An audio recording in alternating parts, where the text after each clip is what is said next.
pardon me.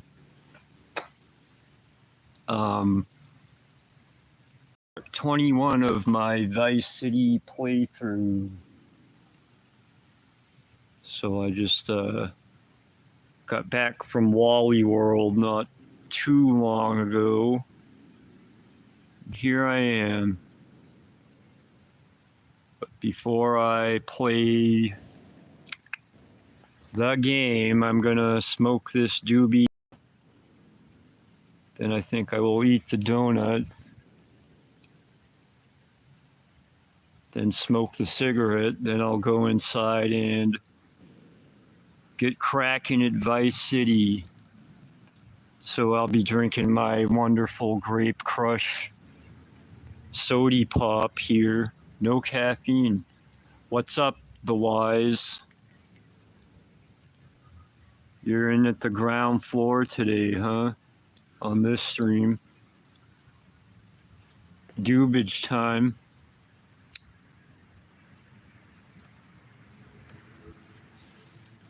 All right, I think I got it going here. Yeah. Whoop. Gonna play Vice City in a bit. Going to attempt the Vigilante mission again.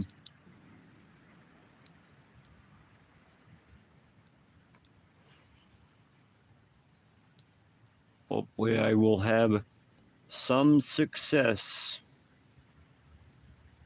Or total success. There's either success or failure, right?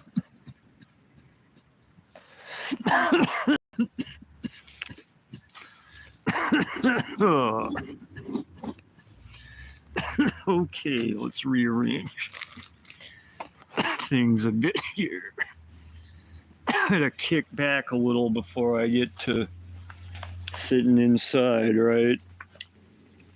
The weather today is rather nice. It was kind of cold earlier, but now it's kind of just right. I'd like it to be piping hot, but I'll settle for this. All right, what was that bird? I hear that.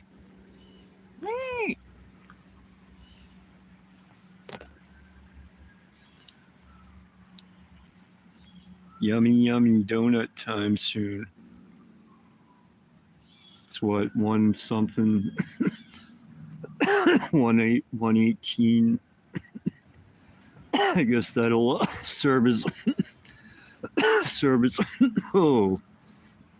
serve as my lunch today.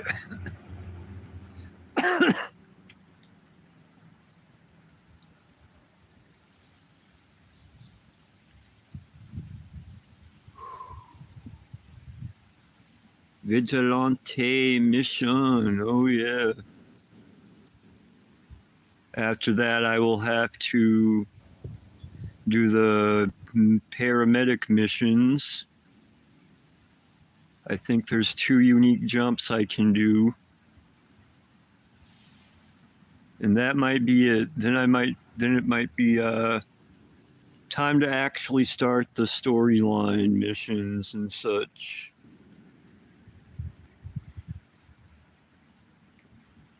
Doobage. I think I'll smoke it halfway through, then eat the donut, then smoke the rest, then smoke the cigarette, then I will go in and play the game.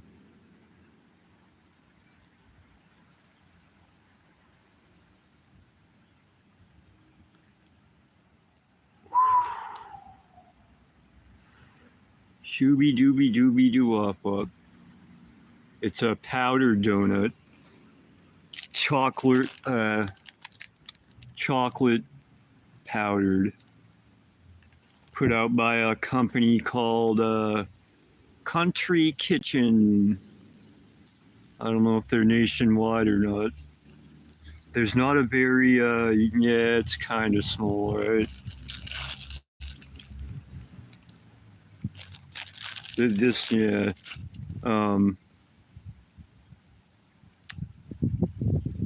they don't have a whole lot of donuts to choose from at the grocery stores around here. I think there's like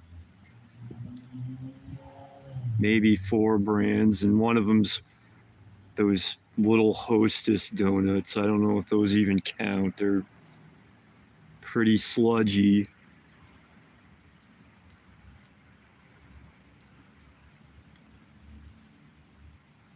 We have Country Kitchen, Entenmann's, and like Miss Fraley's or something. That's it. And those stupid, stinking mini Hostess ones. And Dunkin' Donuts sucks now. I think. Donut talk. Well, the joint went out. I guess I'll eat the donut now. So give me a moment here. I'll try to scarf it down fast, right? Yum, yum. Try not to make a mess as well with the powdered donut. Mm-mm.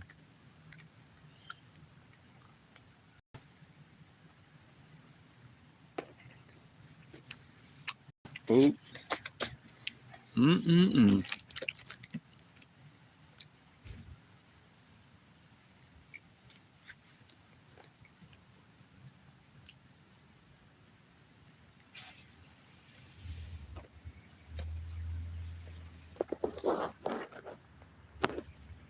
Give you a better view. Yum, yum. I shouldn't eat too fast, though.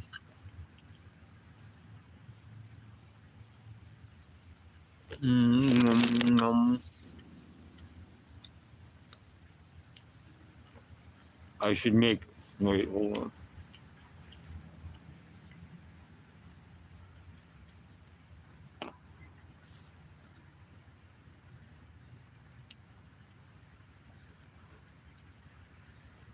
I should talk while I'm eating, right? And make annoying noises while I'm chewing, like. Hey, so I'm gonna play Grand Theft Auto. That'd be nasty, huh? It'd be ill-mannered, and I'm a highly cultured individual.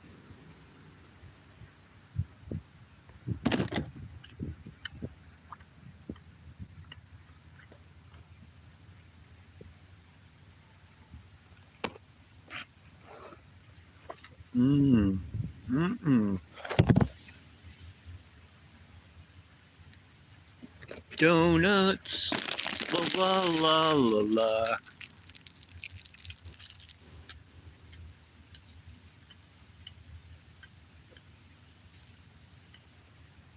Okay, almost.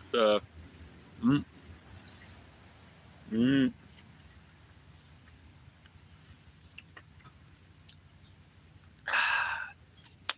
That was some yum yum donut.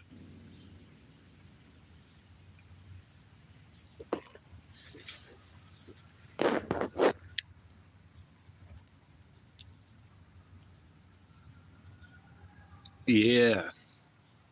Time to spark that dubage back up. So consoles, I have only 2. The NES and the PlayStation 2. I would like to get a few more. I may happen. N64, Dreamcast, Super Nintendo, Genesis, 2600, maybe a PS4 even. Play GTA 5 finally. Maybe some other consoles. What else? If I get a Super Nintendo, I also want to get the Super Game Boy 2 so I can play Game Boy games on it. So that's kind of like a console add-on. That's another console, right?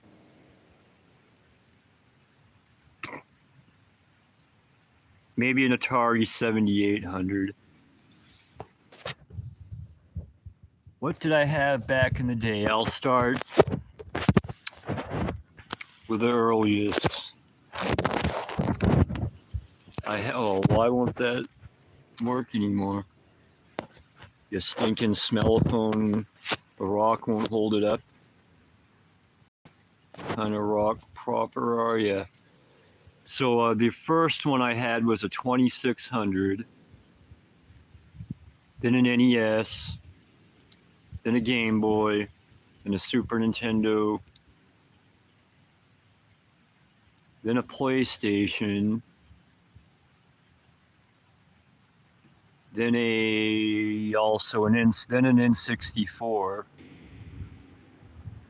then a Dreamcast, and I also had a Game Boy Color briefly somewhere in there.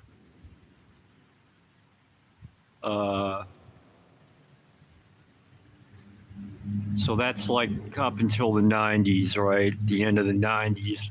Also, at some point in the end of the 90s, some friend of my brother's gave me a Atari 5200 and an Intellivision. I remember playing the Intellivision, but I don't remember playing the Atari 5200. Maybe it didn't work, or maybe I'm just not remembering. No, I didn't hate them, but I couldn't afford both, right? Or my mommy couldn't, so she claimed, right? So after the Dreamcast, it was PlayStation 2.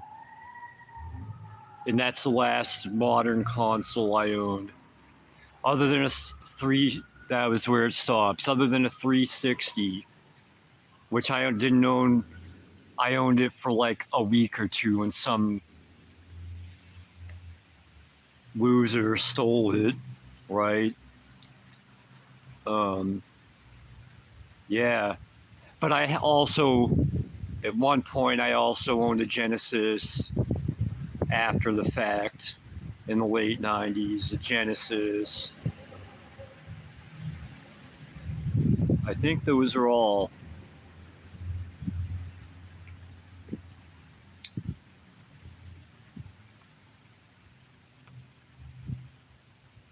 My friend had a Genesis and I'd play it. He even had a TurboGrafx 16.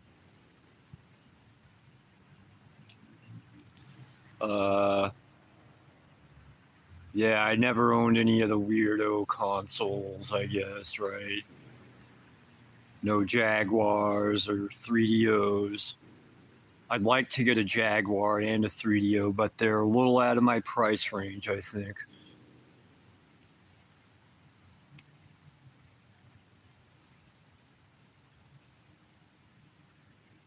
A Turbo Duo I'd like to have, but that's out of my price range, I think, unless I buckle down or something.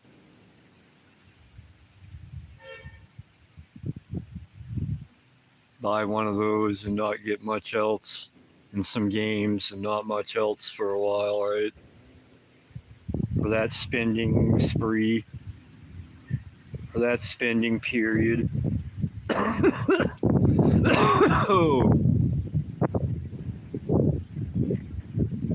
Oops, I try not to get vehicles and such in the camera.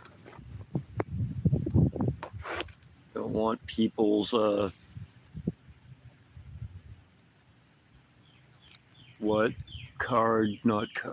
plate numbers, right? I don't know if you can really do anything with them.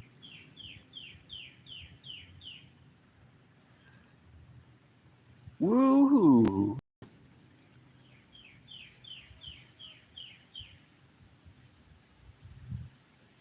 Yeah, they were no joke. My friend made fun of me for having it and said it was too childish or for kiddies.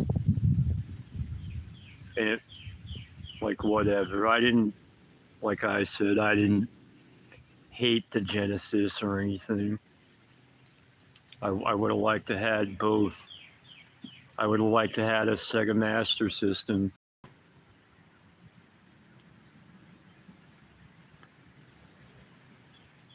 I would have liked to have a Sega Genesis before the Super Nintendo came out.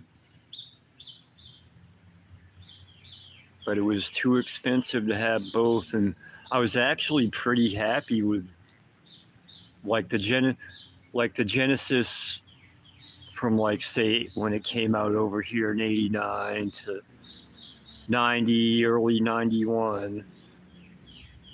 There were a lot of games that the NES had that were unequaled on the Genesis,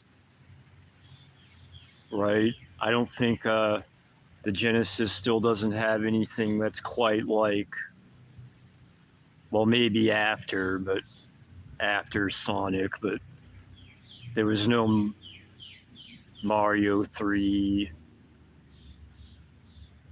no real Zelda. There were kind of maybe, but not quite. Fantasy, it had its obvious like Fantasy Stars and stuff, but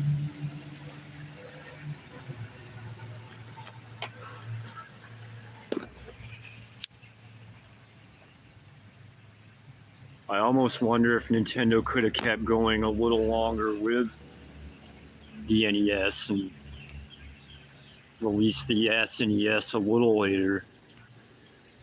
Wrung another year out of it.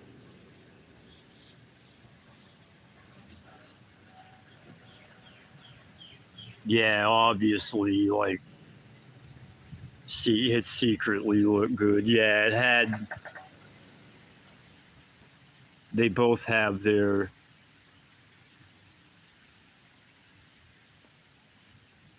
strengths or weaknesses. Not a whole lot of, weaknesses.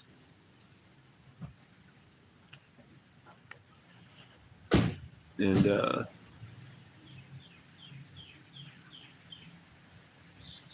I'm not sure now. I think they're about equal.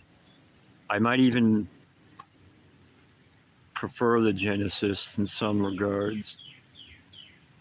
As much as I like Super Castlevania 4 and its 8-way whipping and all that, I think Bloodlines is maybe better. Even if the animation isn't, I don't know. It's all tough toss up there. Because Castlevania 4 does have that atmosphere to it.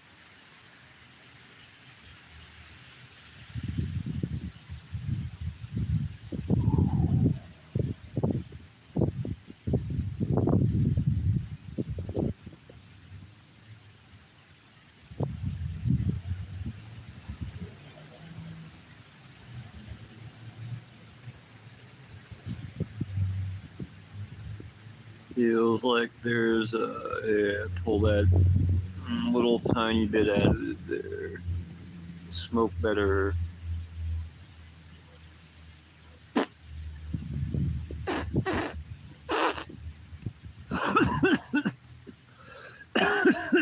Oh. Oh.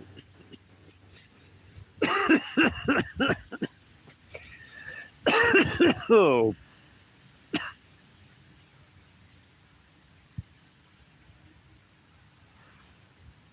Quiet time. Whoops. Knocking that camera down.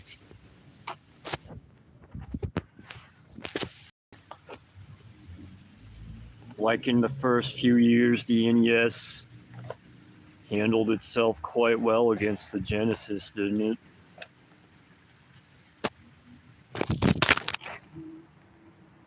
Oops. Oh, you smell phone. There we go.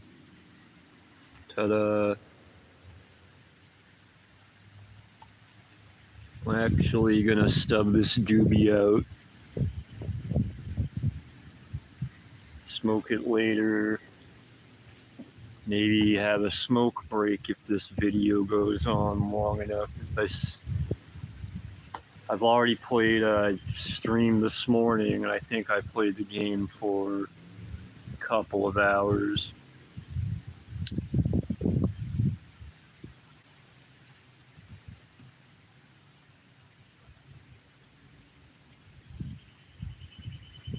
So we will see. Isn't that fun to look at? Is it?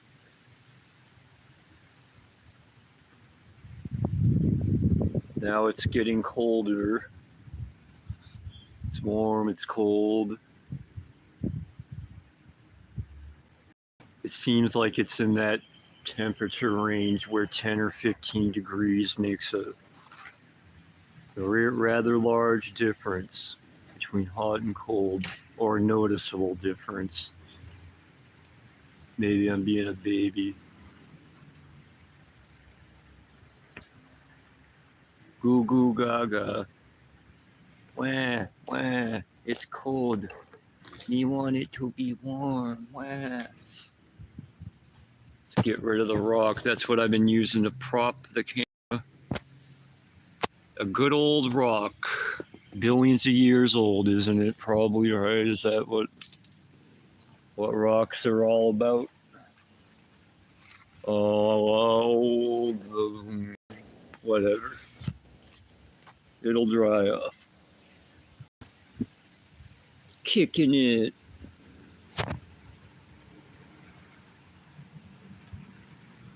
Kicking back.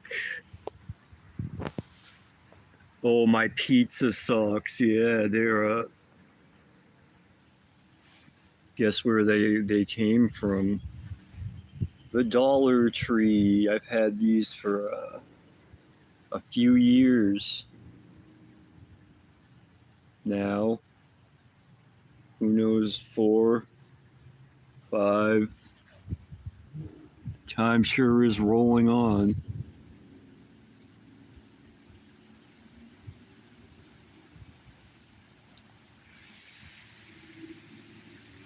No, I haven't actually ate pizza in quite a while. I gave up on it. I forgot how long it's been. It could be, it may have been over a year by now. Well, I tried to eat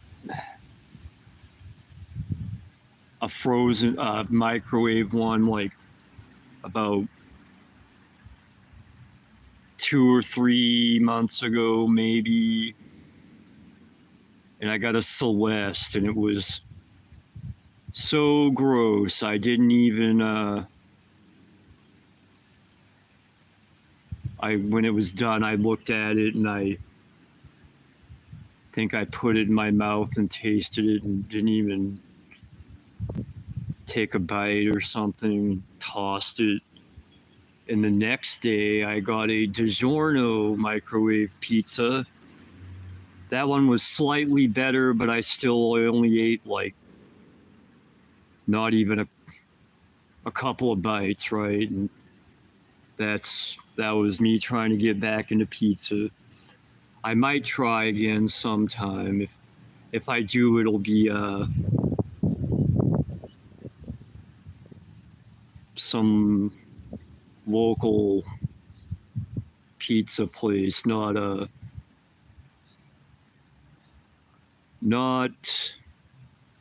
microwave, because they all suck now. But I think I should just avoid it. I think it might be the sauce, or it might be too much. I don't know. I don't know though. I eat macaroni. I started eating macaroni and cheese again in about a couple of weeks ago, and that's working out well.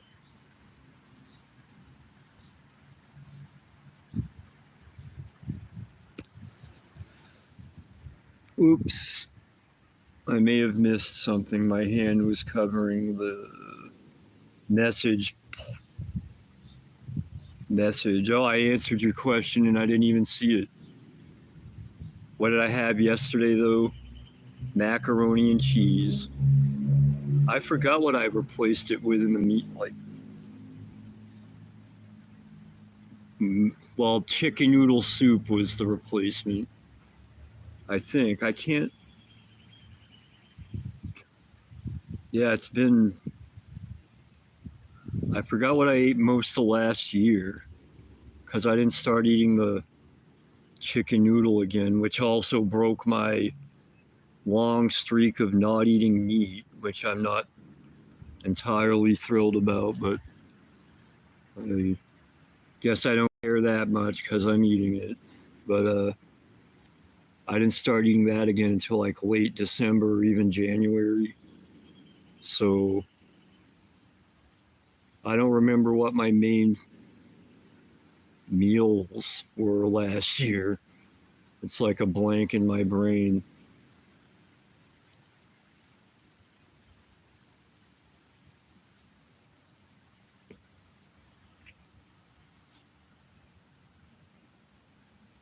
All right, this stinkerette's almost over. Almost time to do some, yeah, those carnation, they're not energy drinks in the sense of, they're not like Red Bull or something. Yeah, I still drink 2 or 3 of those a day. Carnation breakfast essentials. Or other versions, like I think Boost is one of them.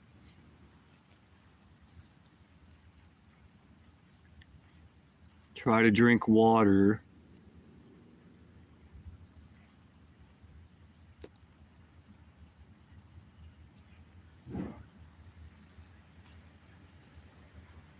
Kitty, kitty. Here, kitty, kitty. Nope. She doesn't want to come that far. Not ready to wander over here yet. Kitty. Oh, it's actually now kind of muggy. It's like weird. Muggy-ish.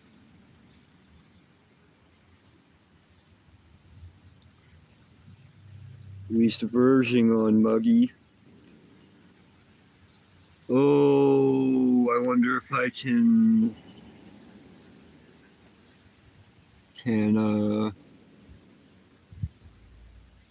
yeah, there's 1, 2, 3, 4. I'd say 4 regulars, and this occasional 5th one, and other ones that make 1 or 2 appearances that wander in.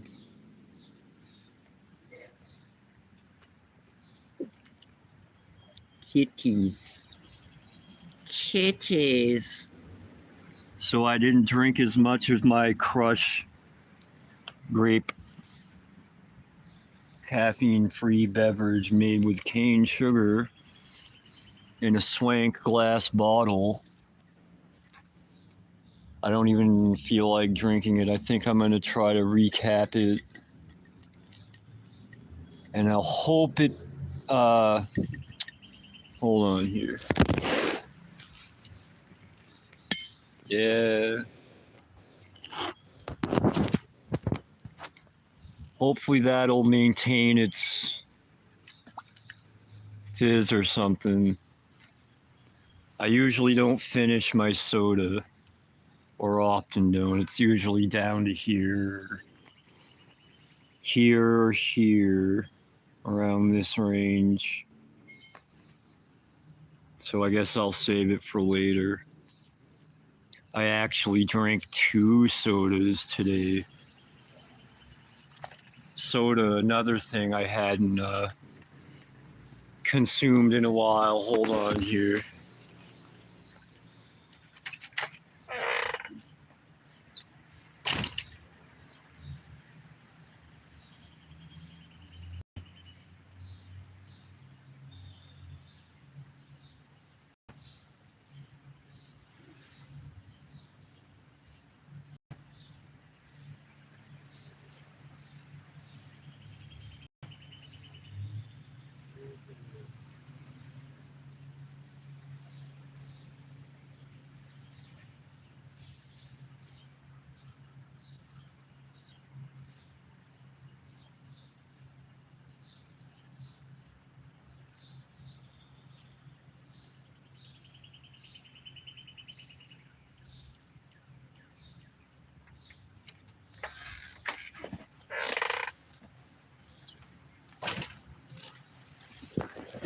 Remember when I said I would save this joint for later? I lied.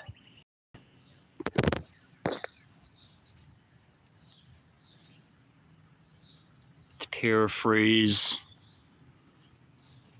Arnie from Commando, right?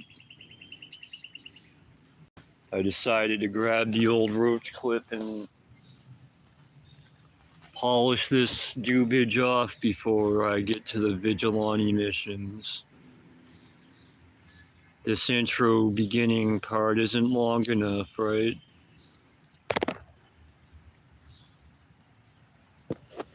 And how elusive these roach clips can be. It took me a bit to find them if you didn't notice. They're always misplaced. Even though I have a little box with my papers, weed, a lighter, my roaches and a thing, a grinder, a tube you can put a joint in, you know, just in case I need to take a joint somewhere.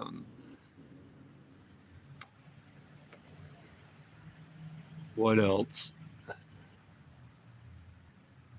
And the roach clip should be in there, right? Is what I'm getting at.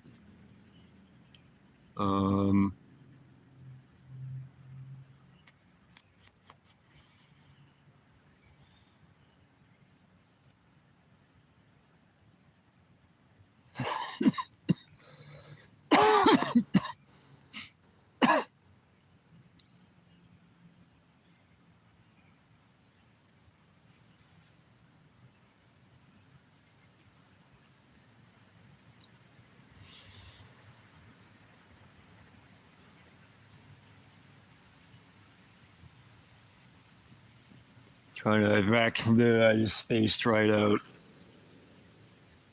Go figure. It's kind of the point, isn't it?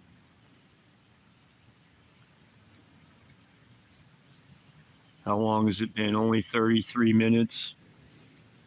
Probably won't be an hour though, right? And I swear I won't roll another cigarette after this joint. Let's see if I'm a liar about that or not. I lie about other things, right?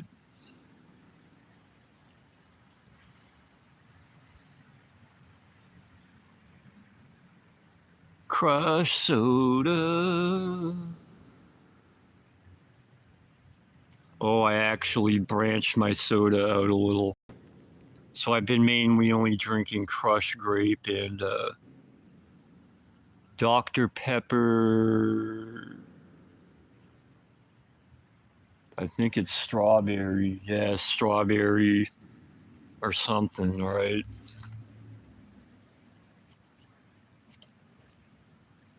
When I was at Walmart today, I went to grab one more 4-pack of these, which is how they sell them in the glass, right? It's the only way they sell it at Walmart as far as I could find, but they had strawberry crush. I'm like, oh, I'll take that. And then some other brand had, I think they're called IBC. And we're talking glass bottles here, right? It's real swank, classy item. The IBC had a black cherry cola, so I grabbed one of those. I'm gonna still try to only drink one a day. Plus, I still have plenty of Dr. Pepper strawberry. I think it's strawberry.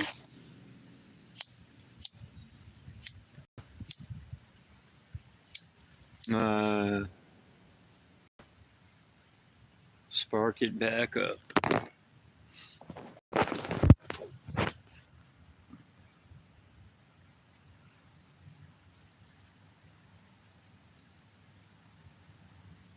Now it's bothering me. Dr. Pepper strawberry. I'm pretty sure.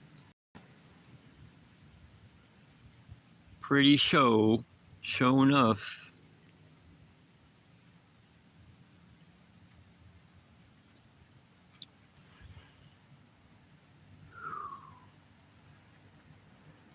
Whoa, whoa, whoa, whoa.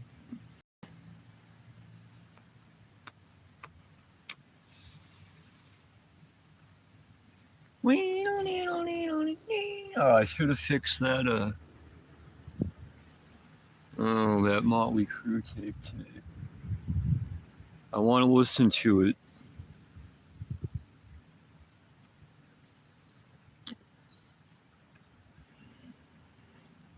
Oh, all right, almost here, I guess.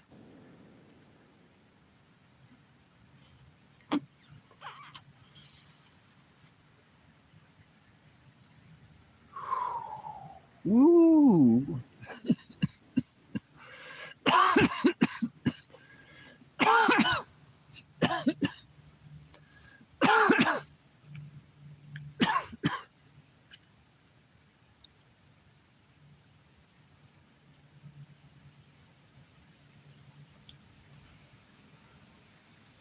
I now do.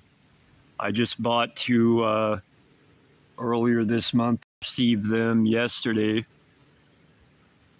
I haven't bought a CD for quite a few years. Let alone records or tapes. Probably it's been 13 years or something. I just decided I want to buy music again.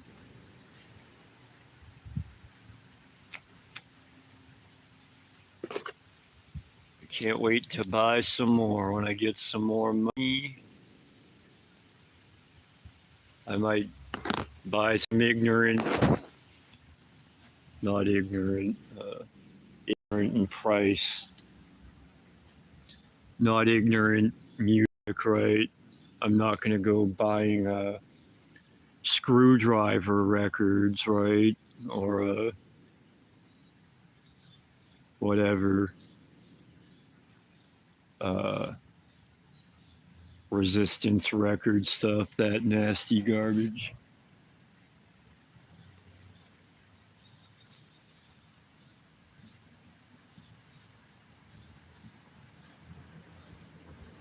I don't know. There's a couple I really want that are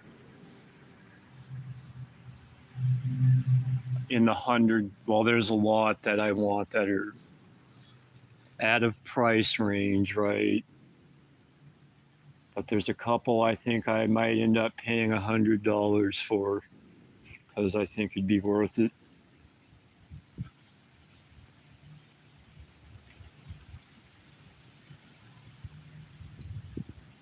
The plan is to buy the next time I get to splurge.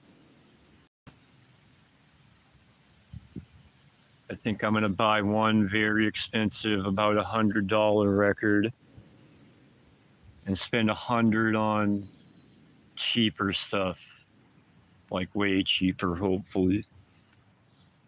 Records, CDs, tapes, whatever. I don't know though. I don't know. So I guess that's roached enough, right? Pooch. Time to start dragging in stuff here.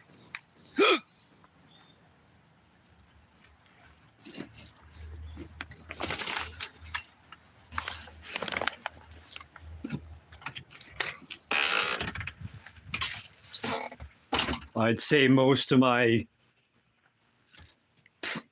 the ones I really want, like for one, any death metal release from the 80s, say up until,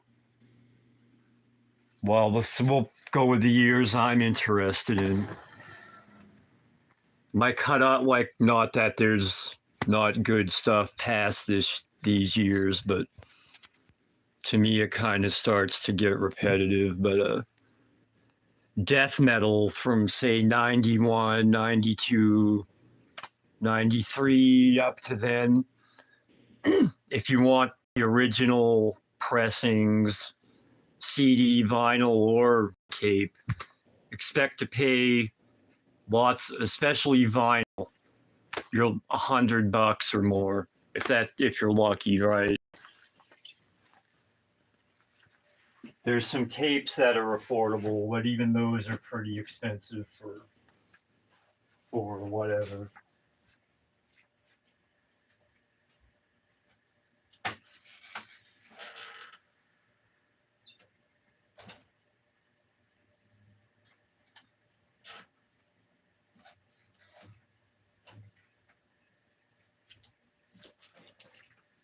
It's another thing I gotta do. Why'd I bring that in here? Oh, I'm gonna put that in the refrigerator, not on the edge over there. Oh, there's another thing I just saw. Another thing I added to my diet recently is Klondike bars. Yum, yum.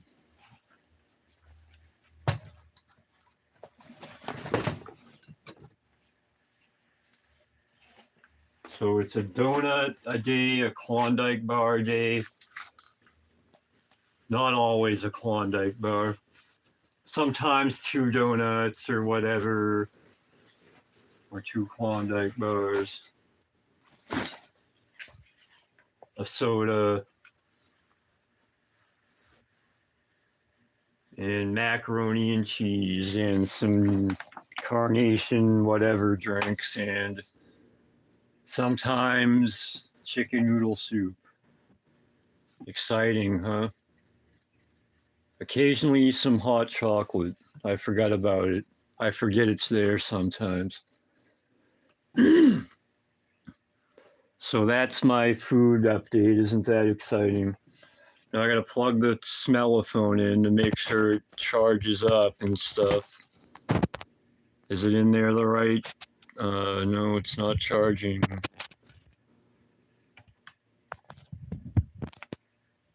That's it, right? Yeah, it's 60% capacity. It should go up.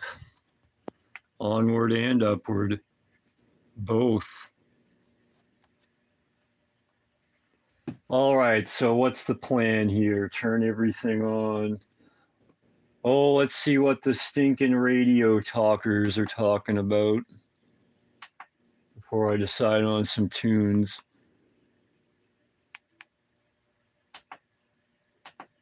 Tune.org.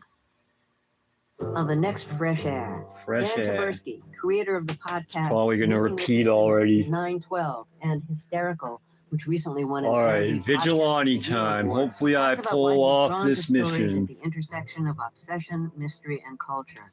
Hysterical investigates an outbreak of mysterious symptoms among teenage girls. Join us.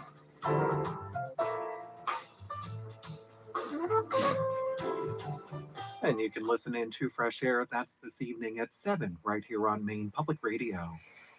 What was it like to work inside Elon Musk's Doge?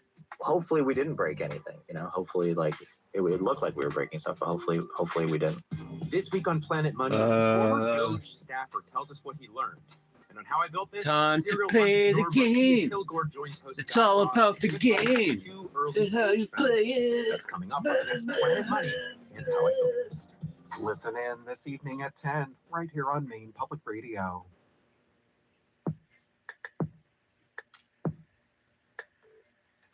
Welcome to Speaking in Maine on Maine Public Radio. I'm Jane Donahue. Today we bring you to the Mid-Coast Forum on Foreign Relations for a look at the inner workings of the United Nations.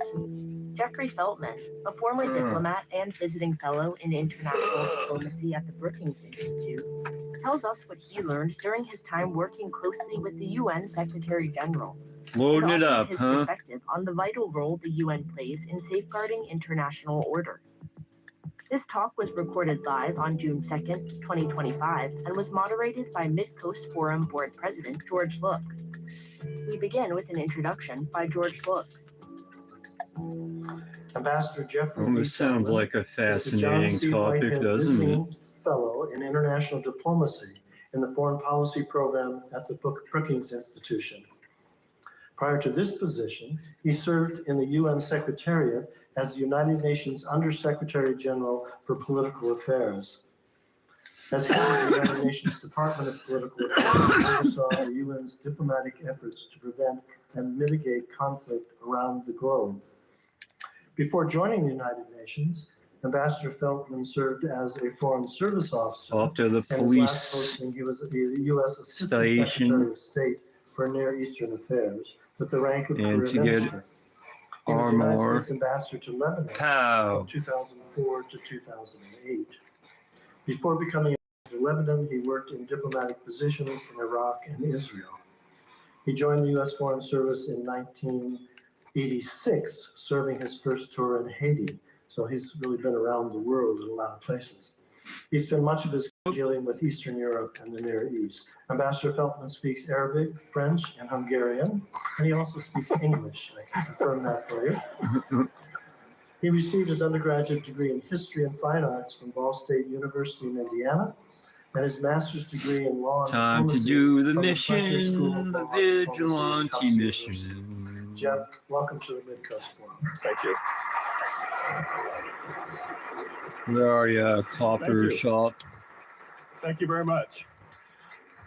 I think the more correct verb tense on those foreign languages would be just spoke those languages. I really want to thank the Mid-Coast Forum. Here we go. This is a real honor. It's an impressive group. When I looked at the website and saw the speakers, saw the number of activities, you know, I'm overwhelmed with just how active this is. I also think it's special today that we have 5 students from the promotion side who participate in Model UN, because I'm going to be speaking mostly about the Model UN today. And for those of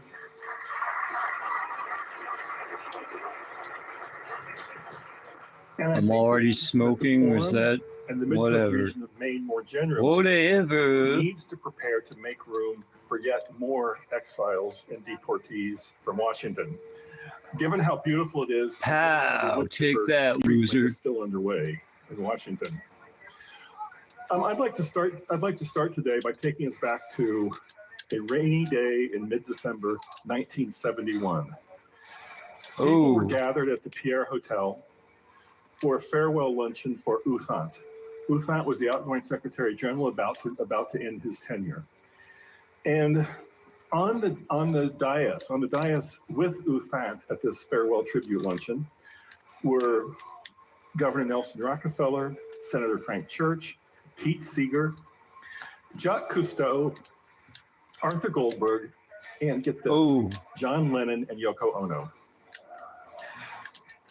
Goldberg, by the way, I had to look up. Goldberg, Supreme Court Justice, who resigned his seat to become Lyndon Johnson's ambassador to the United Nations.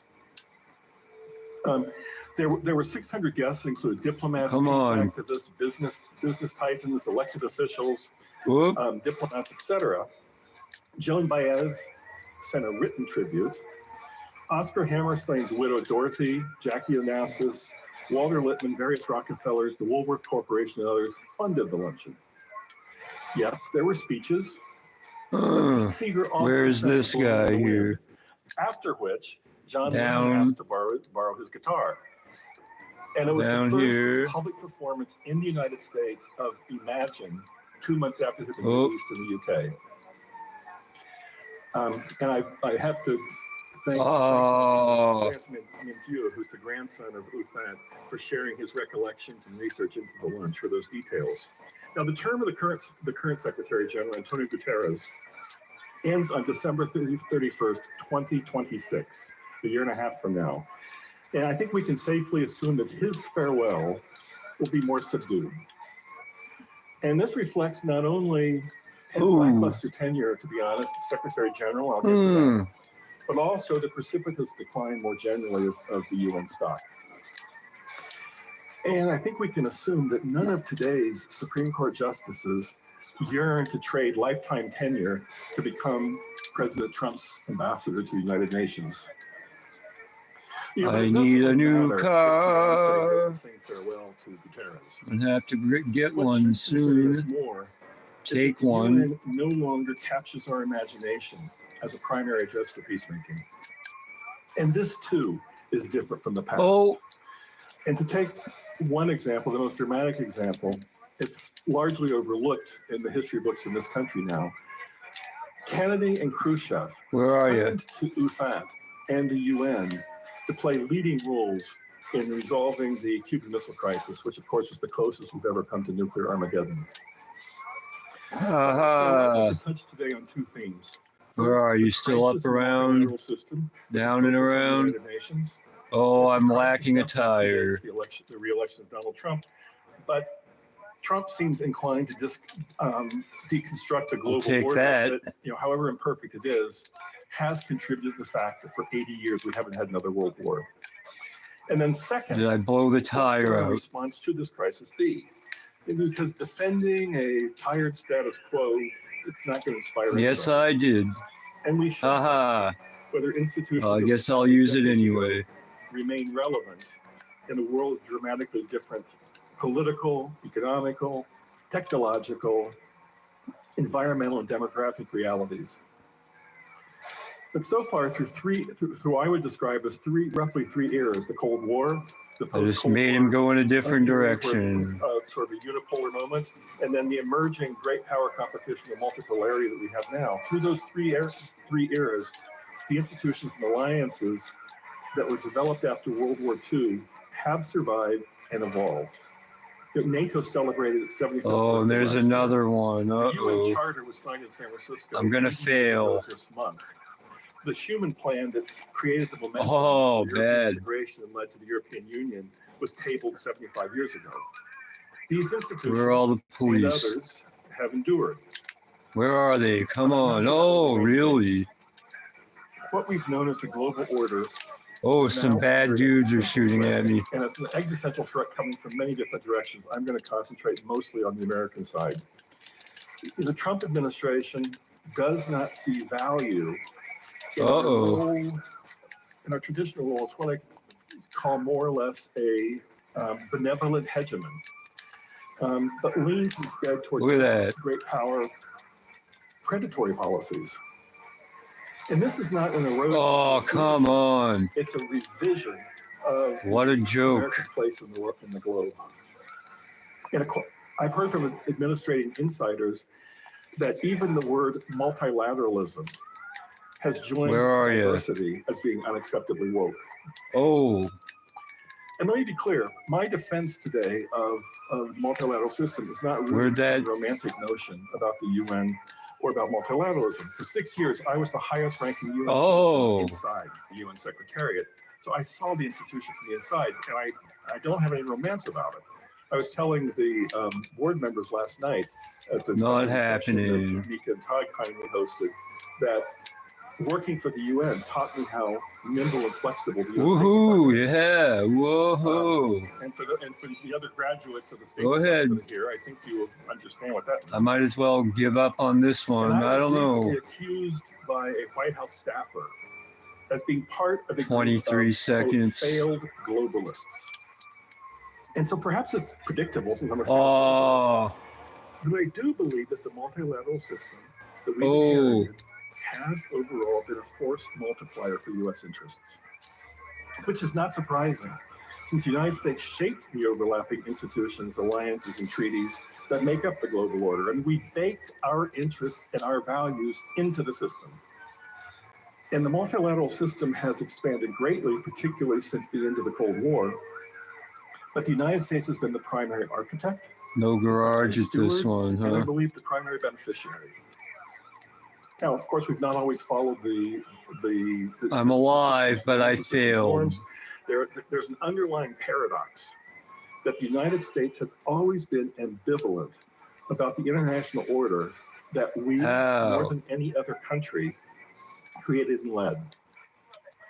This uneasy relationship between Washington and the United Nations rests on an American willingness to Where is constrain it? some Right of our there. immense power in the name of global cooperation that we cannot always control.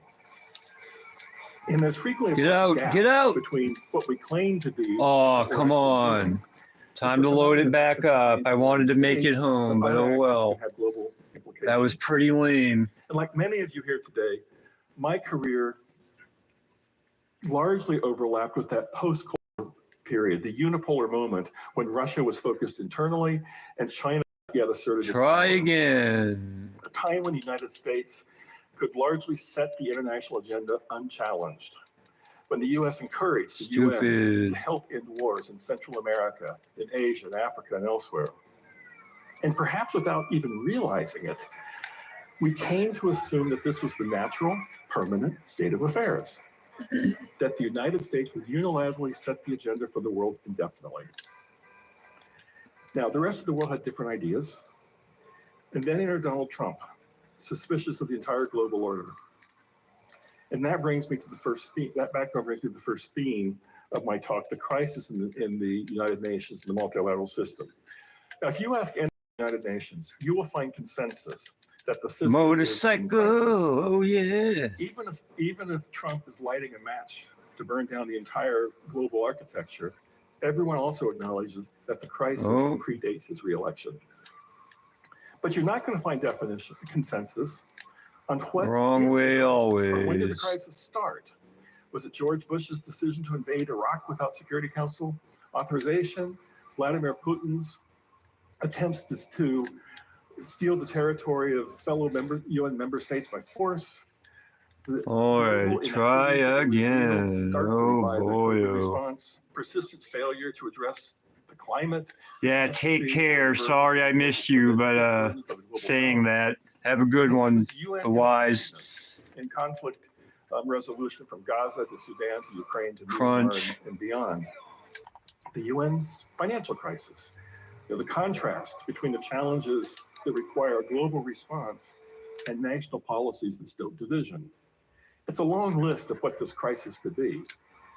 But if there were a Venn diagram of all these crisis definitions, the overlap would be the Security Council. Russia blocks Security Council action on Ukraine. US vetoes Security Council resolutions critical of Israel. China uses its muscle to block Security Council scrutiny of what's happening in Myanmar. The 3 African countries on the council don't have veto power, but they will unite and persuade other council members to divert their eyes away from conflicts in Africa.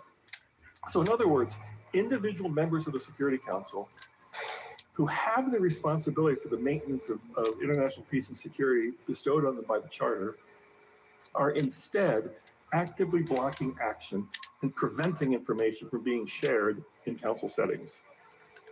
And then there's the issue of council membership, which hasn't changed since the council expanded from 11 to 15 members in 1965.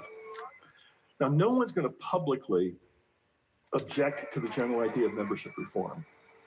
But imagine trying to get 193 member states to agree on what those changes should be, and then their national governments or legislatures to ratify them. In other words, don't hold your breath. Off to a kind of bad start, I think, with the cops. It's rarely discussed publicly, but it adds to the sense of a rudderless United Nations. In fairness to Guterres, for whom I worked for a year and a half of my 6 years, he faced what you might call the 4 horsemen of the multilateral apocalypse: COVID, Ukraine, Trump, and Gaza. And these would have challenged the most forceful Secretary General. But Guterres has been AWOL on so many issues where the UN should have and could have been front and center. And then there's the Trump factor. I was in meetings with Guterres and President Trump during Trump's first term when I was still at the United Nations. And curiously, the president himself does not seem to harbor the same intense animosity toward the UN that toward, say, the European Union. Maybe it's the appeal of the global stage. He likes speaking from that podium. He's seen in his first term to enjoy hosting the Security Council members for lunch at the White House. and meetings with Guterres in the Oval Office. Biden, by the way, never invited Guterres to the Oval bad. Office. The first time since the UN was founded that the President of the United States did not have the Secretary General in the Oval Office. And Trump also mentions fairly frequently the, quote, great potential of the UN. But nevertheless, the Trump administration proposes zeroing out contributions to the United Nations in favor of the $2.1 billion America First Opportunities Fund, from which you could draw support for the United Nations, depending on the proposal. By comparison, in 2023, the United States contributed $13 billion to the UN. 24% of that were mandatory contributions, the assessed contributions for the regular budget for peacekeeping, and 76% of that was for humanitarian development, other voluntary programs. Woohoo! And incidentally, Level 4. even while the even while the U.S. budget proposal envisages zeroing out funds for peacekeeping, on May 8th, the acting U.S. ambassador That was nauseating. to renew Spinning. the for the peacekeeping mission in South Sudan, a mission that costs $1.3 billion, of which the U.S. should be paying a little bit over a quarter for that.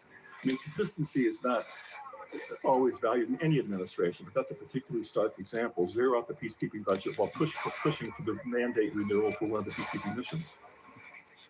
And one of the contrasts I find striking is the reaction of the world to the first Trump administration's questions about multilateralism in the UN, and now. In the first Trump administration, you had a surge of funding from European countries for humanitarian development, population, and other work to compensate somewhat for U.S. budget cuts. France and Germany put together this initiative called the Alliance for Multilateralism. It was much ballyhooed at the time. There were all sorts of summits and meetings about how to support the UN and multilateralism. This time, no one is leaping to rescue the UN.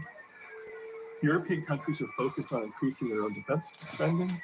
Oh, come on. For Ukraine. They're not going to be able to compensate for the U.S. budget cuts. Parallel institutions like the BRICS, which for years was mostly a talk shop. When I went to BRICS summits for the UN, I saw this.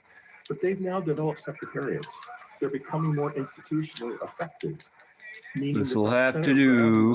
Looks like it's about to blow. Become somewhat less important as other institutions become institutionally effective. So if I were going to pick just one word to describe the crisis affecting exactly what I want. I pick indifference. The UN, the other institutions are vehicles.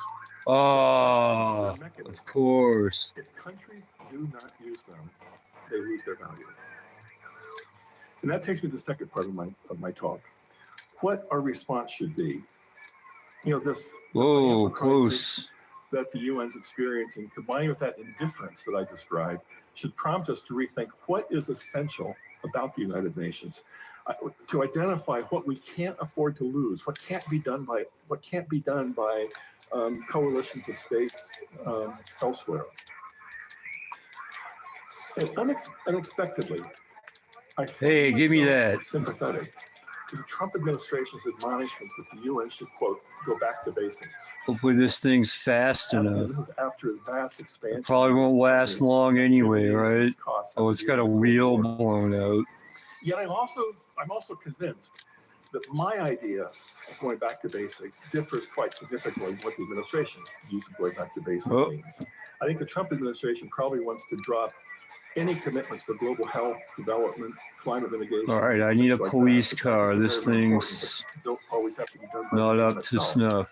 What I mean is that we focus on how to revive the peace and security role for the UN, which was, after all, created in the aftermath of 2 world wars in order to prevent a 3rd world war. And the peace and the security work of the United Nations is centered in the Security Council. So, despite my earlier criticism of the Security Council, I think the Trump administration can and actually has an interest in the Security Council, and let me give 3 reasons. First, I think that although thankfully the bromance between Trump and Putin seems to be cooling somewhat, even marginally improved Russian-U.S. cooperation can unlock the current Security Council paralysis and can put China on notice that perhaps its junior partner in Moscow is less reliable than assumed. And Trump does talk of peace. He is willing to break taboos about talking to adversaries. Imagine if Trump could take credit for making wrong. great again. But second, There. President Trump favors deals to end the war, in Ukraine, the wars in the Middle East. He's eager for an agreement with Iran. Now, if he accomplishes any of these things, the proposed results are probably going to be controversial. They're probably Where are you? Liked by all countries or all people. And the UN Security Council is the only mechanism in the world that can come on. Universally applicable and legitimate. And if We got 8 minutes to do it. That's good. Any of these, the UN Security Council has a globally accepted way of burden sharing in terms of costs, in terms of responsibilities, that this administration might find useful. It costs about 1/8 the cost of deploying a U.S. soldier or diplomat to deploy a UN peacekeeper observer. 1/8. And we're only responsible. No, you don't. But my third reason advocating for the Security Council, most important in my mind, is derives from the fact that whatever else it may do, the UN was created to prevent another world war. Come on, I'm in a bad spot. No cops, come on. The power and the reach to be implicated in a third world war are already. Oh, really? I'm right here. Come on. The United States are the only countries that can. I'm right here. Local or regional conflicts will be contained or inflamed. Oh, and I blew the tire. Conflict between them can be managed or will spiral into a global conflagration. Yeah, undoubtedly the Council's legitimacy would be improved if the membership were updated. But the countries we most need on the Council for its basic purpose are already there.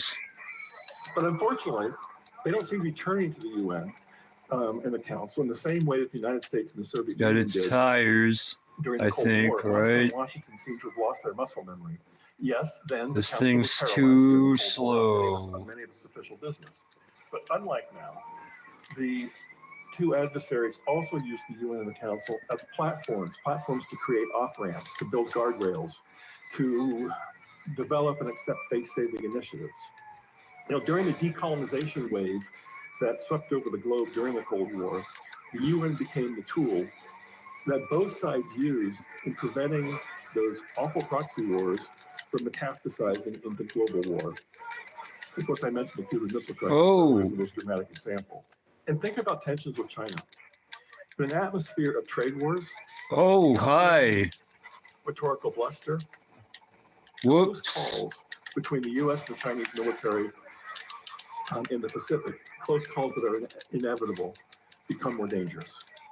And routine Security Council meetings provide a venue for exchanges that won't necessarily resolve the differences between Beijing and Moscow and Washington. Wow, this is horrible. Intentions, test ideas, what's going on? Prevent miscalculations that can spark a devastating war. So even while the debate continues about how do we... I'm going the wrong way, right? So the Security Council looks more like today's world than 1945's world. Washington, Beijing, and Moscow should use the Council for more than the polemical public point scoring that they do now. Let's hope it's unlocked. Meetings can lead to alluring attention. Xi Jinping and Indian Prime Minister Narendra Modi met on the margins of the BRICS summit in Kazan, Russia, last fall. And the BRICS, of course, did not resolve the Indian-Chinese border dispute, but the platform facilitated face-saving de-escalation. But how to get Washington, Beijing, and Moscow? Damn it, it's already in bad shape. I have one idea. Let's I should have went the other way. Briefings that they're currently being blocked Oh, I went the US right Russian way. Trade Good. Representatives discuss issues. Nope, it's he's Discuss up issues that there. don't necessarily trigger the same polarization that Ukraine and Gaza might. And how? The General Assembly can help. Now, as an American, I find General I Assembly thought the grandstanding no, tiresome. no. In 2022, Give me a General police Assembly car. Come created on. useful precedent by adopting a resolution that forces a permanent member to appear before the General Assembly. Where's every all time the it vetoes a police? resolution Come of the Security on. Council. Now, that doesn't dilute or override the veto, but it changed the rules of the game, and it provides some accountability to the membership as a whole. So what if the GA similarly passed Now, a where are they? resolution, that it's not linked to any specific conflict today, but that would require, based on certain metrics, such as numbers of displaced, numbers of casualties, it would force the Secretary General or his representative to brief the council. So it's no longer a question of the council blocking, one council member blocking the discussion. It's that the General Assembly would say, if this happens, then there'll be a briefing to the Security Council. That would bring council members together and create some of the opportunities that the Soviets and Americans seized during the Cold War. Good. Thanks for the And some of you may say, assistance, well, why coppers. is the Security Council at all at this point, given how polarized it is, and given the failures to resolve conflicts that I've described earlier. But in today's polarized environment, Oh, come on. versus global South, East versus West, America versus Europe, we're not going to be able to recreate a better United Nations from scratch. The 50 members who signed the charter See you later. years ago this month had the shared trauma of 2 world wars. The current 193 member states have widely divergent views about what Oh, is most important that helps, sort of. institutions. So I think it's just wishful thinking to believe Or that we could have a new. wasn't as bad as it could have been, at least, right? Now, in that post-Cold War unipolar movement, much was achieved. There was a decline in global poverty, there was disease reduction, there was cooperation on counterterrorism, many other areas. But still, were we too ambitious in times? Did we encourage the UN to take on too many tasks that we might have been able to do through other coalitions, and it raised unrealistic expectations about the UN? As part of our discipline with the UN, that we created expectations that were impossible for any organization to meet? And we should constantly take a sober look at our alliances and our memberships to see what Where is are vital you? and what is not. Let me take one example. Do I, Jeff Feltman, think that UNESCO, the UN's Education, Science, and Culture Organization, is In a useful? cab, Yes, I huh? do. And will I regret a Trump administration decision to withdraw from it, as I expect is inevitable when the announced 90-day review is concluded, if there's actually a review going on at all? Yes, I'll regret it. But if I'm honest, UNESCO is not a central national security. Oh, wall. And nor will UNESCO collapse without U.S. participation. Oh, there we go. But the Security Council, on the other hand, is Whoop. irreplaceable. It provides a truly unique platform for exchanges. It has the power to create international Wrong. universal obligations that no other body can. And we have the veto power to protect our interests. But the Security Council only works if the great powers utilize it as a firebreak against global conflict. As you all know, wars are raging in parts of the Middle East, Africa, and Central Europe. Tensions are rising in South China Sea. Advances in technology and ecological catastrophes and hypercharged disputes. We could be on a the police car. Come on. New nuclear arms race. In other words, we're closer to the conditions for World War III than at any time since the Cuban Missile Crisis, and perhaps since the signing of the Charter. But the good news is that the countries we most need to prevent World War III are already on the Council. Only I'm not going to make it 2 minutes to kill all those people. I don't know. Let me What close level am I on? Oh, to reinforce the point that preventing World War III is at the essence of the United Nations creation.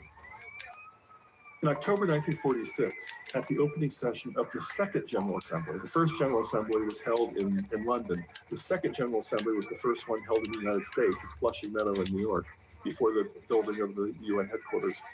Anyway, at that session, in a speech, Truman said that, quote, another world war would shatter the hopes of mankind and completely destroy civilization as we know it. yikes. And a few months earlier, in May, Truman wrote a personal note.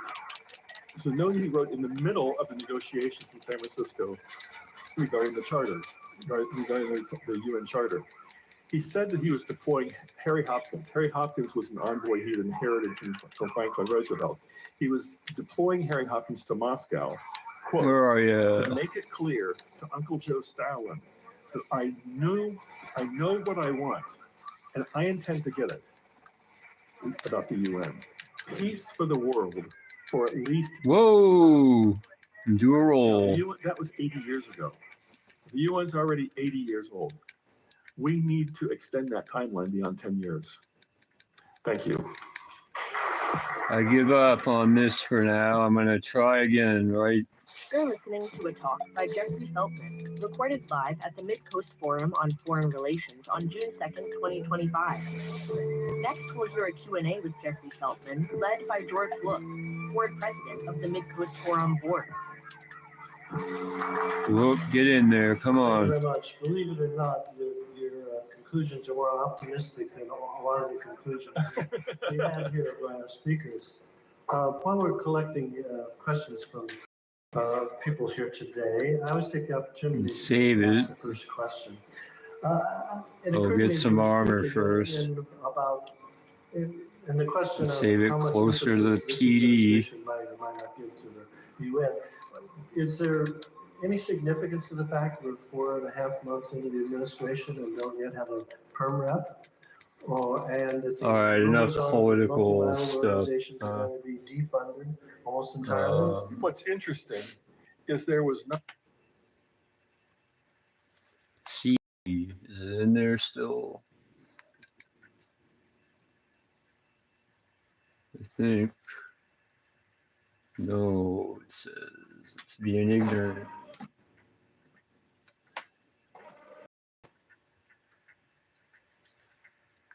Armor, get it.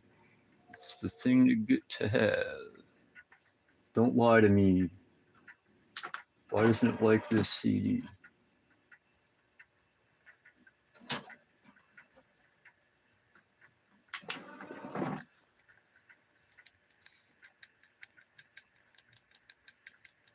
No, why you play? Come on, don't mess with me, CD player.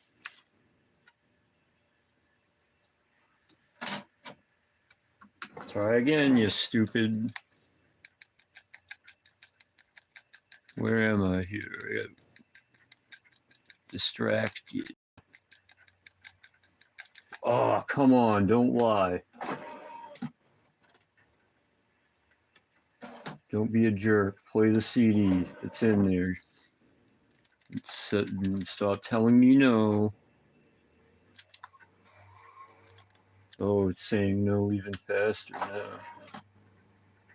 Let's see, function, go back to it.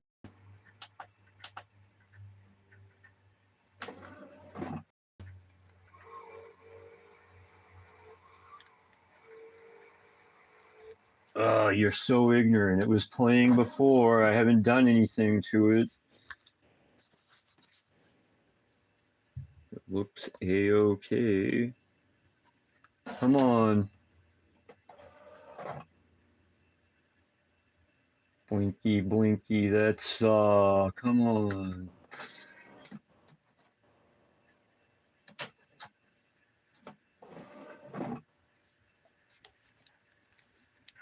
Whatever. What am I doing? No, it says.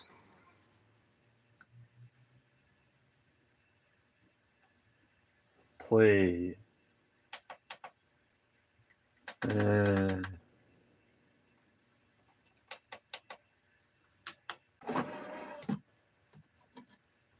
You're so ignorant. I don't know what to do. Whoop. That's not the way.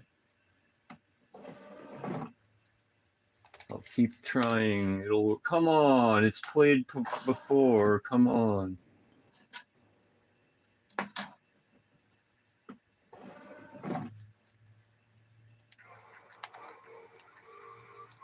Guess we'll save here. You fall down. Haha.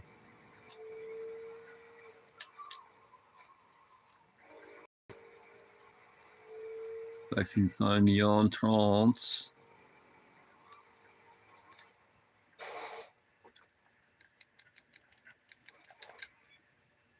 I need more health. Oh, I think I'll get it now, right? Stupid CD. What's your problem? Do I gotta play a different CD than play you?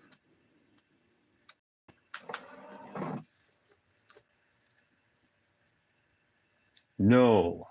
Don't tell me no. It was spinning, it looks like. I don't know.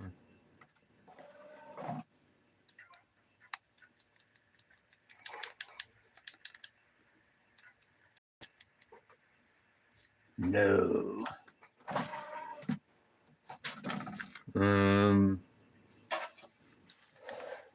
Oh, what fun this bullshit.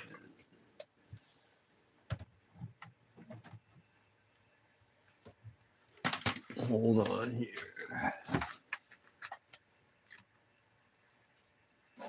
Play a see if this one works. The CD player stinks. Apparently it's saying no.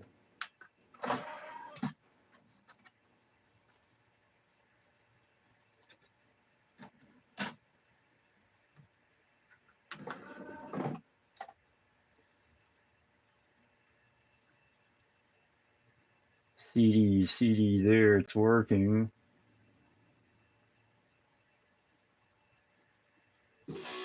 Well, let's see if the other one works now.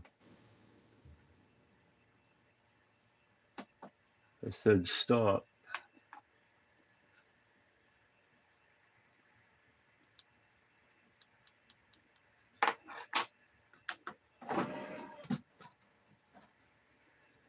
Now try the other one.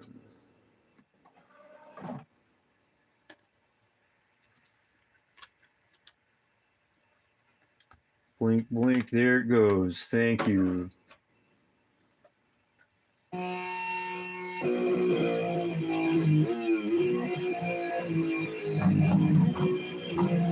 All right.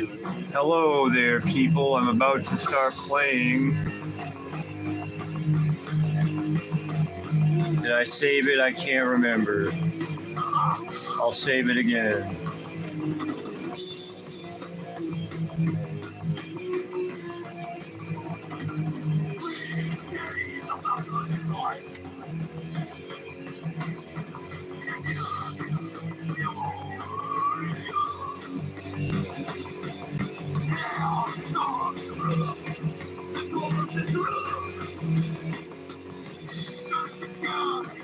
All right, on we go to the police station.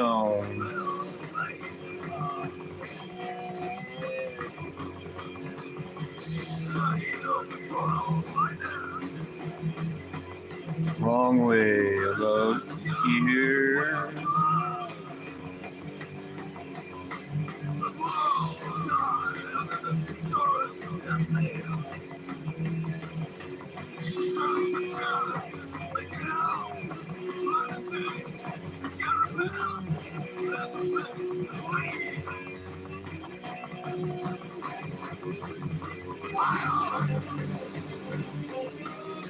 All right, time to try this again.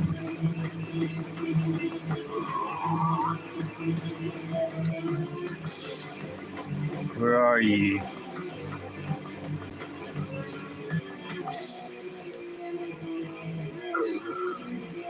Yeah, right there.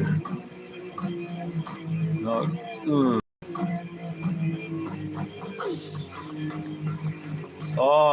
wow. Let's start over, huh?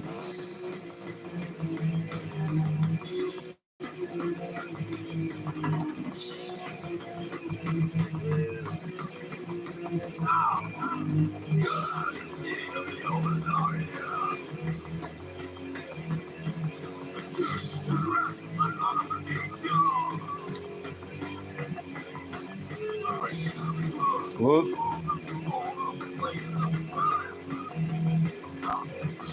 The wall. Annoying.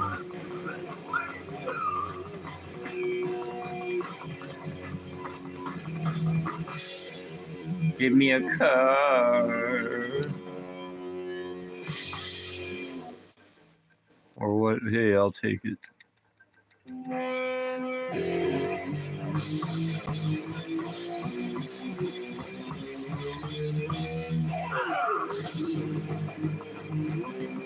Whoop.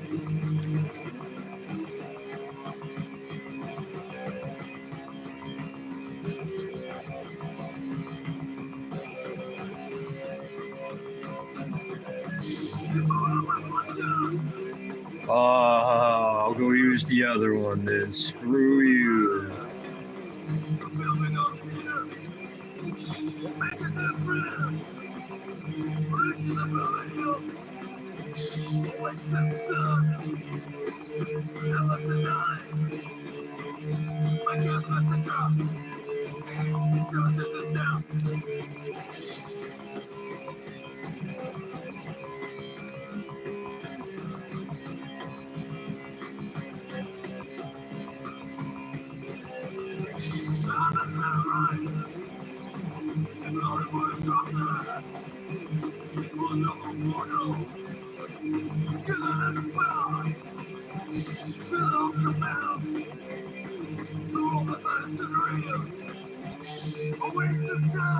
What's that? Smoke grenades? Oh, those are grenades.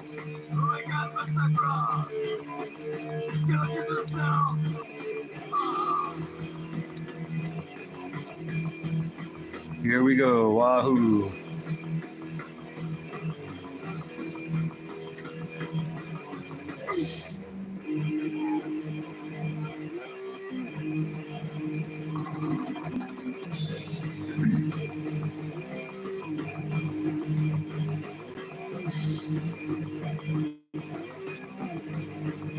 Pow.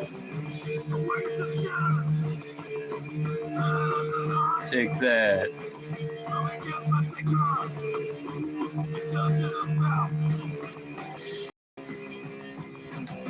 Exactly where are you? Over there. Uh-huh.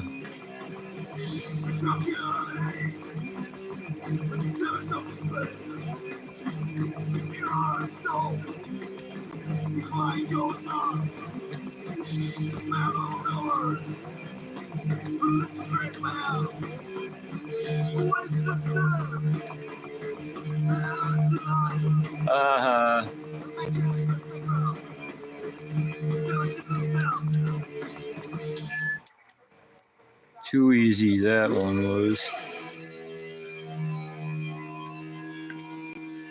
Southward.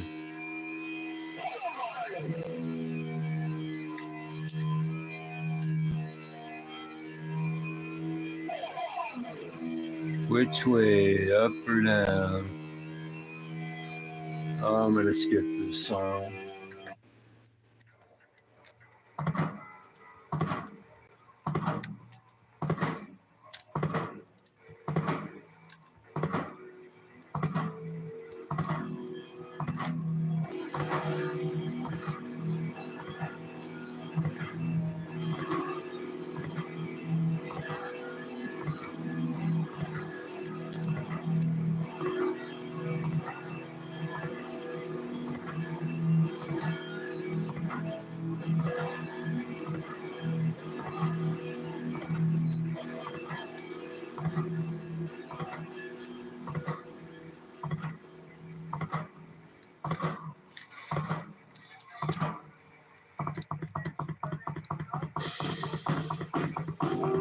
so bad. What the hell?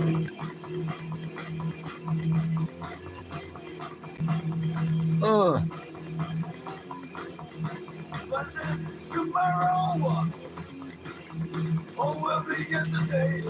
oh, where'd you go? The hell? Come on.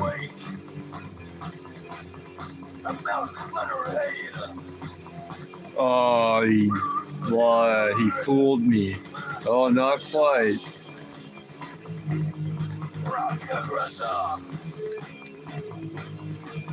Level 4.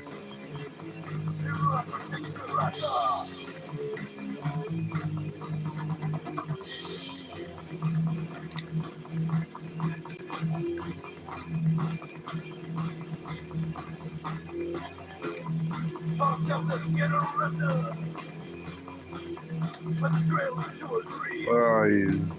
Going that way, huh? How many of them? From the creation.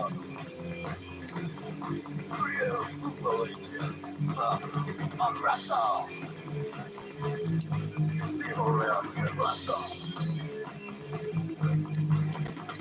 Yeah. It's still only 1 star.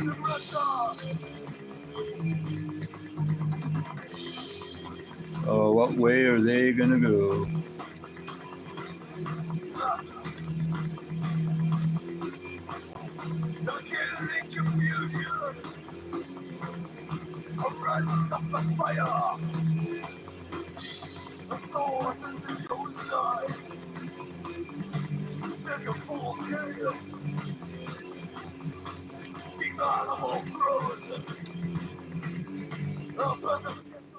How was that stomping?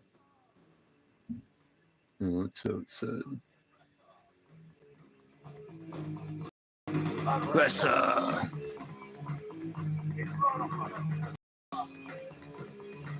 Wowie, huh?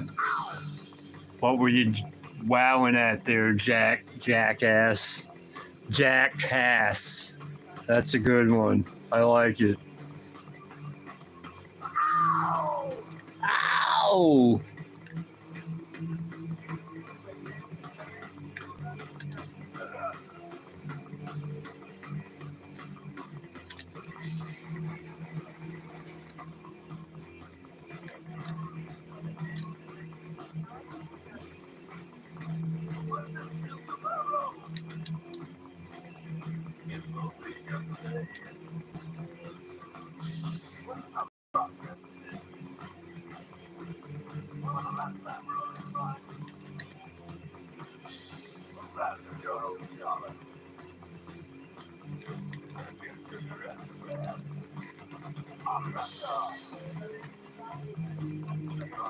Aggressor!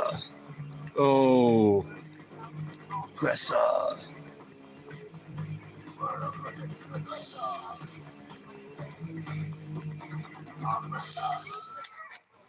Whoop!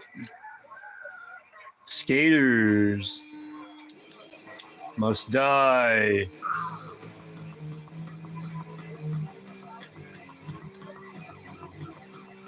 Oh, 2 stars now. I ought to, I don't know.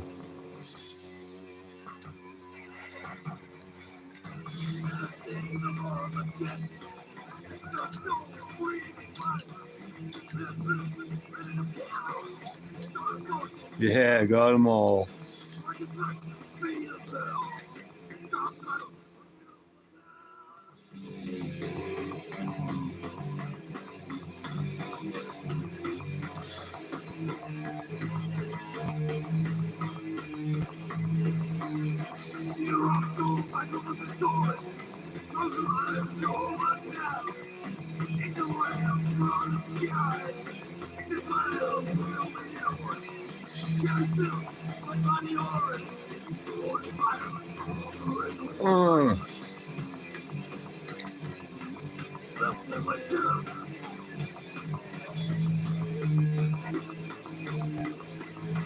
Haha.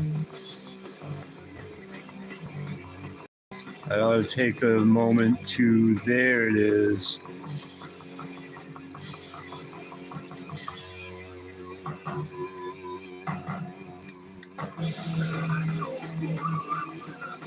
I ought to get another car though. Oh, I don't know. It's right here, right?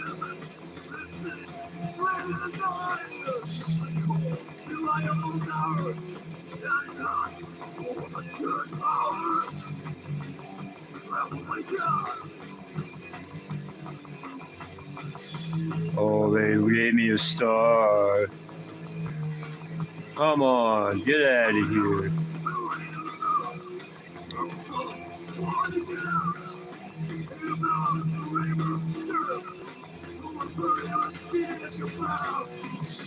Good, they went away.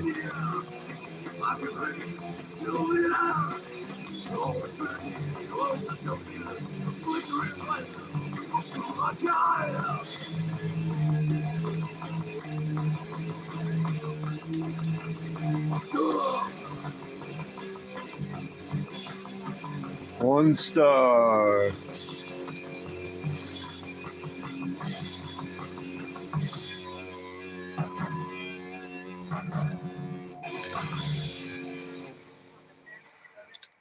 Oh, perfect. Come on.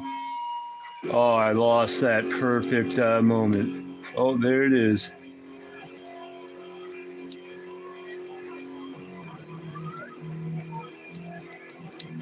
Haha.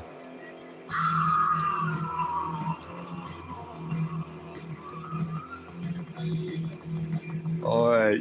Sorry if I'm not paying attention to messages. I'll pause in a moment, in a little bit, and check it.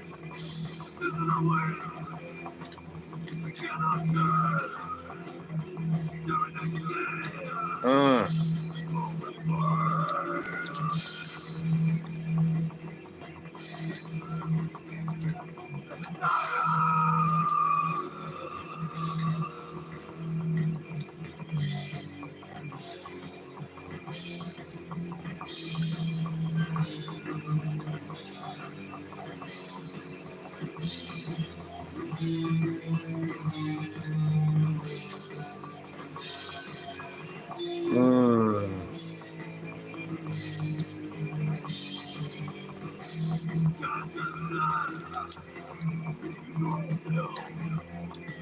Whoop. A star coming up.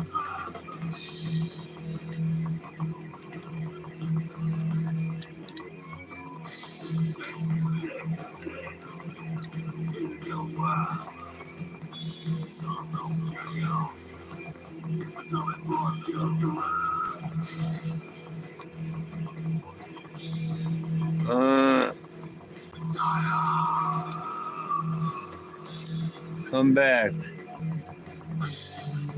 There we go.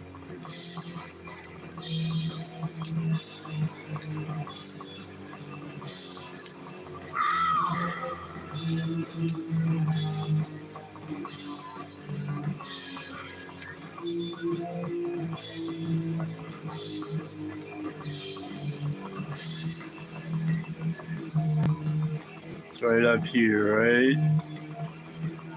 Oh, I missed it. It's back here.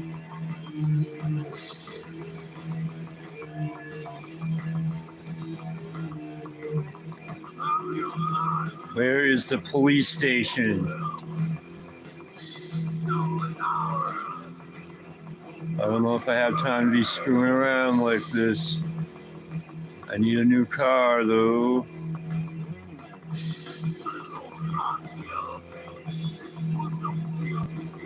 I should have just gone the, whatever.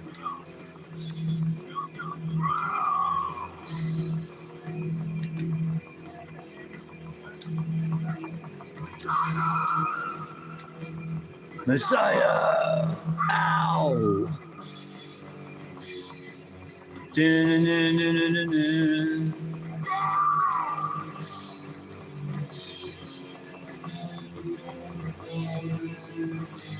They're over there. Oh, oh. Are they on the loop? Yeah.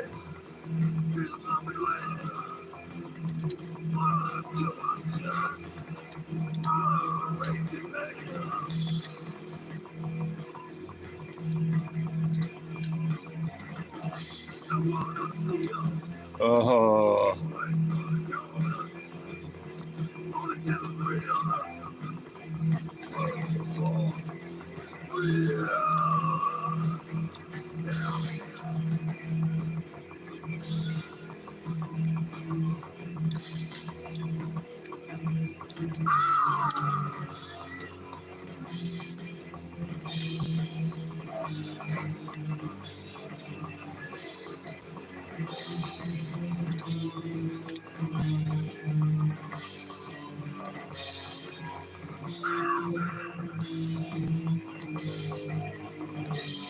Where are they? The other way around. All right. Go away. 2 stars.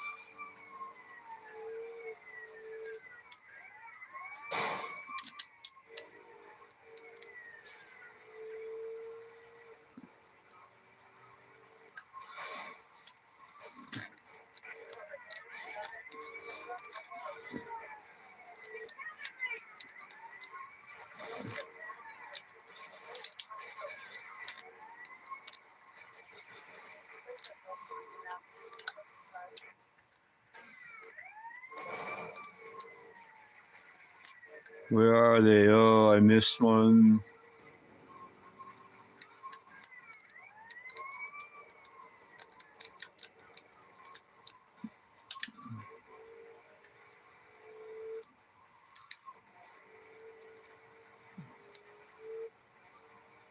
Where are you? Now you're in a car. Oh my god.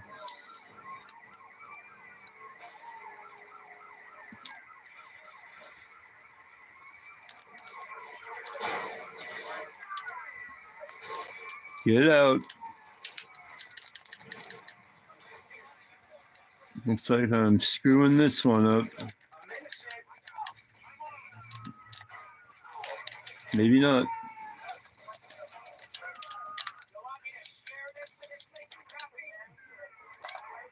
What?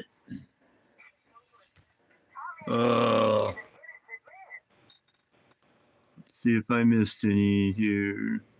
You're back. You all done doing what you did? Now you're back, huh? All right, let's. I'm still trying this stinking vigilante mission.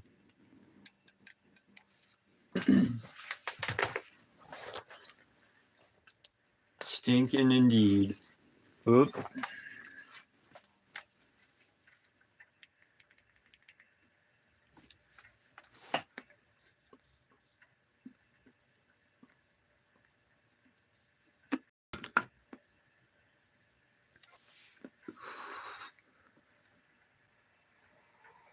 Yeah, I'm still trying. I only have vigilante missions and ambulance and a couple unique jumps before I start doing the missions.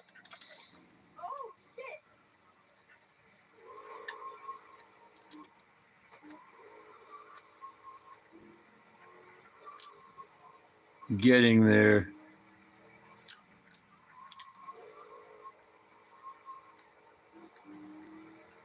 Only I can beat this stinking vigilante.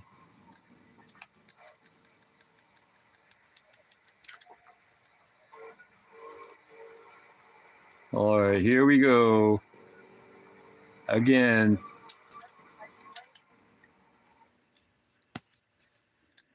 Where is it? Southward.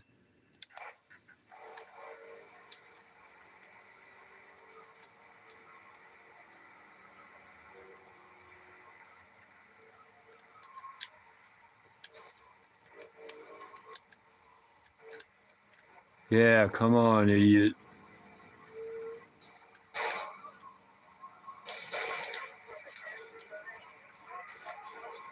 Come on, stars already.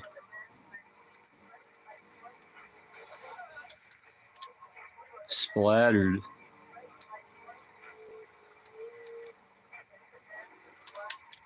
Two stars. Come on, where's that stinking star?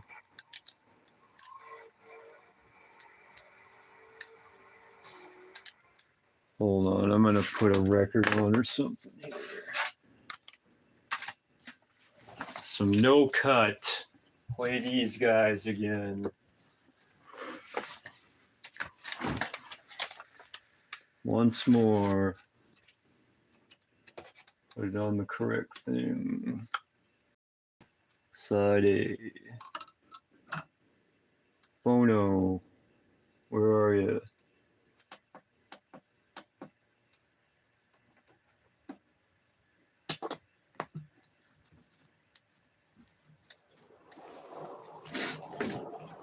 All right, let's go.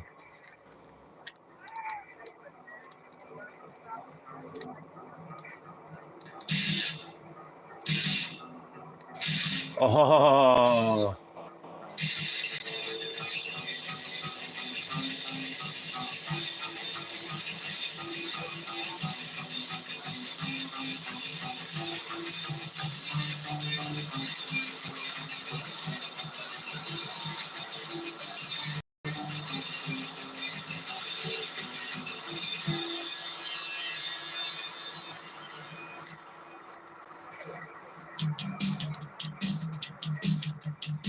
Whoop.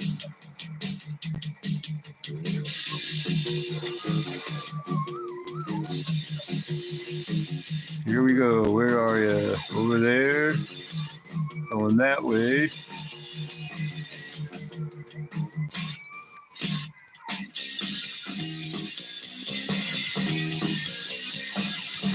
Whoop.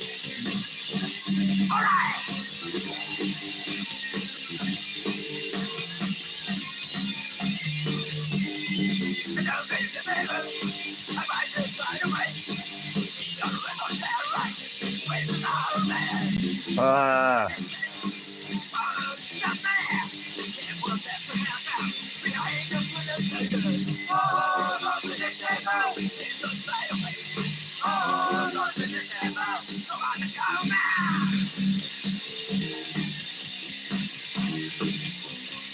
Come on.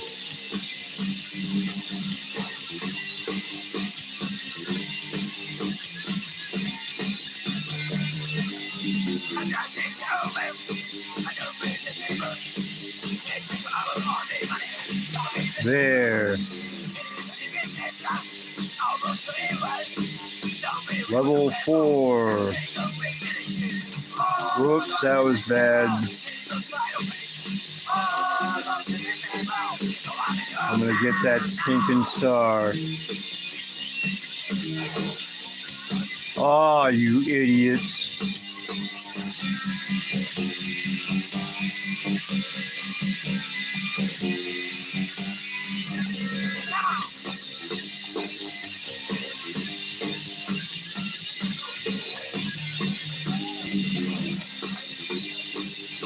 Oh, now it's 3. Come on.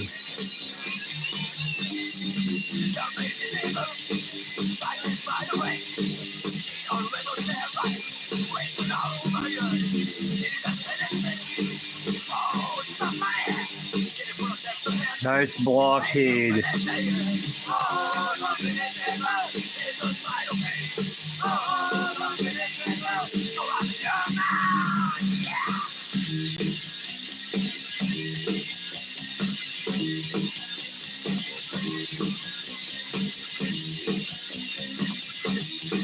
Jeez, finally.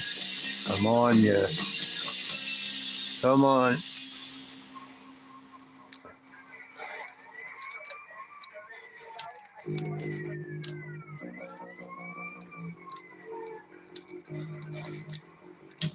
That star is probably not back yet, right?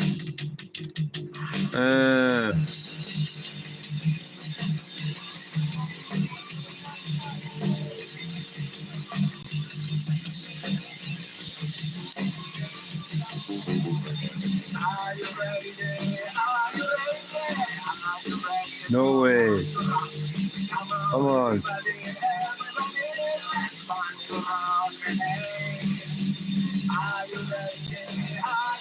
I need a new car, I think.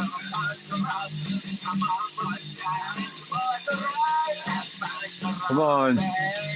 There's one. A nice one.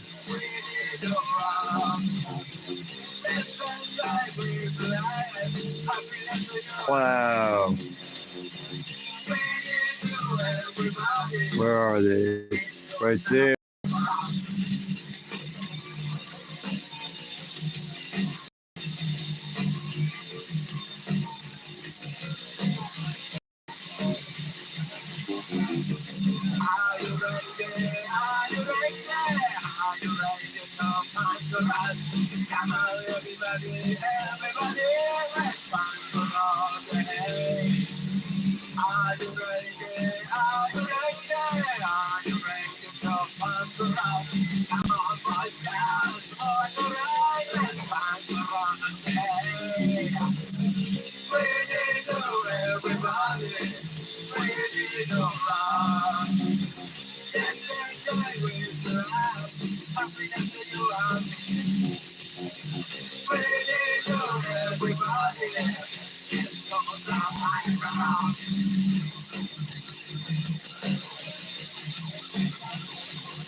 Whoa, what a cluster this is.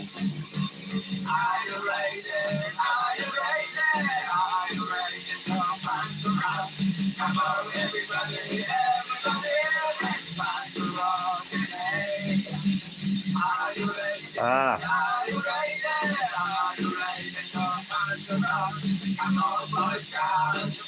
No. Look, this one, that's more like it.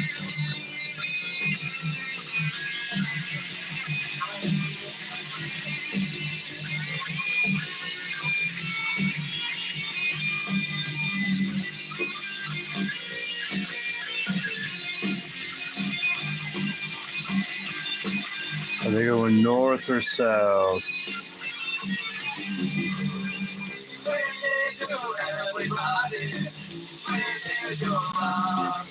Good.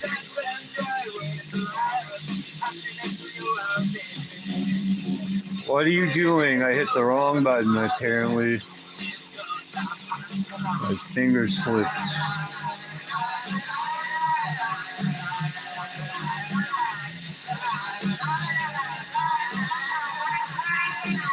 What you doing down there, huh?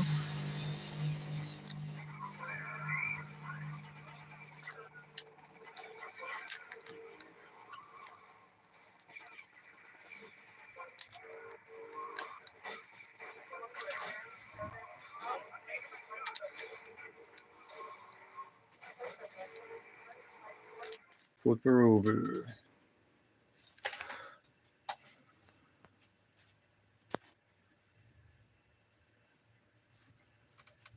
Flip, flip, flip, flip, flip. Flippy flip.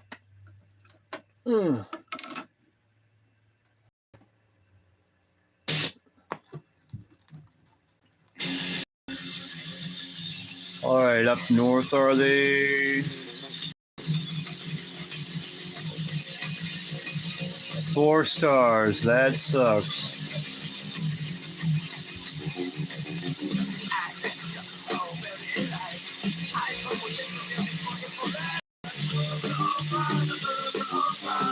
Wow, what was... Come on, dude.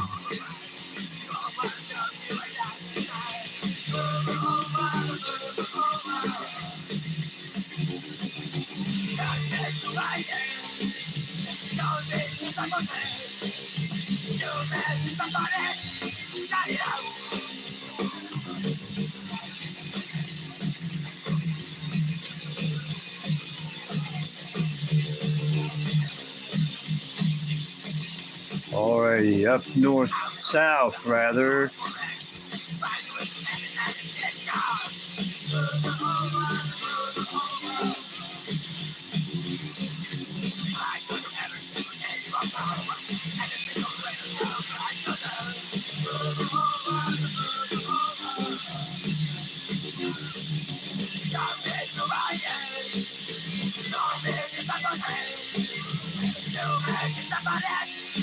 Oh, get up. Oh no. Yeah, I'm gonna die. Armor and health, that's what I need, right? Where am I? Consult my computer screen map over here.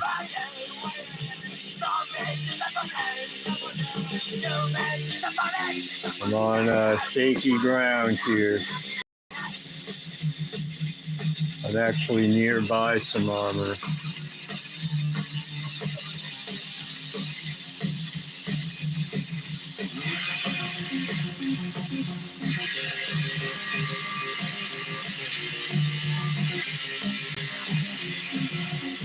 Uh-oh. Get out. I'm dead.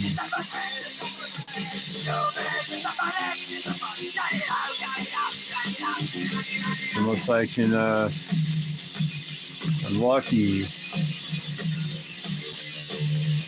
Where is it? Probably up there somewhere. How do I maneuver?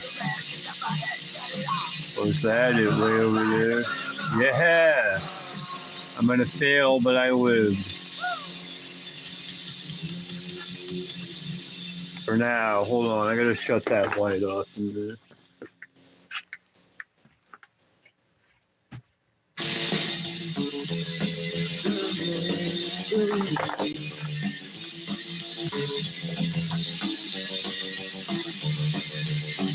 Now to make my way to a save point or a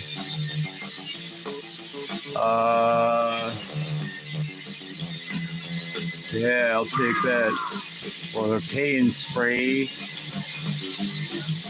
Which one's closer?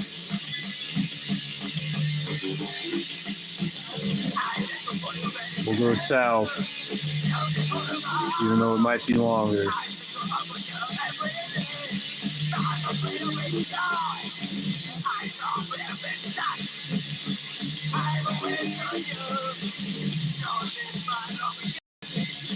Yikes. Intense.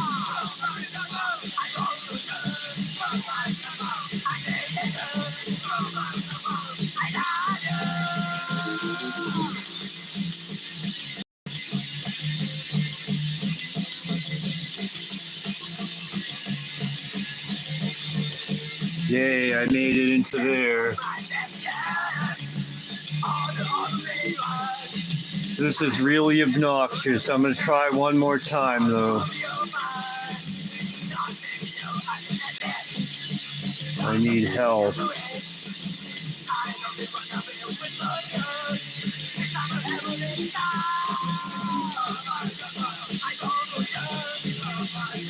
Or the hospital.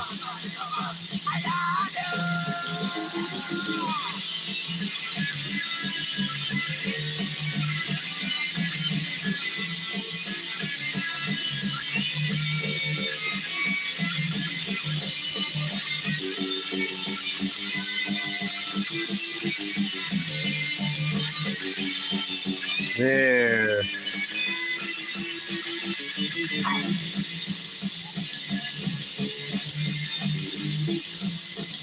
All right, let's try once more here. I'm gonna save first.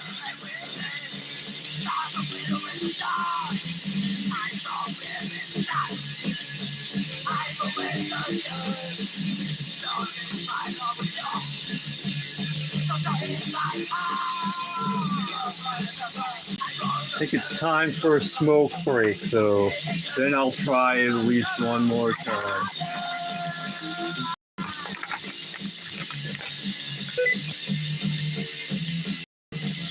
Oops, I did some wackiness. Didn't like when I put my controller on the keyboard. Make funny sound. Let's see how complete I am so far. 38% complete. The record ended just as I was, whatever, right?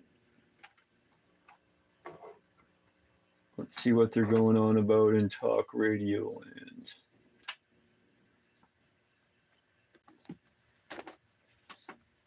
Auxiliary, DT, tune.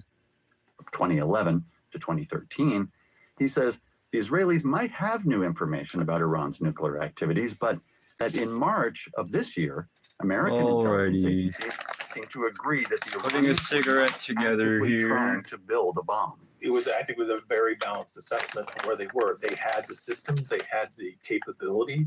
And see how nice or not nice it was not is something that they outside. felt they were on the edge, ready to be ready. I think they had the capability to turn it on immediately. They wanted to on an immediate danger. In the last 6 days, Israel has bombed several nuclear facilities in Iran. Today, the United Nations nuclear watchdog said the Israelis struck 2 nuclear centrifuge production facilities.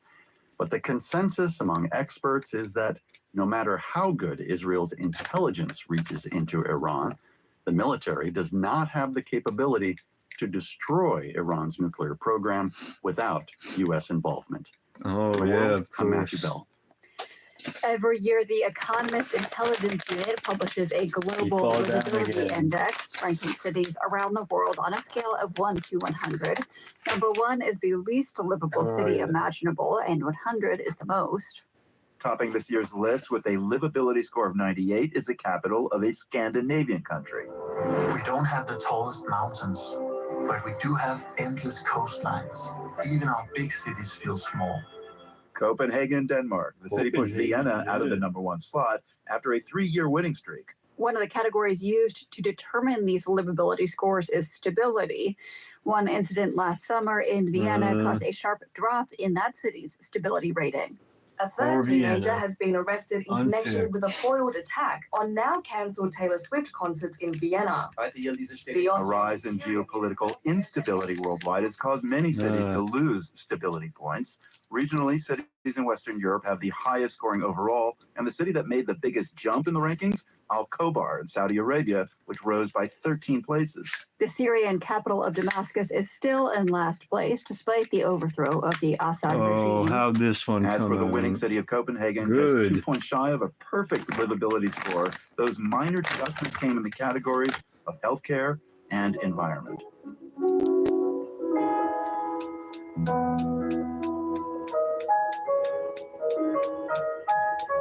Maybe I'll come back in, I don't know, and play this. Just ahead, things are looking up between Canada and India. You're listening to The World.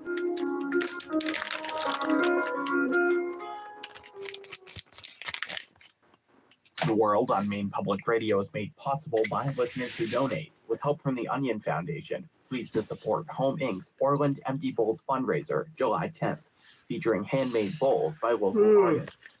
And Evergreen Home Performance, helping Maine homeowners with energy audits, insulation, and financing with Efficiency Maine's Green Bank. More at evergreenyourhome.com.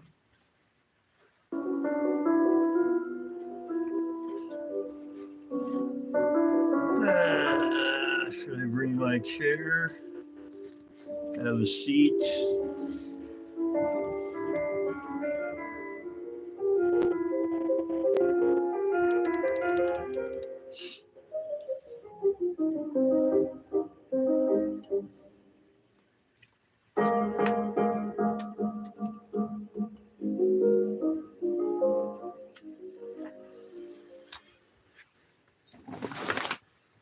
This is The World. I'm Marco Werman.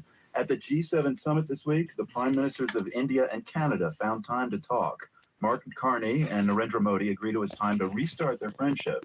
Both Canada and India had withdrawn diplomats from each other's countries after a Sikh activist was murdered in British Columbia 2 years ago today.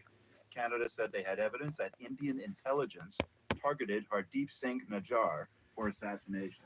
Here we go, outside time. Ugh. It's really nice out. I might want to not go back in anytime soon. I don't know.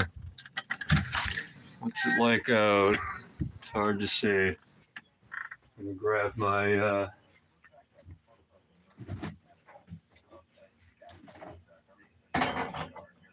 beverage.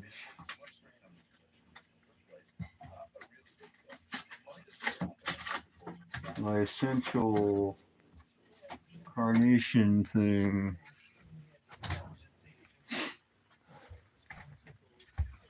All right.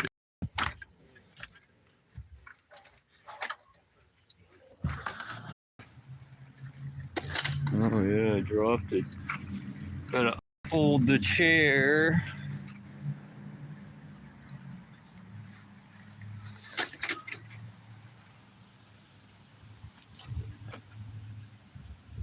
Here we go. Wahoo!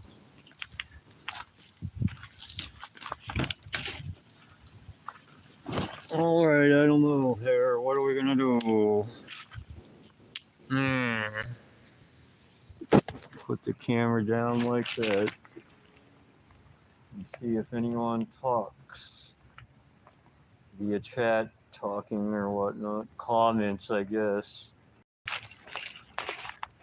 Post a comment. Press the button if I missed any. Trying to 100% it. Yeah. Ooh, this mission's being, the vigilantes being a biatch. The vigilante missions.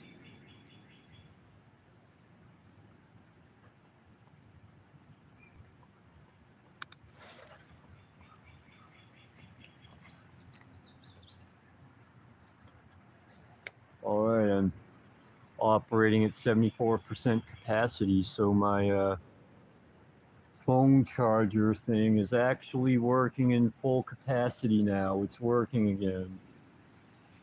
Having a better time with it lately.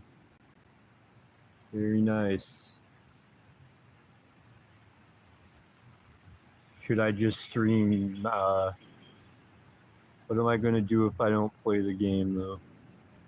Well, sit out here. Should I just sit out here for a long time and make you look at rocks?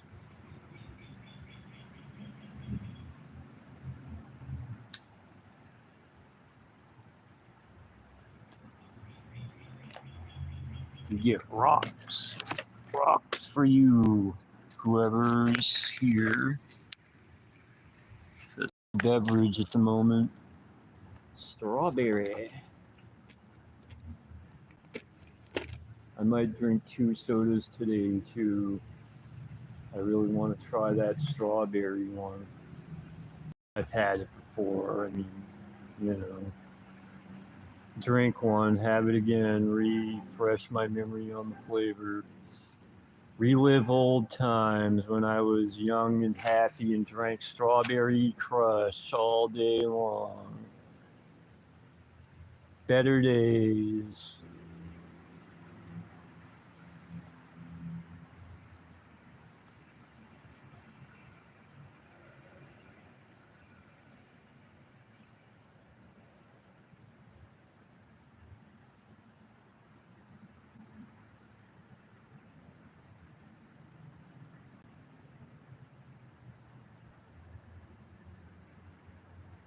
Kitty, kitty.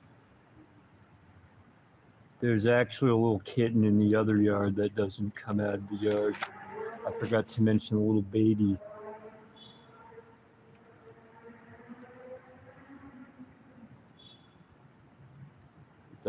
Kind of doesn't count because it doesn't come in this yard, but it's in my view if I go look over there. Kitty's over there now. Baby, oh the baby.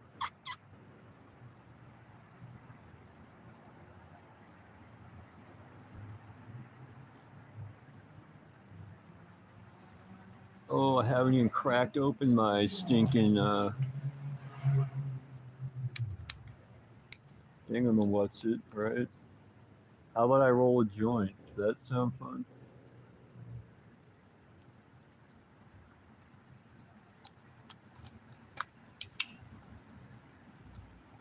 I'm gonna totally tank this, yeah, it does, doesn't it? Oh. I'm missing out on messages. That's the whole point of streaming, right? Hello there, Minhaj. Or well, I can't see if that's a J or an I at the end.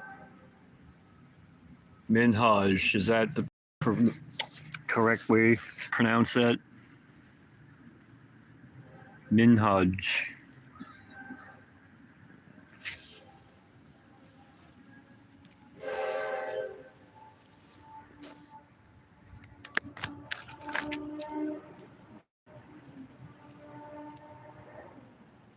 What's that noise? Yeah, it's going to be doobie rolling time in a bit here. It might be a while before I get back to the game there. Yay, I pronounced it right.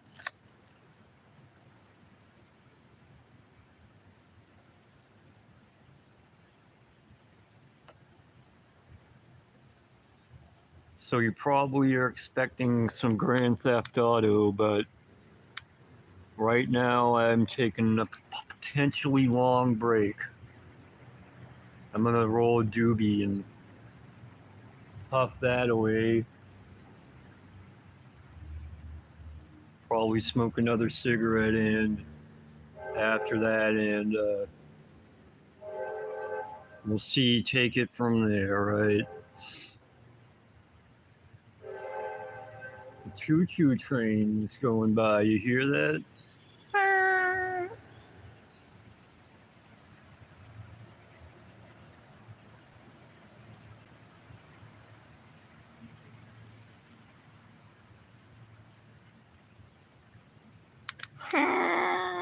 4 thumbs up, wow. I wonder how many thumbs down I have. I bet a lot, probably 8. If 12 people even stopped in.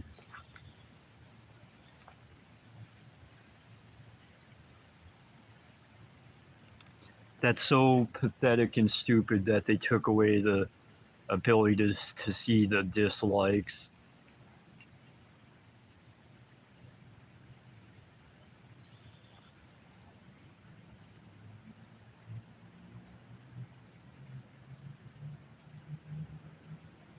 It's gonna be kick back and do nothing. The camera angle. You like my fine cinematography, directorial skills? It's the, oh, it got blurry. Round. It's propped up on this rock a little bit. Right there. There'll be a different view in a bit here. Switch up my cinematography. As you can tell, I'm a very skilled filmmaker.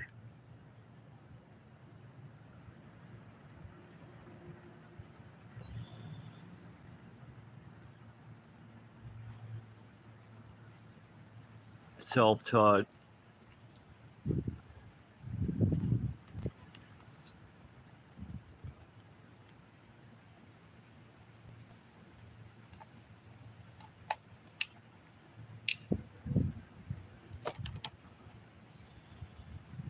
All right, I'll be right back. I'm going to, well, I was going to roll it out here, but it's starting to get windy. And it's high wind, though. It's not low wind, I guess. It's a very weird wind. Not all the leaves are blowing. It's up in the, whatever, up in the sky a little bit. Where does this ground end and the sky begin?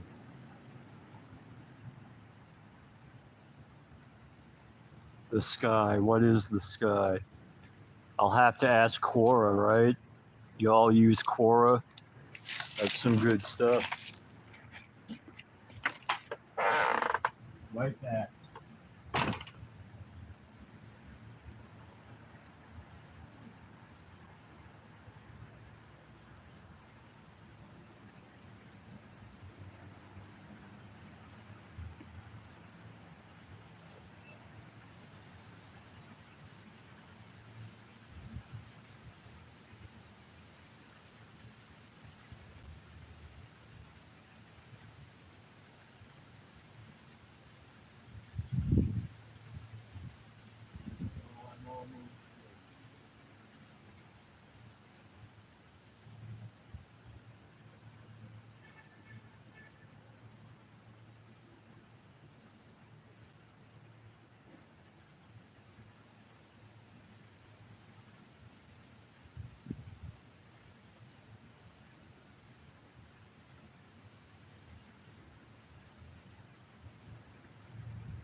Alright, I got my little footrest / table thing.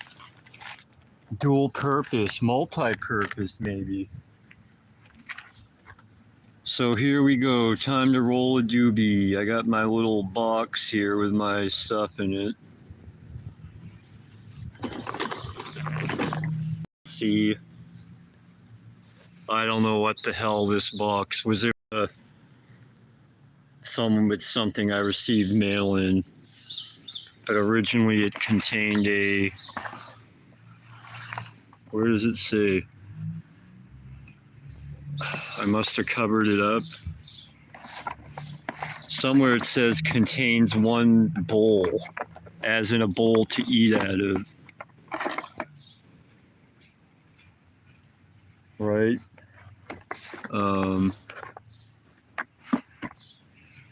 But it's called Artist Sketchbook. I don't know. I decorated it a little bit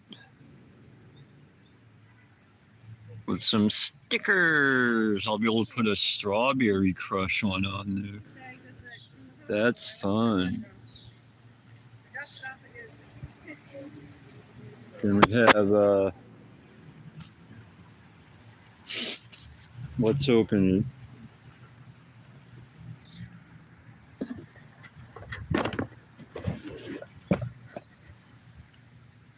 I'm a little low on weed right now. I'll have to rectify that soon, hopefully. All right, let's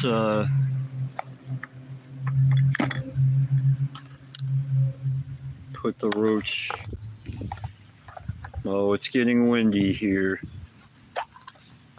I don't know if it's a good idea. Take this roach off. Now we have the roach clip.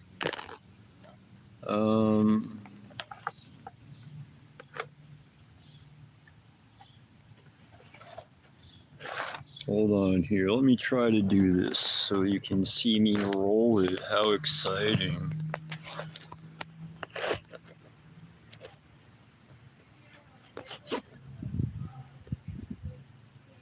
Okay. Look at these papers. My neighbors gave them to me. Haven't seen these in a while. Jokers. They're pretty good. High quality. Finest quality. Let's see.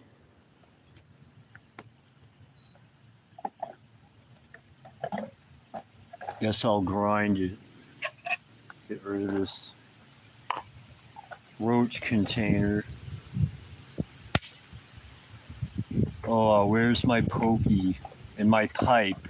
My pipe should be in that weed box there, and my pokey. Usually there's dab cartridges in there too, but I need to get more of those as well. I don't know. We'll see. In the meantime, I have some with a little left here and there, I think. All right. Isn't this exciting? I guess I'll put this nugget in there. Hopefully that's enough. Oh, well, I probably won't need the whole nugget.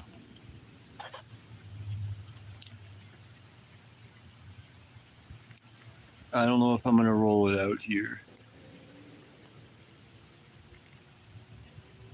There's a little left over. This should be enough for one, I think.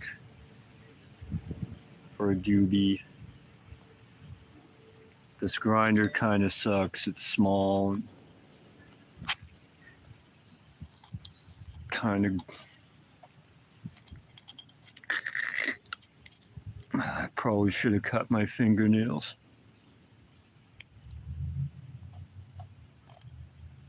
Oh, the wind died down.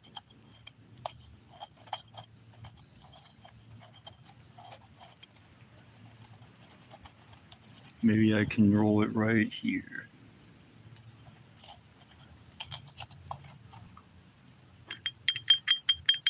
ground up enough. How about inside the bottom? Oh, a little bit. And the catcher thing.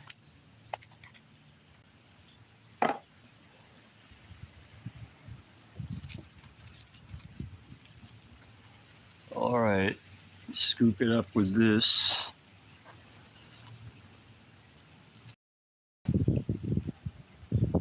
Oh, it's getting windy. Die down. Oh, come on. I didn't get it all in one scoop. Distribute it a little. All right. Oh, little flakes are flying. That's all right. I think I'll live without them. All right, a little sloppy. I even wasted a little. How about that? Now I'm gonna. People say I roll joints backwards because the gummy part is facing me. All right. Oh, I'm losing some of it. All right, roll it like this. And give her a licking.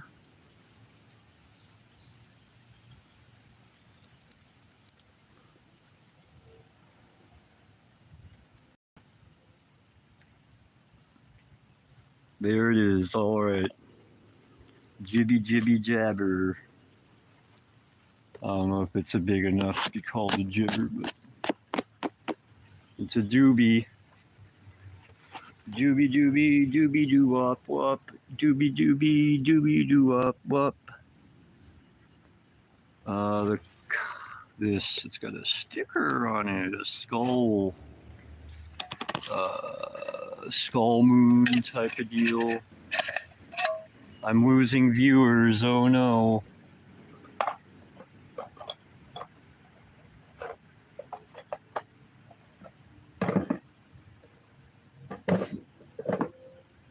When I'm super famous, you're all going to be like, all those people that watch me for 5 seconds are going to be like, oh, I watched him for hours back before he was mega super rich and famous on the old YouTube, right?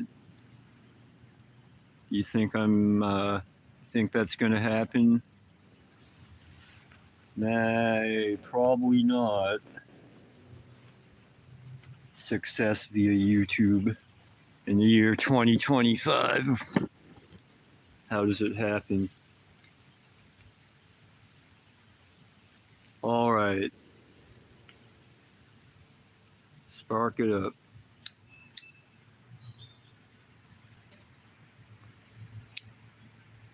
I think it's warm enough to not have to wear this stinking jacket. Oh, look at that.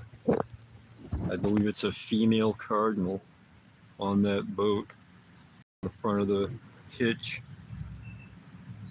It's hard to see it flapping.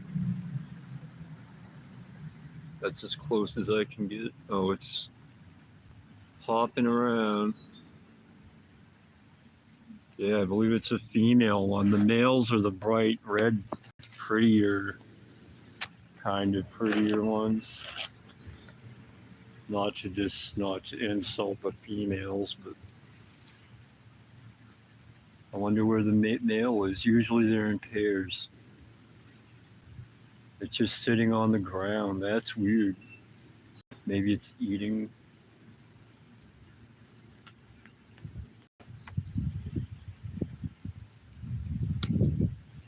Oops, I gotta put my... Yeah, I guess I shouldn't take my jacket off quite yet. That bird looks like it's just laying on the ground. Not like laying, but you know how birds rest. Birdie, are you okay?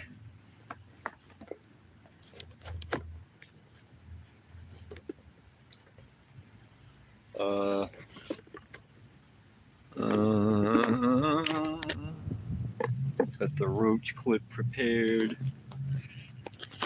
Kick back here. I think that's the bird over there.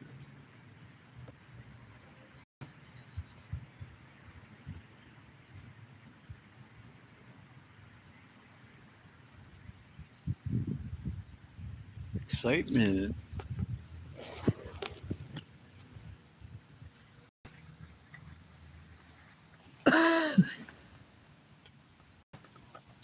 All right, time to use it for its other purpose. The footrest.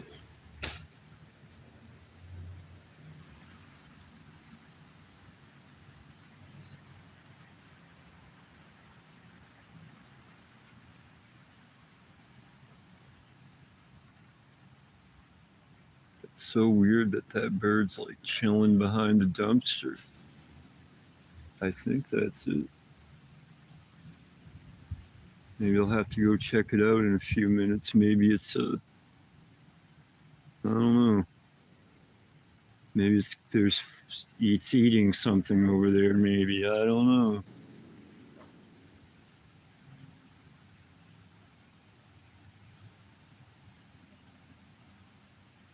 Last,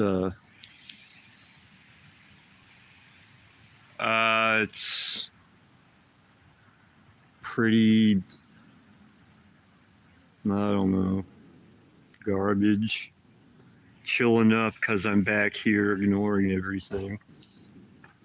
My building isn't so chill in my mind, or it wasn't a few years ago, and it's still pretty, whatever.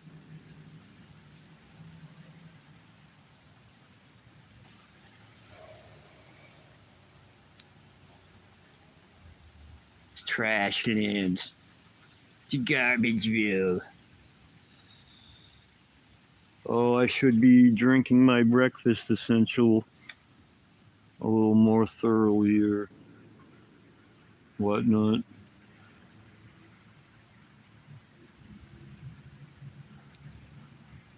Open her up. Where are all the kitties? The kitties.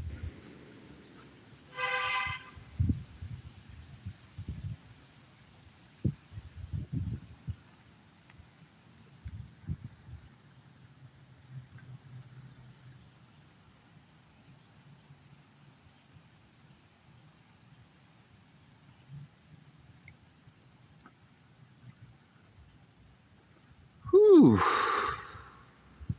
Doobie time. Oh, yeah.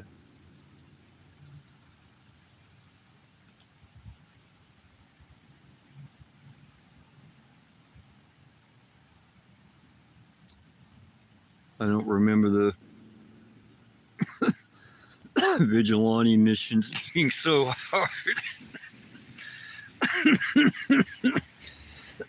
Yeah, sirens. And choo-choo trains. Sometimes you hear some ruckus, people yelling at each other here and there.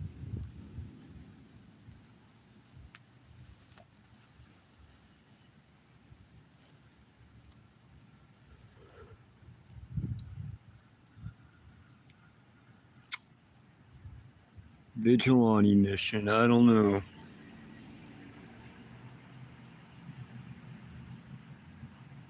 I'll probably give it at least one more attempt. 2.5 hours. We broached that a minute and some seconds ago.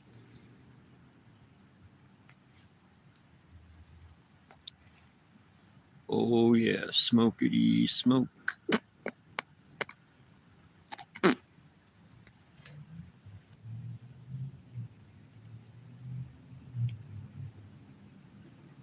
What time is it? It must be what, 3:30? Oh, I missed it. Try again. 3:30, 3:47. Long day of, well, I went to Walmart. Left around noon, got home before 1.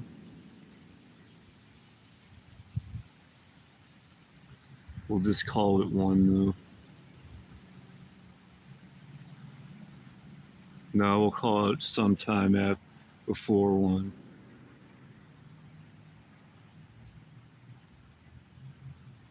And back 3 hours almost. Yeah, it was about a half an hour later I started this up, right?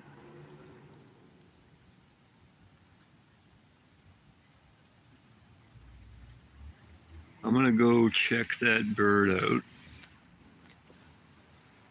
I'll try to avoid yucky. There's my dude lets his dog go to the bathroom over there. Hopefully I don't want to film it, right?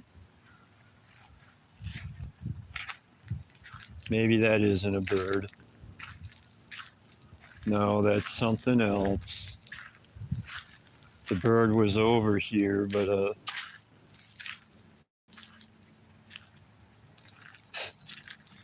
yeah, it's like a rotten apple or something. Never mind. It totally looked like that bird hopped over there and sat down, but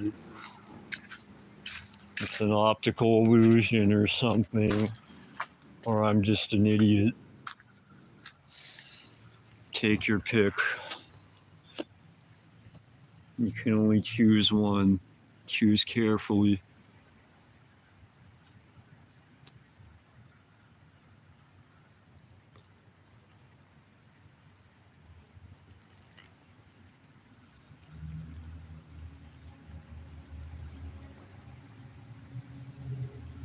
Okay.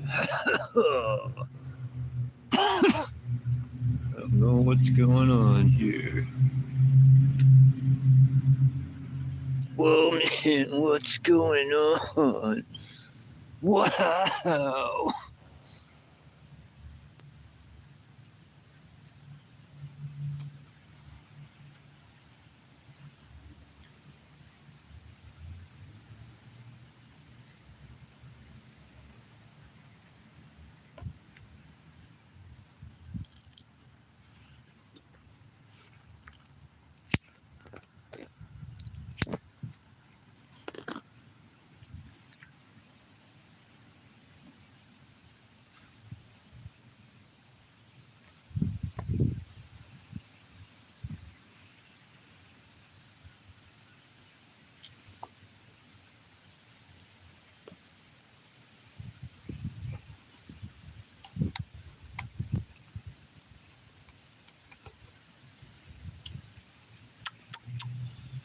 Chug the rest of it down.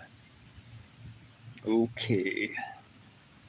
Now I'm feeling a little colder again. Kitty, kitty, kitty. Kitties, alright. Now I'm chilly. It must have been that last drink of strawberry breakfast essential by Carnation. Registered trademark of the Nestle Corporation, I believe. No, of some other corporation. Who owns these people? Nestle, I'm correct. Who makes Boost then? It's some other whatever, who cares?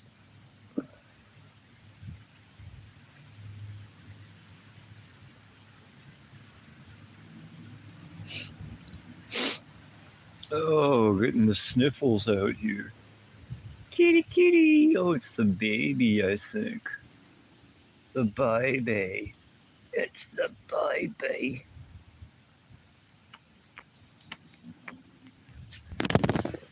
Guess I'll roach clip it up already here. Gotta burn it a little. It's canoeing, sort of. Not even. It's already there. It's like forking or so. Forking stupid. If this wind would cooperate. Whatever, I'll just smoke it and see what happens.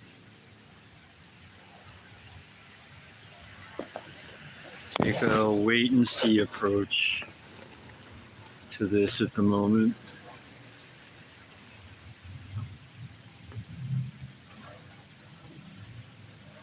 Smoking and a smoking.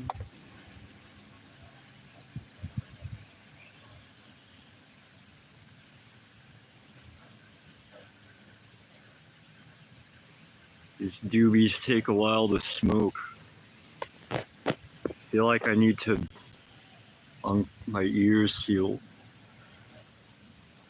like I can't hear, like there's cotton in them. Cotton.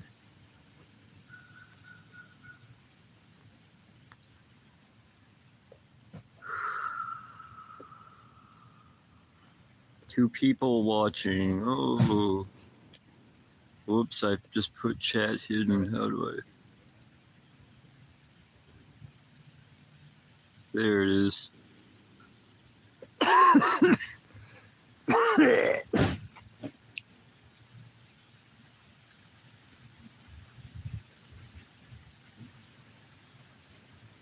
I gotta fix it. Where's that shit?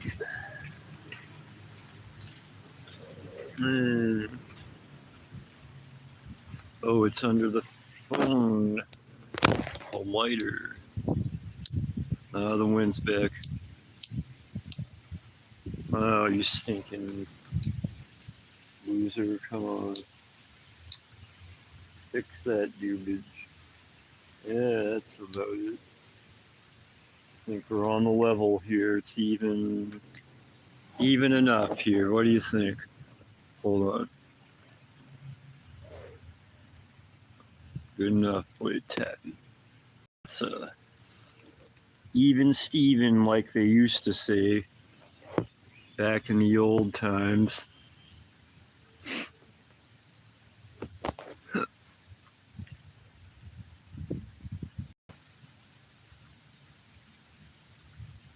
Do do do do do do do do do do do do do. All right, I think I will be ready to play some one more Vigilante real soon. I'm feeling it.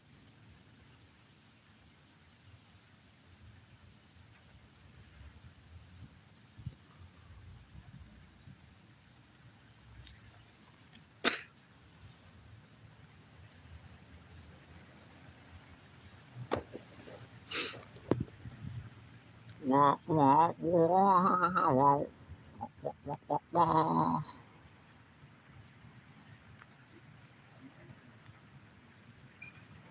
Ooh, look at the texture or something. It's looks hyper realistic or something. Where is it? Is that what it really looks like?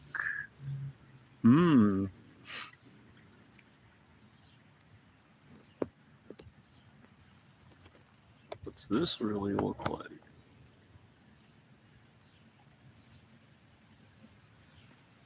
That water? Look at the beads of water. Wow. It's like a magnifying glass, right?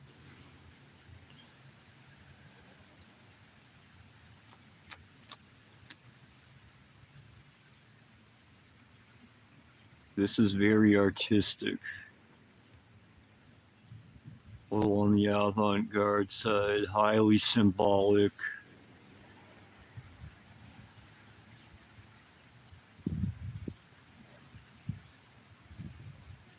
It's a metaphor for the uncertain times we live in. It's artistic, an artistic rendering of that in abstract form. Wah, wah, wah.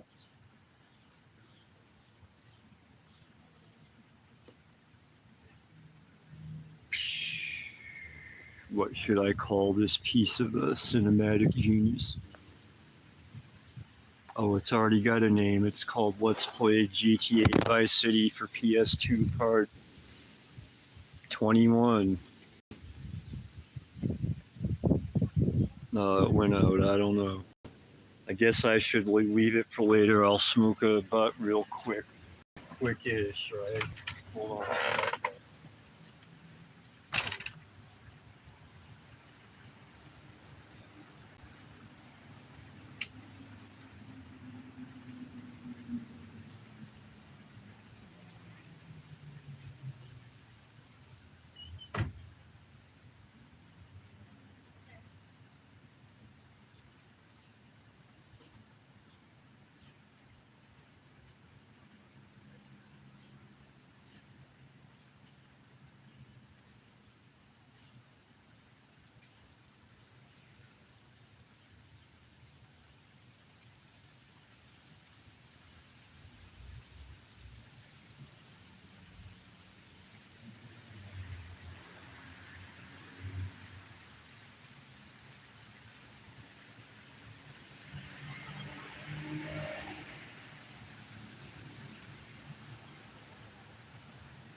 Okay. Whatever. How's that? Someone's still here. Wow.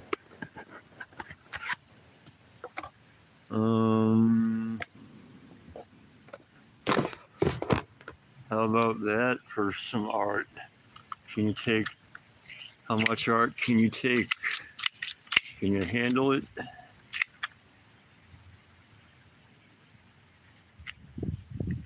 Who said that? How much art can you take?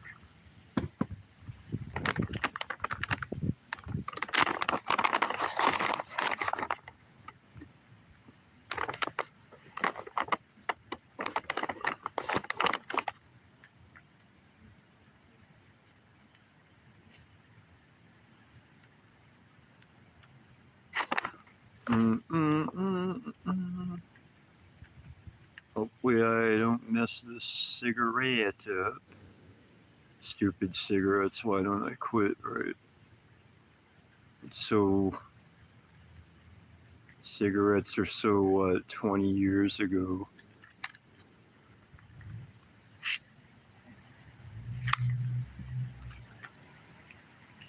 They're so 80s or 90s.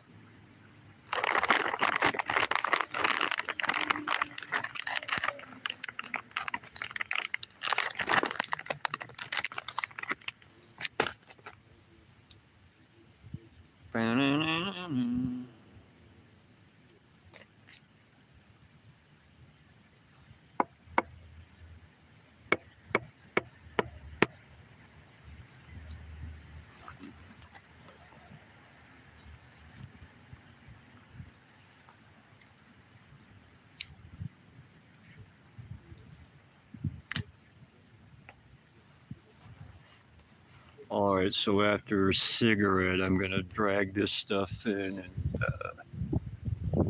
and what? Play GTA Vice City. Take another whack at that stinking vigilante mission. Vigilante.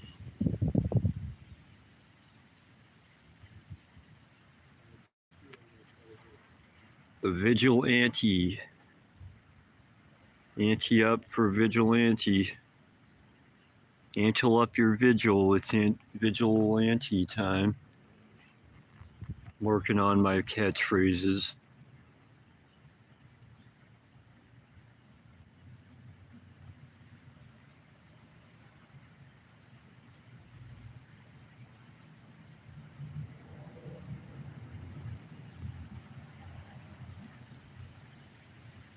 Ante up your vigil.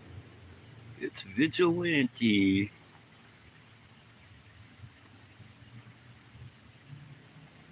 Ante up your vigils, right? We'll call it, even though it's not vigils, auntie. What do you like better? or more. I hate when people say like better, and I just did it, so I guess I hate when I do it as well. Do you prefer ante up your vigil or ante up your vigils? It's vigilante time.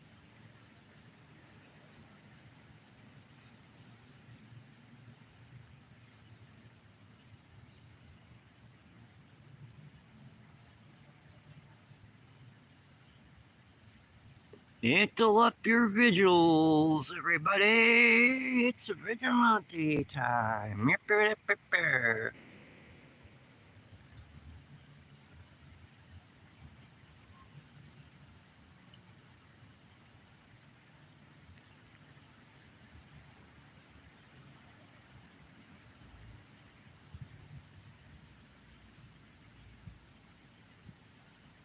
Oh, I actually, let's see, what time we got here? 4:04.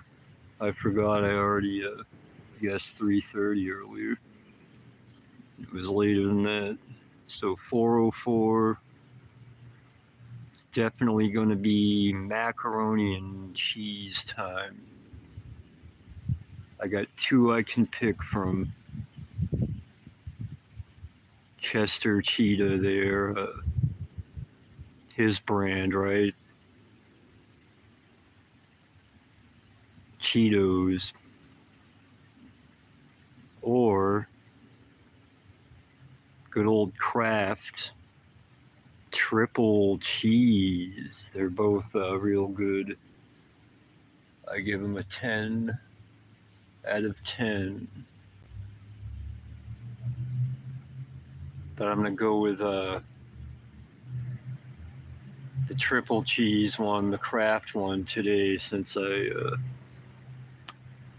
ate the Chester ones. I ate 2 of them yesterday, right? Actually, I think I ate 3 donuts yesterday, or possibly 4. I don't remember if I ate one earlier. So exciting food update. Not even, or whatever, my eating, nutrition. So yeah, I try to alternate Cheeto ones one day and the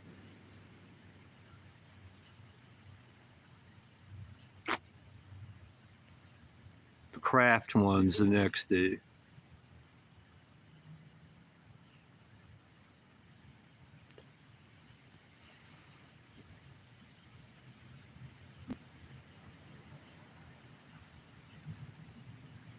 Da-na-na-na.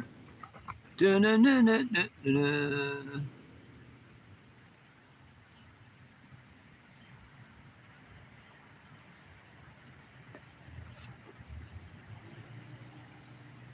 Pretty close to it here. Pretty close to video game time. I guess I will try to get in that zone, right? In that mental state.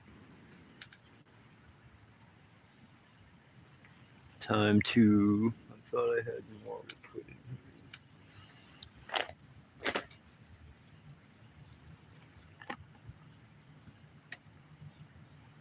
in. Dippity-doo, I can finish my grape soda after I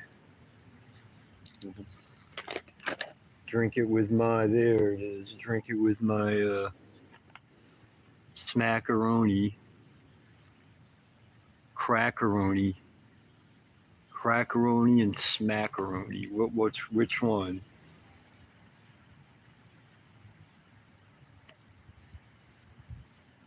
Chester Cheetah, he'll be the crackaroni.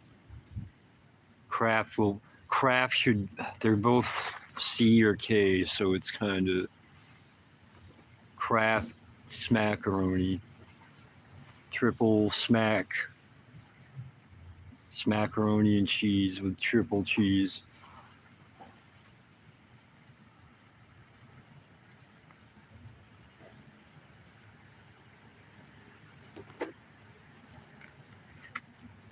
it's almost time. I'm gonna hit the dabby pen here for all what's left of it.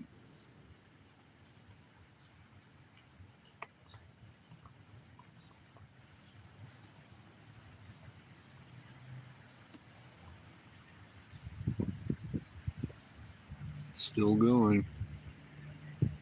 A little bit. I gotta find another one with some in it there, that kicking around.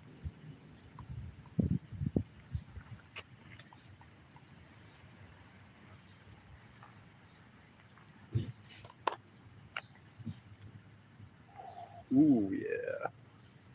Yes, sirree, Bob.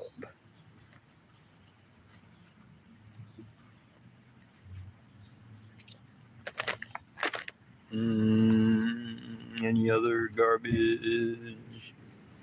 There's some garbages. Oh, what's all this crap?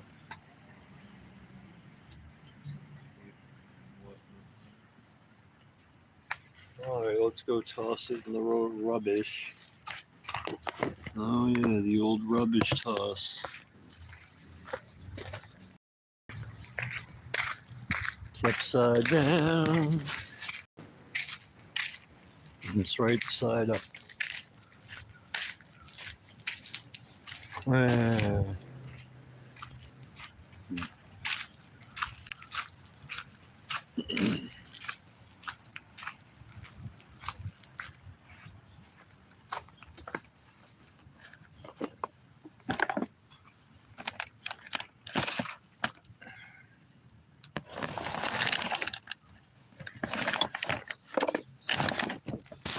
Okay, almost.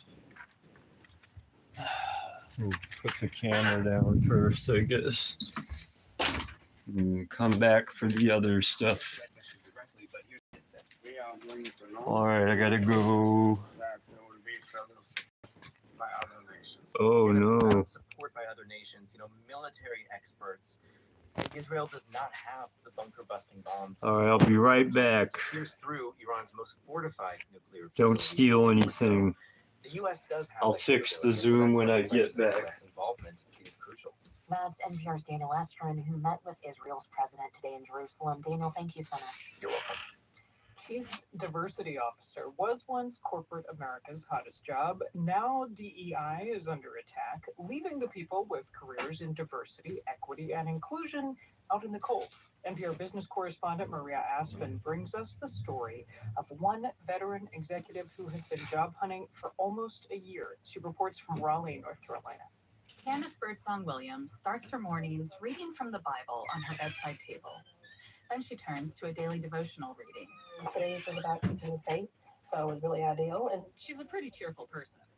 But during this conversation, she started tearing up. We're not going to do this early into the center. We're not. She was feeling raw for good reason. Birdsong Williams has spent almost 20 years working as an executive in what's now known as Diversity, Equity, and Inclusion, or DEI. She loves this work, and she's been doing it since 2007. Wow, it's a long She says she really time. fell for it after one interaction with a hearing-impaired colleague. The conversation got her thinking about the workplace barriers she'd never run into, and what employers could do to remove them for everyone. Diversity runs so deep. It's not about the things that you can see, but it's about the things that you also can't see. Since then, Birdsong Williams has worked for companies including Nationwide and Cisco.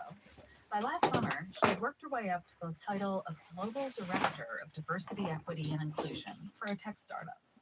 But then she lost her job in a wider round of layoffs. All right. Let's unzoom here. And, immediately I was like, it's going to be fine. And it is going to be fine. Almost a year later, she's still trying to keep the faith. Something upside down. Oh. I've been in interviews and okay, we're no longer going to rehire we're no longer going to staff this role. There, fixed it, I think. This is the same environment that it was Yep. years ago. It really isn't the same environment. 5 years ago, the murder of George Floyd and the resulting public outcry sent employers racing to hire thousands of diversity specialists. Within Come 3 on. years, the number of That'll DEI-related work, I jobs in the United guess. States had almost doubled. It was a great job market for experienced executives like Birdsong Williams, who told me on a Zoom call she was hearing from recruiters every Plug week. it in My now. inbox was completely on fire. Completely on fire. But at the same time, a big backlash was gathering steam. Isn't Conservative it critics wrong argue that side? DEI is itself discriminatory, especially against white men. Here's the right-wing influencer Robbie Starbuck on CNBC. We do believe in fairness, and I think that the workplace in corporate America has gotten way too partisan. How way too about- divisive. We need to remove Yeah, this stuff from it's corporate America. charging. Even people who support DEI say that employers haven't always gotten it right. But they argue that, at think its we're best, it creates more there. That's as good as opportunities for it's going to everyone. get. Jeffrey Siminoff All oversaw diversity right. initiatives from Morgan Stanley, Apple, and others. The work of inclusion and diversity Mhm. is actually making the workplace better. What for to most do? people. Go get a police car, right? But as the backlash ramped up, some companies started backing away. Then President Trump was reelected and Where's signed executive orders the banning what he point? calls Up. illegal DEI. Now dozens of private employers have erased even the word diversity Oh, from come their public on. documents. And the DEI I'm hiring going to drive around a little and hope that goes away. I don't want to waste any of the stars. Or the bribes, rather. Companies with DEI teams tend to have more diverse new hires. I want to start fresh and star-free. Going to pare back the diversity of There, it's gone. In the past few years, U.S. employers have eliminated more than 2,600 jobs related to diversity, equity, and inclusion. That's according to an analysis Tilly conducted exclusively for NPR. That doesn't mean everyone in those jobs has been laid off. Wrong way. Some employers just aren't filling Wrong roles side of the after an employee TD. leaves. And some companies have decided to call their DEI departments something else, like culture or belonging. But Tilly says that employers aren't hiring as much for those jobs anymore either, which is keeping people like Candace Always. Williams on the Oops. sidelines. Whatever. I'll go with 1 star. Oh, this is locked too. Never mind. I guess I'll drive and come back. Now she's applying for human resources jobs that might not have diversity or DEI in the title. She's hoping that employers will focus on her skills and her 11. 2 decades of experience. In the meantime, she's relying on her family and her faith. She keeps inspiration Drive from her away. mom's Oh, way come of on. like a sign one of her daughters painted of a favorite Bible verse. Psalms 46. He is within her, she will not fail. I'm not worried about failing. Now she's just waiting for Whoop. another employer to have the same faith in her and in the work that she's been so passionate about for decades. Maria Aspen, NPR News, Raleigh. Deep in the Caribbean Sea off the coast of Colombia lies a treasure, valuable for what it is and the history it holds. How? More than 300 years ago, June I still have a star. British forces attacked a Spanish Whatever. ship called the San Jose. This was during Oh, now I need armor.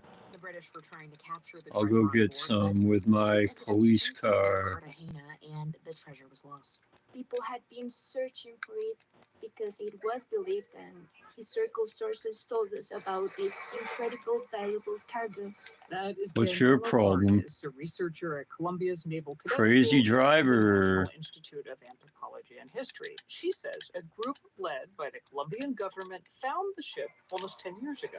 New images from the site tell the story of what was lost. She says Armor. Where's the nearest? Pots, plates. We Um. have seen some teacups of Oh yeah. Chinese porcelain. Gems, gold, and silver coins, they could be worth billions in today's dollars. But Vargas and her team are particularly taken with new images that show not just the coins, but what was engraved on some of them. Castles and lions, the Jerusalem cross, and the columns of Hercules. all markers of coins from Spain. They also found coins from Lima, Peru, and Bolivia. We'll start the mission down here somewhere. Let's see what happens. How about right here? Designated the site a protected archaeological area. Vargas said that her team doesn't want to see this as merely lost treasure, but an opportunity to learn. It's a really rare opportunity. Oh, they're going with the to northern study it. It can tell us a or lot middle right about now, what was but going on around the beginnings of the 18th century. No need to book a trip yet to visit. For now, all Hmm. items will remain at the bottom of the sea, while Vargas and her team continue to gather details. You're listening to All Things Considered from NPR News. All Things Considered is made possible by listeners who donate with help from High Pines Village and Wells, offering a star, of course. No, it went away right away. workforce in mind. All right, whereabouts? And Just keep going. every girl can discover her passions, make lifelong friends, and change the world for the better. GirlScoutsOfMaine.org.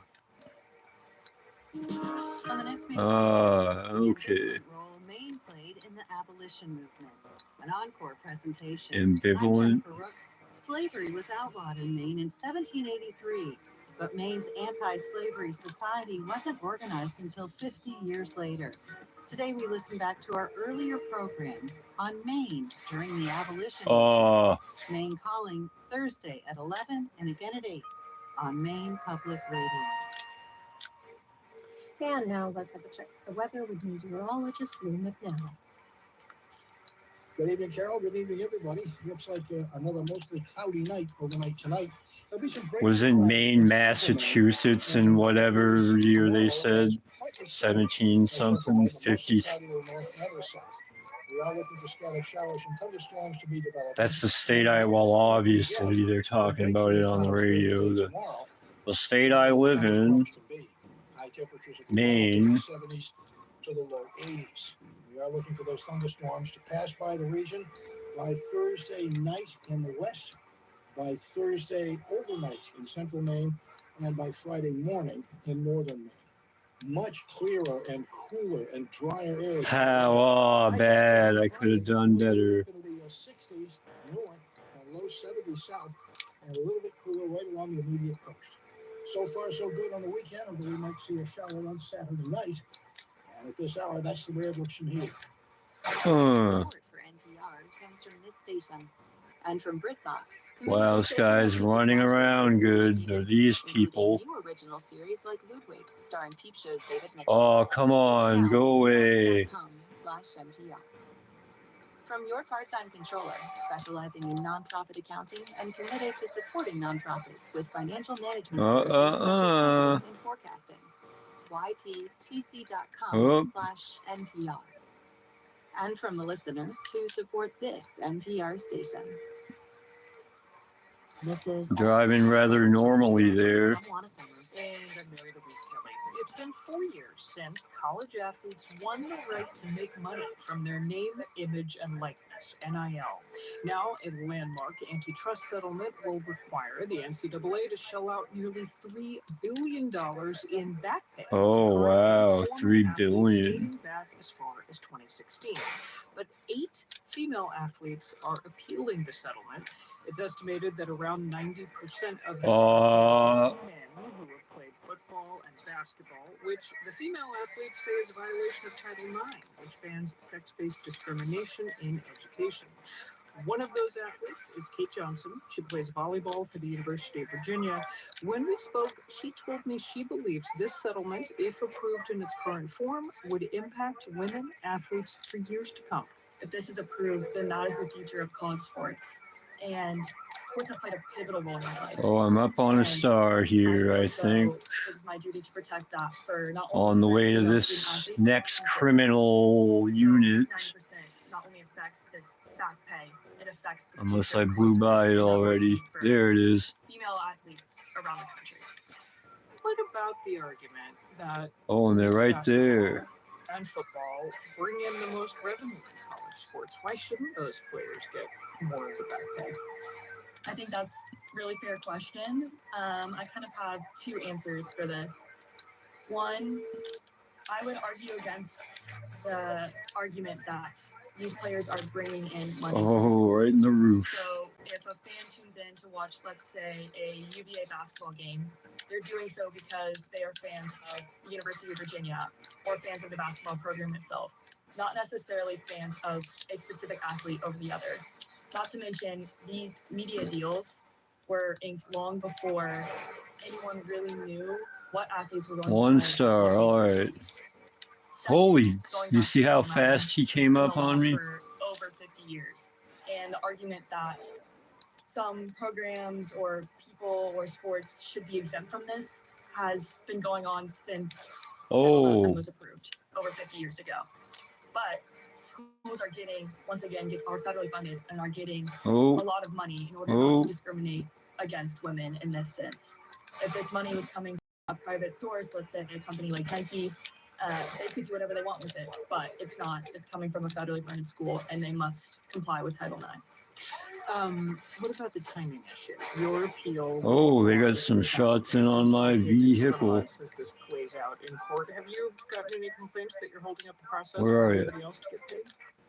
We've heard some complaints, and while they're valid, I Level think 6. I'm only on 1 star. That's nice. but we want these payments to be equitable. The appeal affects 1.1 billion of a 2.8 billion dollar settlement, and so we aren't appealing over trivial amounts of money, and we understand the seriousness of the settlement. But the difference, like I mentioned earlier, is tens of thousands of dollars per athlete.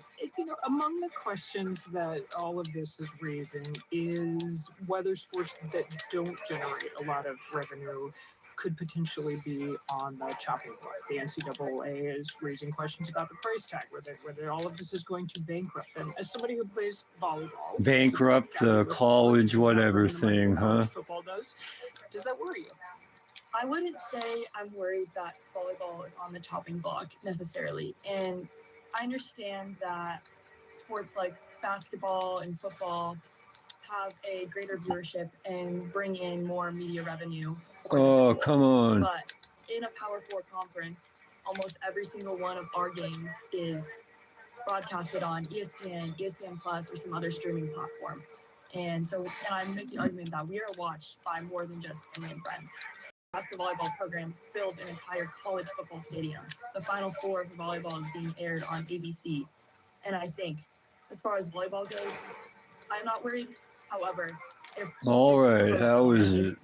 I might as well, get a new car.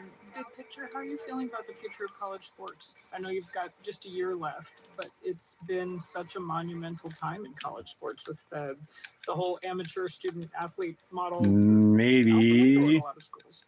Yes, I think Yay. college athletics is navigating unprecedented What change mission right is now, this? 7? This House first NCAA settlement is the beginning of a new era for amateur athletics. And Let me check my messages just in not feeling case. uneasy, I don't think just anyone's been watching. interested as to how it is going to play out. Yeah, take And care. as far as this appeal goes, Uh, I'm concerned right now. you enjoy your day too. Of women's sports. Let's making sure all right, the same where am I? opportunities I've had to compete at such an amazing university is available. Oh, I for hope future they're generations coming of down. Kate Not Johnson, going she's on the north. University of Virginia women's Either volleyball way. team, and she is one of 8 plaintiffs appealing the NCAA's $2.8 billion back pay settlement. Kate Johnson, thank you. Thank you so much for having me. Abdul Rahman Edward Karoma was supposed to be in New York last week.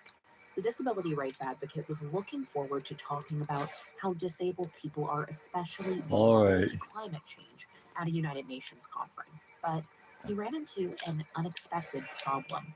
He's from Sierra Leone, one of the countries on President Trump's travel restriction list. It's quite painful and it's quite disappointing, and I hope the US government will really consider its stance and position, because the world is a global village. We all need each other one way or the other. As It's on fire. Yeah. will have a chilling effect on global health specialists like Get up. Corona and could isolate the U.S. as well. The disappointment felt by Corona is shared by many others. The Trump administration has banned or restricted people from 19 countries from traveling to the U.S., citing security threats and concerns about visitors overstaying their visas. Yemen is on that list too. That's a blow to one cancer researcher from the country who asked not to be named for fear of losing their job.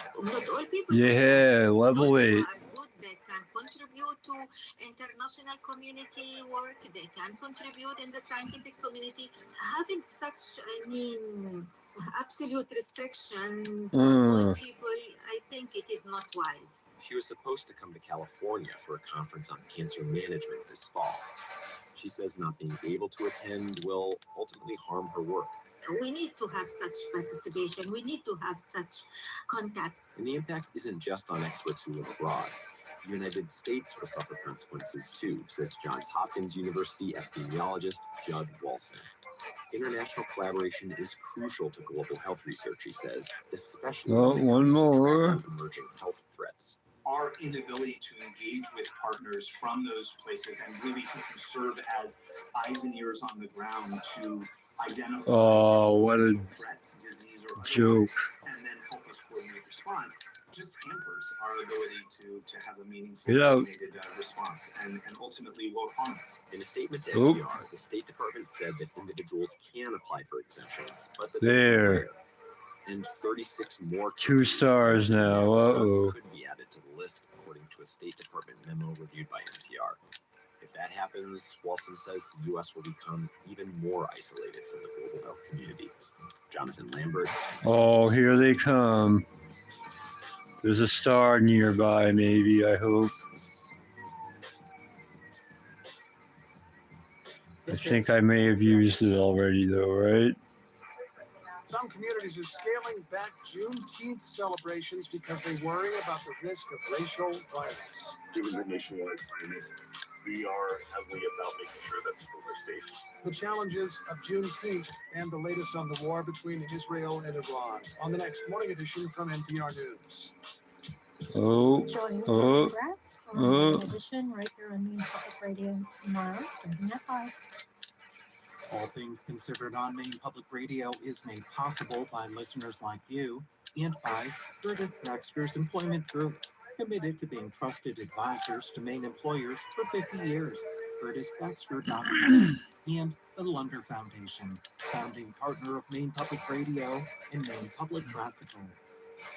The time is coming up on 4:30. You're listening to All Things Considered on Maine Public Radio. Yeah. Shouldn't get too hopeful. Who knows what ways in store. I'm Juana Summers. Oh, that was bad. Coming up, the view from Tehran. Thousands of Iranians are scrambling to flee the capital city as Israel's attacks intensify. We've had bad meeting, and as days pass, fear, anxiety, and uncertainty are taking over. That's ahead after these news headlines. Live from NPR News in Culver City, California, I'm Dwayne Brown. Now I wish the cops were on me. I gotta go find one really fast. Was 6-3 with the court's 3 liberal members in dissent. Where is it? Where's the police station? Finding law barring certain medical treatments for transgender. This way or that way? Wrong way, right? Or is it up here? Proponents of transgender care. Oh, there it is. Throws a wrench into right? protections for all transgender people, because this is the kind of care. Hopefully it's open. Medical associations have found Oh, for transgender people, and there's a fear guess I better. carve out specifically. Oh, 18 seconds. Come on. Fear that we've created a new class of people under the Where are the police? Constitution. At least 26 other states have laws similar to Tennessee. Come on, police. 4 seconds. Wow, that sucks. Horsley reports that slightly earlier than trustees were projecting. All right, try again. I'm ready to go again. That was somewhat encouraging. Drive away and go back, right? Automatically cut by 23%. That deadline's about 9 months earlier than trustees projected last year. That's largely because of a new law that increased benefits for nearly 3 million people who had pensions from jobs not covered by Social Security. Trustees also lowered their forecast of future wages and birth rates. Congress could patch the hole in Social Security's finances. Oh, I ought to go save anyway, right? Maybe that'll help. Trustees urge lawmakers to act sooner rather than later, so people have more time to prepare. Scott Horsley, NPR News, Washington. Well, stocks finished modestly higher on Wall Street today after the Fed left its key interest rate unchanged. Oh, it's always over here. The UN's International Organization for Migration, or IOM, says at least 60 people are feared missing off the coast of Libya following 2 deadly shipwrecks there. Michael Kaloki is following the story. The shipwrecks mark one of the latest tragedies. 5 thumbs up. That's nice. Which has been Thanks, a key route for everyone. migrants trying to cross from Africa to Europe. According to the IOM, the Mediterranean is the deadliest migration route in the world, with the agency finding that so far this year, more than 700 people have died trying to cross the sea. IOM urges coordinated action to help prevent migrants. In recent years, the European Union has increased efforts to try to reduce migration attempts across the Mediterranean, including by providing financial support and equipment to the Libyan Coast Guard. For NPR News, I'm Michael Kaloki in Nairobi. Time to go get a police car. Today, but signaled there could still be 2 rate cuts by the end of the year. Fed Chair Jerome Powell says even Where though is it? they expect inflation to rise, the economic outlook remains solid for now. Fed policymakers have been holding off from any change to their key short-term rate because The of police are uncertainty still on surrounding me. the Come impact of on. President Trump's tariffs on the economy. Officials expect inflation to actually worsen in the coming months. On Wall Street, the Dow gained 1/10%. Go away, police star. This is NPR. Good evening. With Maine News, I'm Carol Bousquet. Maine State Police have arrested the mother and stepfather of a 4-year-old boy in Lewiston who died from a gunshot wound in May. 35-year-old Robert Smith has been charged with manslaughter and endangering the welfare of a child. 27-year-old Michaela Smith has been arrested on unrelated warrants. Laura Smith, the boy's aunt, says she and others called State Child Protective Services multiple times due to concerns. Oh, I'll go to the other cop station. She says the arrests offer some justice for the boy and his half-siblings who have now been placed in foster care. They deserve so much better and so much more than she is and could ever give them, and I just really hope that they don't return them to her. A spokesperson for the state has said they can't comment on child welfare cases due to confidentiality laws. And you're listening to Maine Public Radio. The time is 4. Wonk. Support for What do we got NPR here to comes from the choose station from? and from Capital One with the Not Capital a One lot. Saver Card. What's in your wallet? Terms apply. Details at CapitalOne.com. From UKG, delivering HR, pay, time, and culture products and services, dedicated to helping clients build a great workplace for their people. Do a flippy flip. UKG.com/great. UKG, Oh, our this purpose car is sucks people. too much.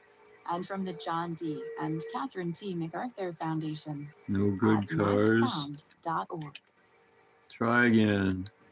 On a Wednesday, it's All Things Considered from NPR News. I'm Mary Louise Kelly. And I'm Juana Summers. Iran's Ayatollah Ali Khamenei That's has better. rejected President Trump's Almost some kind of barrel roll. surrender in the war with Israel, while the supreme leader hit a defiant note. Inside the capital Tehran, streets are choked with traffic as people race to get out of the city to escape Israeli airstrikes. Many Iranians say they're scared, not only of the Israeli missiles, but of the future. NPR has been talking with several people in Iran. NPR's international security correspondent Jackie Hooray! has this report on what they're going through. NPR began contacting Iranians shortly after Israel launched its first strikes against the country. With one woman, Zara, a 30-year-old unemployed fashion designer from Hama to the southwest of Tehran. Like others interviewed for this story, she doesn't want her full name used out of fear of retribution from the government. Zara, who spoke with an NPR translator, says she was overjoyed with the first Israeli strikes because they were killing senior leaders of the hardline regime. What they got for me Zara this says time? that Uh-oh. euphoria quickly passed as the missiles continued to rain down. Let me guess, this one's locked. As days pass, Oh, they're both good. All anxiety right. and uncertainty are taking over. We don't know what we should do. Boom, We vigilante. have no access to reliable news. Oh my God. A 48-year-old marketing specialist in Tehran That's, says an oil I feel like an refinery idiot. was hit by an Israeli missile Maybe I and is am, still right? burning. She says the Iranian regime is Time telling to people go to back stay and at come home. back and He we'll says when the Israeli military go ordered away and parts of come Tehran back to evacuate, on a things began to scooter. move. دیروز اولین When the first statement from the Farsi-speaking Israeli military spokesman came out, Tehran got so busy. I mean, I left work at 2 p.m. There were kilometers long gas station lines and heavy traffic on roads out of Tehran. There are growing shortages of bread, flour, and other basics. Israeli missiles are hitting Iran's critical infrastructure, military installations, as well as residential areas. Sam, a 24-year-old university student, says the number of strikes seems to have slowed down, but are more intense. Ooh, I'm wasting my armor. The killings of civilians and attacks on neighborhoods populated by civilians. Because of this, I experience fear and stress. Sam says he's afraid what happened in Gaza, which has been devastated by Israeli airstrikes following a 2023 attack by All right, Hamas, where you could at? also happen in Iran. He says the Iranian regime is not protecting people. People of Iran, myself included, seriously oppose Islamic Republic of Iran government, and they don't trust the government, but they expect the government to have a minimum of defense power. Unfortunately, Iran has not been able to protect its people the way we don't have shelters or anything of the sort. Zara, the fashion designer, says she's facing many mixed emotions about what comes next. She's happy the Israelis are targeting senior Iranian leadership, but her growing fear is that the country is destroyed, but the Iranian leadership somehow remains in place.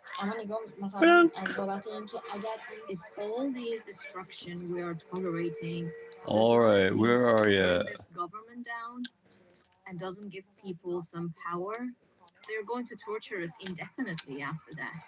And that an already paranoid regime, weakened by Israeli attacks, will crack down even harder on any sign of dissent. Jackie Northam, NPR News. The number of right nuclear back. energy plants supplying electricity in the U.S. peaked more than 3 decades ago. Fears of another disaster like the one at 3 Mile Island back in 1979 heightened concerns about the use of nuclear energy. Still, there are more than 90 reactors across the country, and they generate Out of my way. of the nation's electricity. Just last month, the Trump administration announced a series of executive orders with the goal of quadrupling nuclear power capacity in the U.S. by 2050. The state of Michigan could help reach that goal. Dustin Dreyer of member station Michigan Public reports that a closed nuclear plant there might be the first in the U.S. to be restarted. Palisades Park is a lakeshore residential community in southwest Michigan. Karen Davis remembers spending summers there, sunbathing on the top of the dune when she was a teenager, swimming in the freshwater waves of Lake Michigan, down by the nuclear power plant on the beach next door. The big draw at this end of the park was the warm water. People would go swim in front of the power plant because that's where the warm water is. Boom, blam. 9/11, swimming in front of the plant was no longer allowed. Now there are signs along the beach and security in place. Davis says she started paying more attention to the plant when she was older and there were a series of safety issues. In 2003, she developed thyroid cancer. She says she didn't think a lot about it at first. Cancer happens. And then she says she heard from other cancer survivors about the link between thyroid cancer and radiation exposure. That's when the light bulb went off. Is the power plant? Oh, an itchy on my back. It looked into cancer There we go. Palisades Park near the nuclear plant and found less than 6 cases from year-round residents. Not enough to draw any conclusions. Davis says she's in touch with other residents to be a part of a new study. 6 years ago, she and her husband Bruce decided to move to Palisades Park permanently. They built their dream home on top of a dune, almost as close to the power plant as you can get. So why move to a place that you think gave you cancer? Because they were closing the plant. They were closing the plant. They were. Here we go. In 2022, the reactor shut down. Bang. But then the plan changed. Wow, he's got some skills, huh? Decided instead to try to do something that's never been done before. Bring a decommissioned nuclear plant back online. Oh. At first it seemed daunting. That's Neil Wharton, an engineer with Siemens Energy, one of the contractors. Oh, you sneaky Pete. Turbine that now sits partially disassembled. We got into a group. Oh, come on. What's going on here? Being complacent. At no point do we feel comfortable, but we do feel confident and competent in the work that we're doing. There is a lot of work to be done. There have been hang-ups along the way, most notably with the tubes attached to the steam generators in the reactor building. The goal is to have the plant back online, generating 800 megawatts of electricity Ha ha ha ha. by the end of this year, if regulators approve it. The Department of Energy is helping with a loan. Where am I $2.5 going? billion. Way down there. Is with the EFI Foundation. The nonprofit supports low-carbon energy policies. Oh. He says restarting plants like Palisades is a good idea, but it won't be much of a factor in growing nuclear power. You can count on one hand the number of sites where you can go and do these restarts. Across. Besides Palisades, there is one more restart project in the works. Constellation Energy has announced plans to restart 3 Mile Island's Unit 1 reactor. It was not involved in the accident that occurred in 1979, but it was decommissioned in 2019. Oh. Now Microsoft has agreed to buy the power from the reactor for its data centers. Federal regulators are still considering approval for both of these plans. For NPR News, I'm Dustin Dwyer in Grand Rapids, Michigan.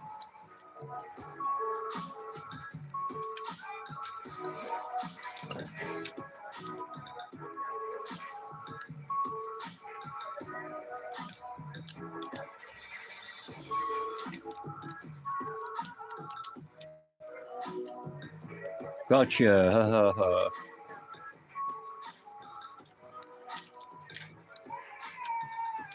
You're listening to All Things Considered from NPR News. Inflation is much lower than it was a few years ago, but that just means prices aren't increasing as fast, not that they're going down.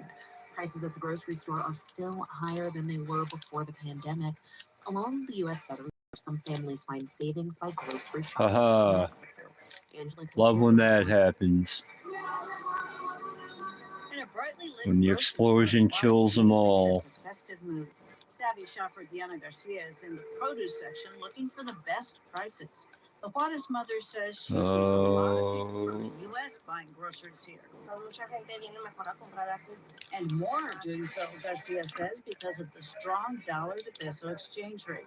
Stretching that dollar is a necessity for families coping with higher food prices on the U.S. side of the border. Cristina Castruita and her husband routinely shop in Juarez, which borders El Paso. We've been doing it since the kids were babies, especially because the formula is half the cost in Mexico than it is in El Paso, and it's a better name brand too. Castruita says now she shops for cheaper brand name laundry detergent for her boys aged 8 and 10. Her oldest son Alfredo chimes in with his own price-saving favorites. A lot of fruits, they're bigger, less expensive, they taste better. The watermelons tend to be nicer. Watermelons are allowed, but some produce is prohibited by the U.S. because it could carry agricultural pests. His mother says when it comes to fruit and other items, she likes the variety available in Mexico. We buy a lot of things like yogurt because we have, not only is it cheaper, but we have Level 7. 2 stars. I don't know. Grocery stores is much larger. Other items the family buys? We prefer Mexican ketchup also. And of course, Ketchup, yummy. we buy them in bulk and then freeze them. Generations on the border have looked to Mexico for lower prices Oh, and a wider selection, and vice versa. Shoppers from Mexico also cross into the U.S. for certain items, including clothes and electronics. Tom Fullerton is a professor of economics at the University of Texas at El Paso. That's sort of the holy trinity of retail economics, when consumers can have access to lower prices, better quality, and more variety. A survey by the city of El Paso just months before the pandemic found local residents spend about $352 million a year on groceries in Mexico.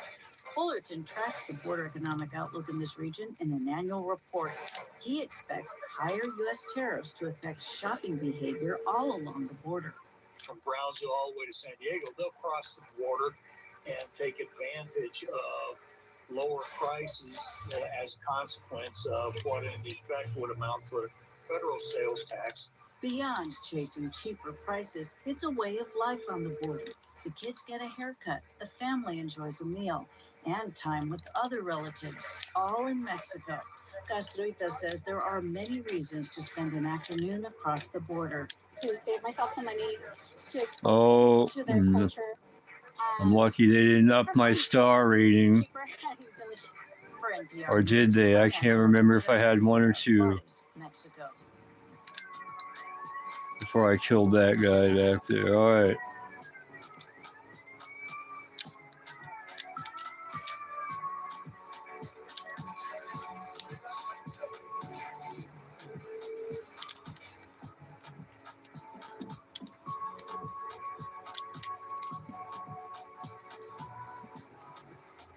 Come on. You're listening to All Things Considered from NPR News. All Things Considered is Another one up there. Is it are they in a car or what? Or walking? On foot? Sunday noon to 4. Center Street Arts Gallery LLC. And Patriot Subaru. They believe that a positive customer experience. What's he doing back there? Learn more at Patriot Is that a cop or who is that guy? What was it like to work inside Whatever. Elon Musk's store? He's my buddy. Hopefully we didn't break anything. You know, hopefully it looked like we were breaking stuff. Hopefully we did. This week on Planet Money, a former Doge staffer tells us what he learned. And on How I Built This, serial entrepreneur Marcia Kilgore joins host Guy Raz to give advice to 2 early-stage founders. That's coming up on the next Planet Money on How I Built This. Oh, it's one of the guys I was supposed to kill. At 10 p.m. right here on Maine. And there's more. Holy crap. There's a lot going on here in Maine: concerts and classes, lectures and literature, fairs and festivals. How can you connect to it all? Maine Public's community calendar. It's easy to find things to do. Search by type of event, date, or location. And if you represent an organization and want to Good, let it's them know about your event, functional. simply enter the details using our online form. Maine Public's community calendar, bringing the people of Maine together. Visit mainepublic.org and click on community. Oh, you done yourself in, man.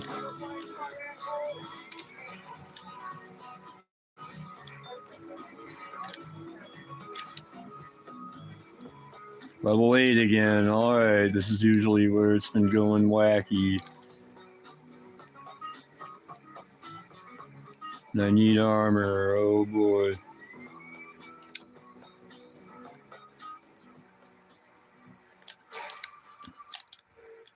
From NPR News, this is All Things Considered. I'm Mary Louise Kelly. And I'm Juana Summers. A federal judge is ruling this week that funding should be restored for about 800 terminated NIH grants does not include the widespread cancellation of grants at Harvard University. More than $1 billion federal dollars that were awarded to Harvard but have not yet been spent are now unavailable. And as Craig Lamont of Where are Member ya? Station GBH reports, some scientists say the cuts will have a devastating impact. Oh, let's take a little detour. Oh, the star isn't here. It's somewhere else. And so we pretty much lived our lives normally with program plans. But in 2006, when Chekhov was just 11 years old, her older sister started having vision problems and was diagnosed with Usher syndrome type 1F. It's a rare genetic disorder that causes deafness at birth. I ought to get a new vehicle while I have plenty of time. Mom didn't want to scare me. If they're working or not locked. Chekhov's now 30 years old and a PhD student. But she gets around, especially at night, with the help of a guide. Oh. A yellow lab named Jake. Yay. Chekhov is hoping research into gene therapies could someday stop or even reverse the deterioration of her vision.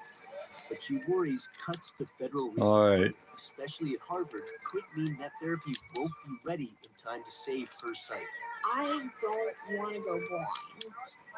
And so that progression is really scary, especially when I see the cuts by the Trump administration on research funding, on Usher research. The Trump administration has said the termination of Harvard's grants are in part because of what it sees as the university's failure to address anti-Semitism on campus.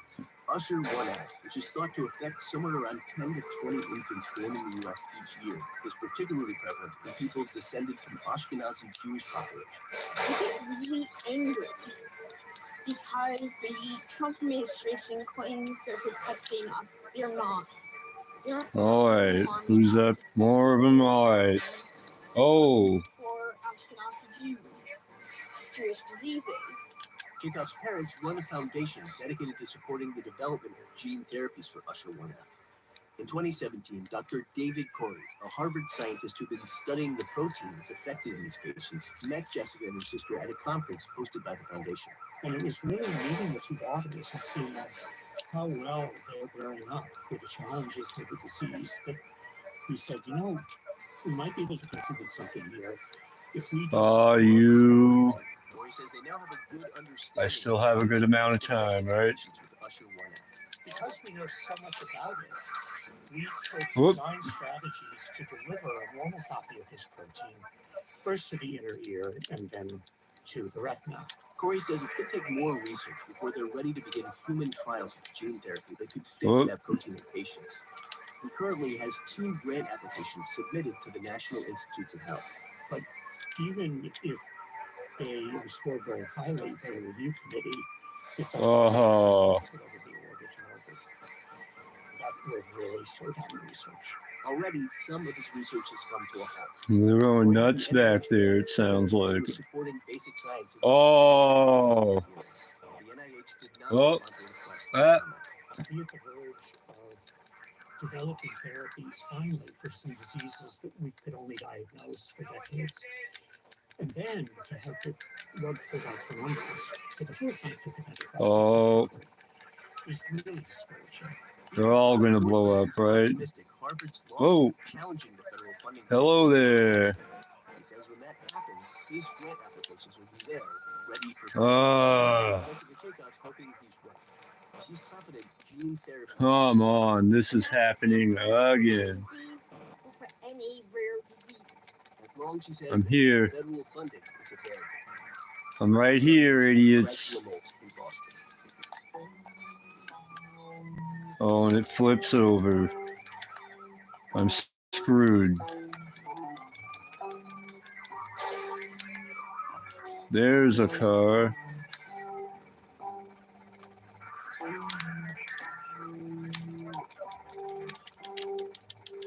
I lost so much time. Holy crap. Plushie named Labubu is causing a frenzy.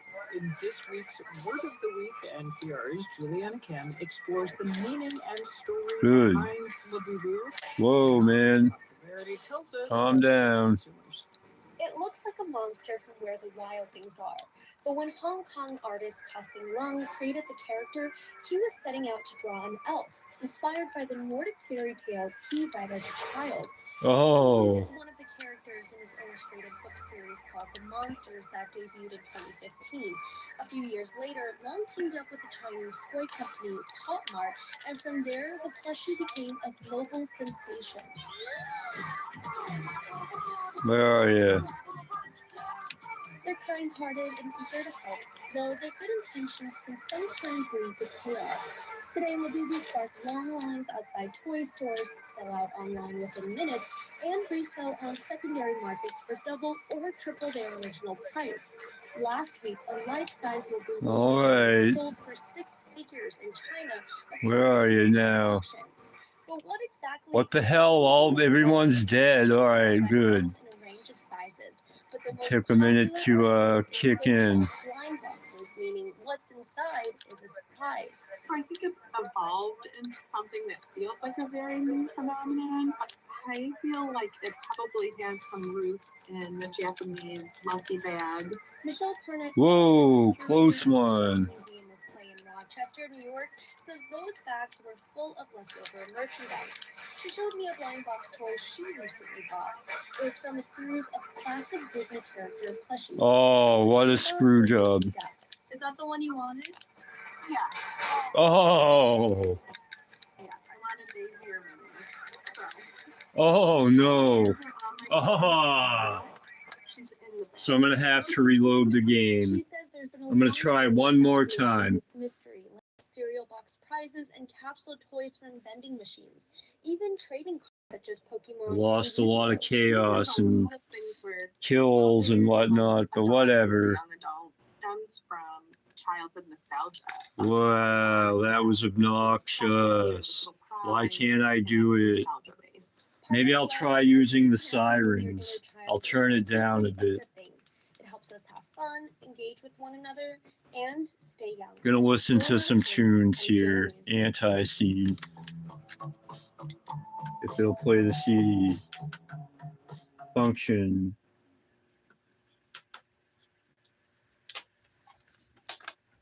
Open. Yep, open.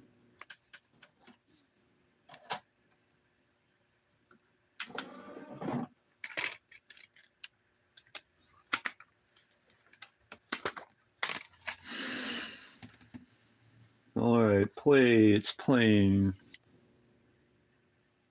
Where it was.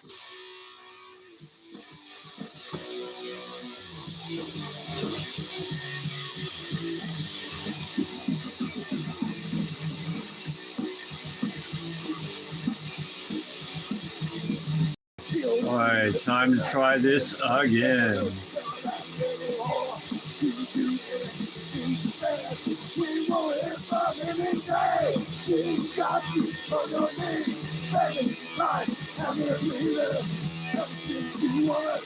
Is it up here or down there? I can't remember. Long way. Always.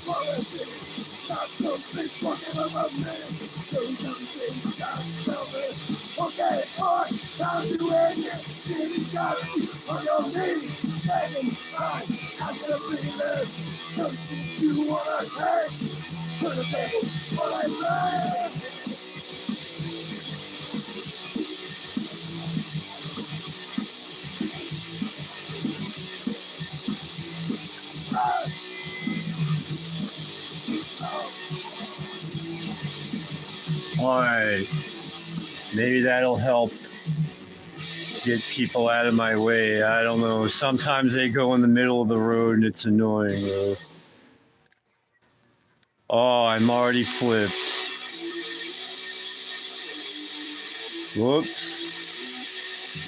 How do you... whatever, man. Whatever.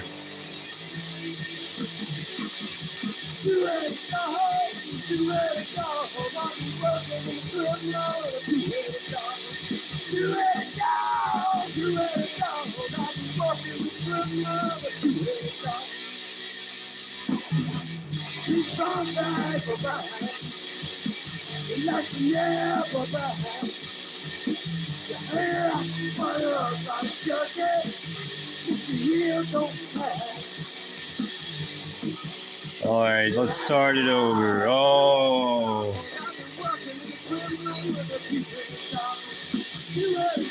Down to the other one.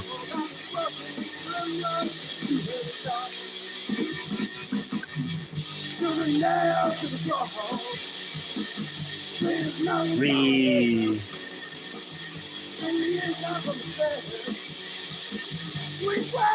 Almost good, alright.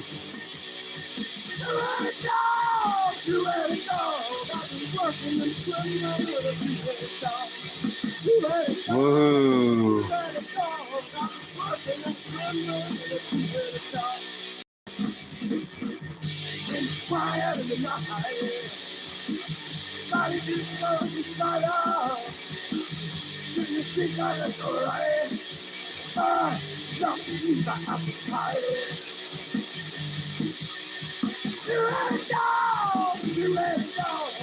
Alright, well, this might be the last attempt. Success or fail, succeed or fail, I don't know. I'm getting hungry.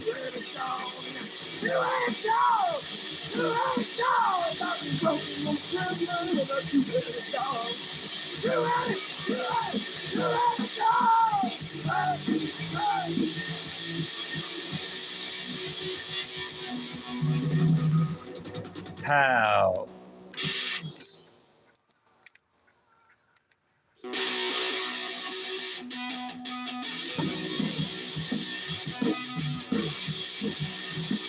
Baloney. I think I would have blown him up or something.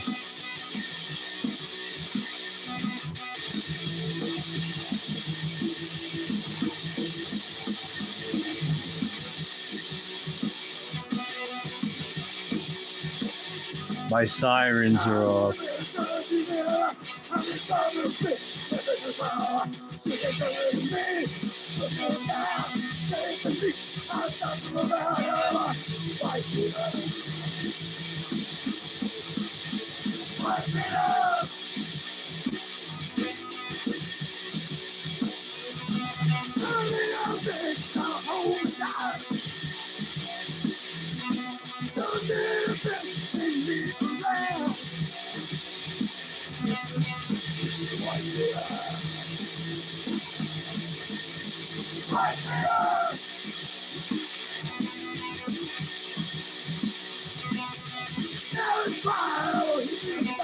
All right.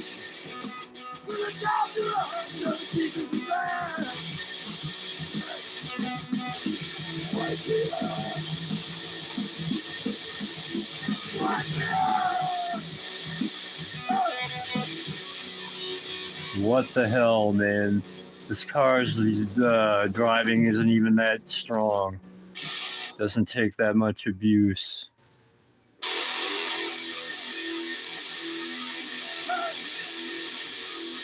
Oh, I'm doing so bad. It's so stupid.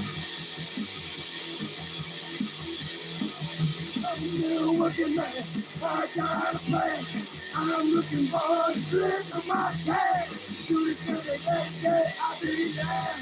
I am just a little working man.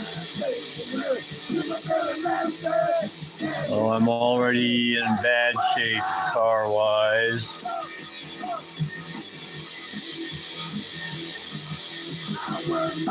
Looks like I might as well try it again. Oh, there are cops. There. Oh.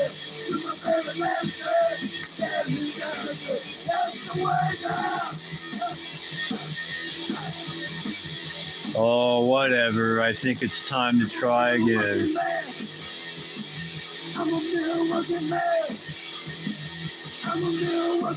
One more good attempt.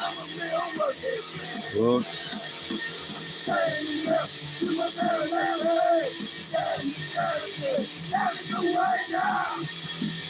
Oh, where is it? That'll work. Or this will work, whatever.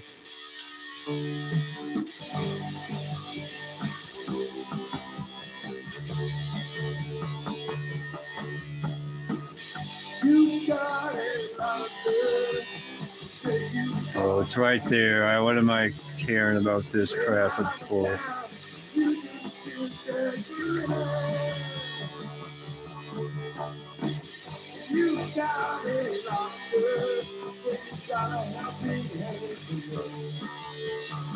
All right, I'm tired.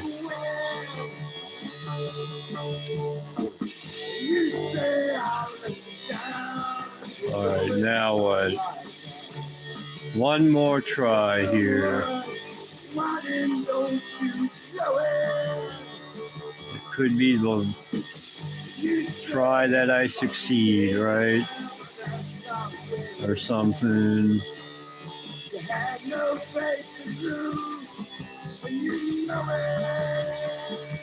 I'll save the game, right?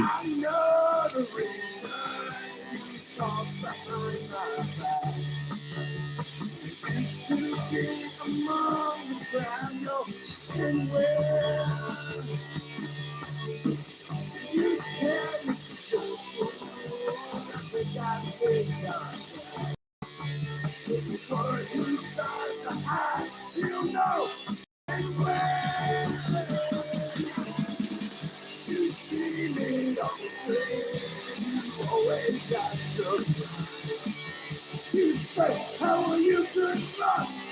You don't need it.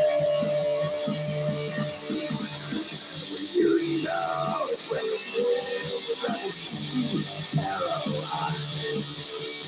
Why don't you come out white screaming? I do not get good. I see the heartbreak.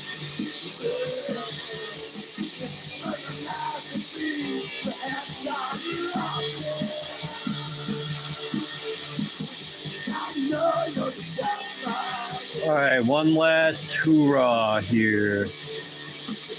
Till next time, anyhow. Am I going the wrong? No, I'm right. Here we are.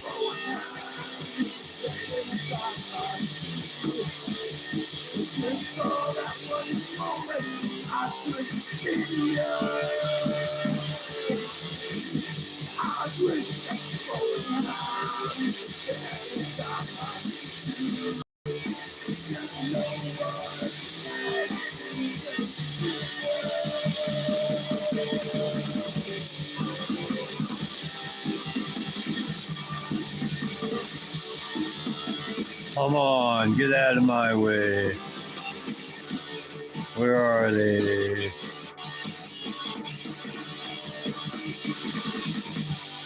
Are they coming up? It looks like it.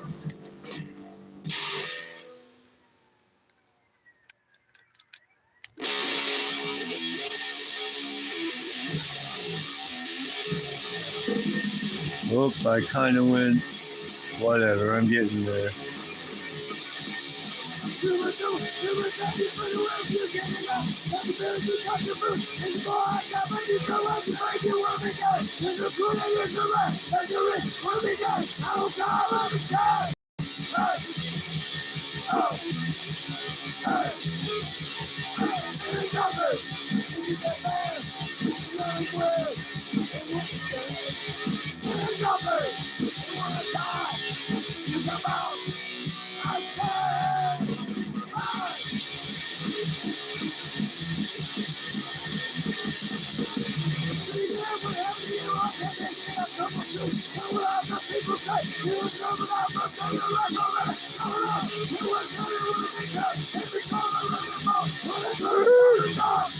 Yeah.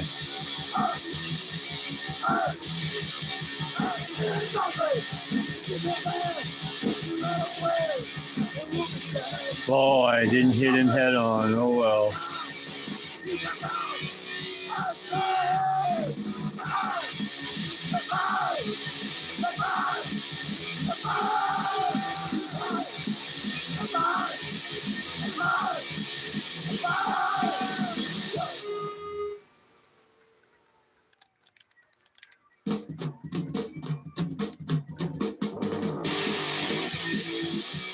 Oh my God.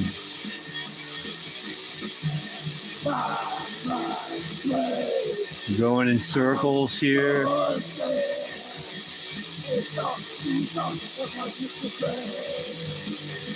Oh yeah.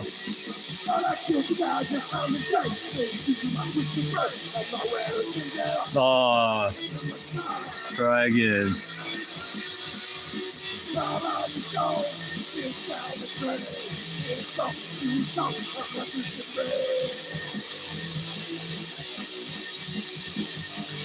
You jerk. This isn't gonna help. This slow process. Oh, time to load it up. I'll try one more good try. That was bad.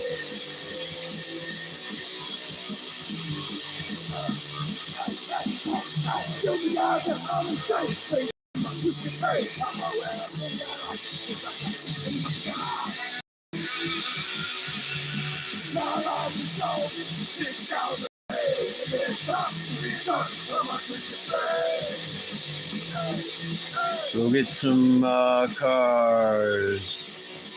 Police car, that is. And only one, not cars.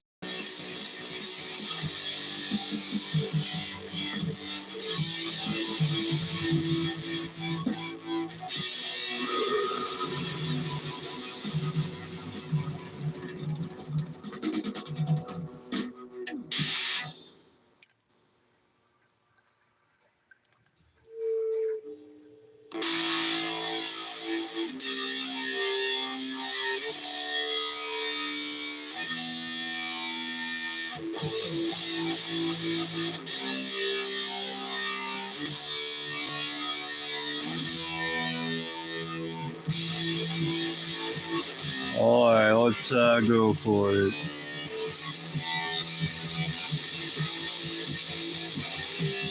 Where are you?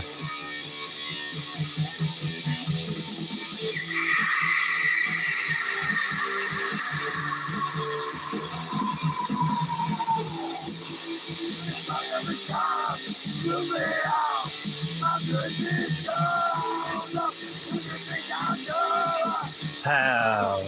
And drive over his motorbike, yeah.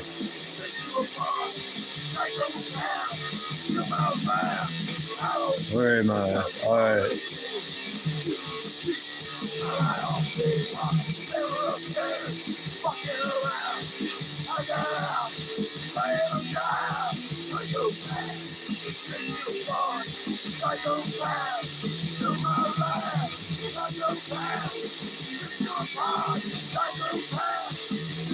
Ah.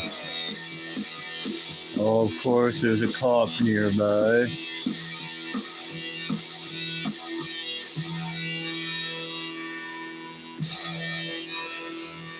What? Oh.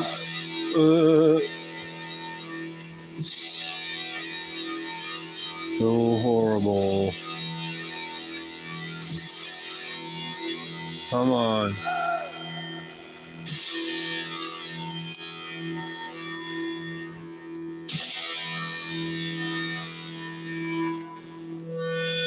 Ah. Doing so horrible.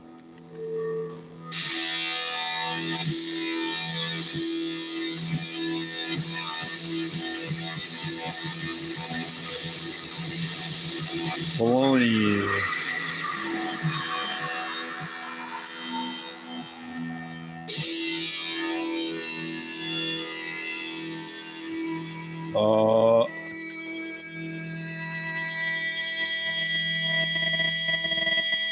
Good. Not a lot of time though. I don't know. What happened? What happened? What happened?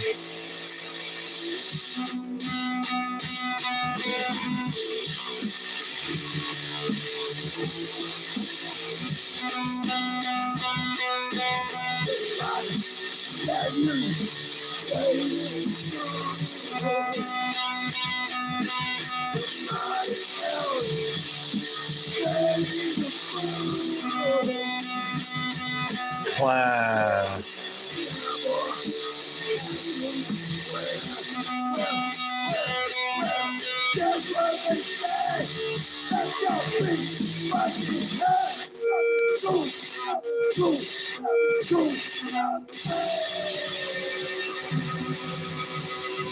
With all that money, I'll take it.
Alright, level 5.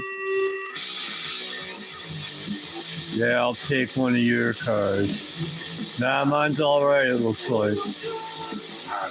Maybe it isn't, I don't know.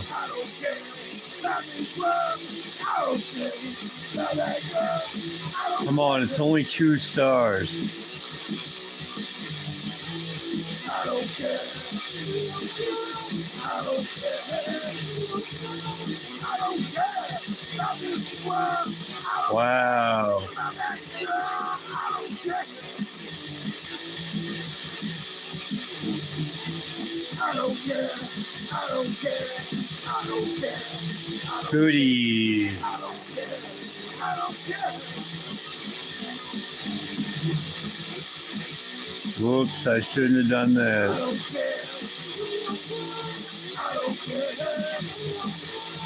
Look at them all. What the hell?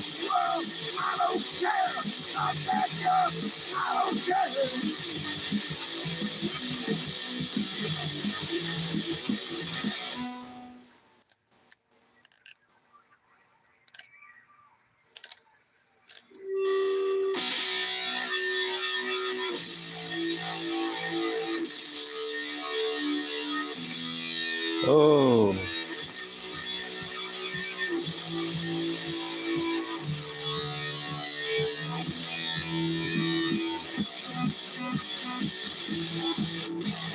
Where are you?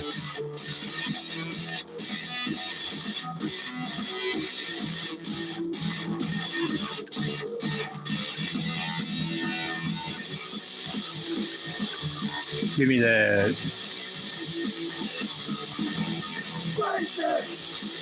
Oh, you're in a car again. You loser.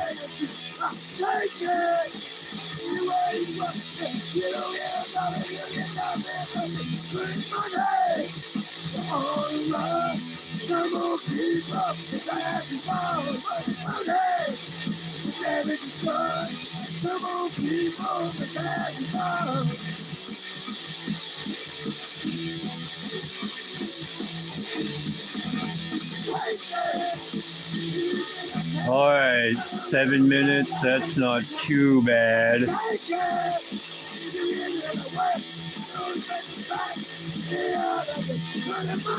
Wow.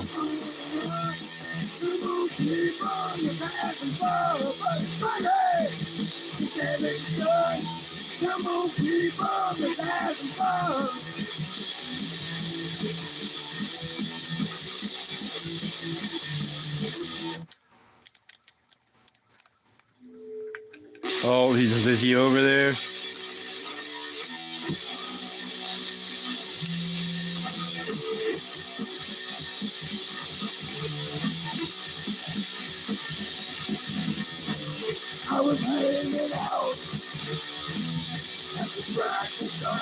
Where are you?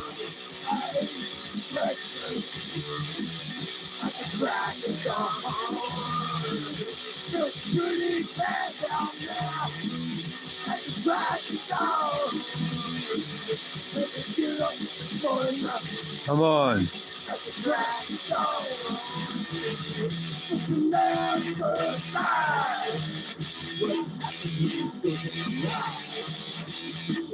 We're going for a ride, bud. Help me be a vigilante, Copper. Oh, wrong.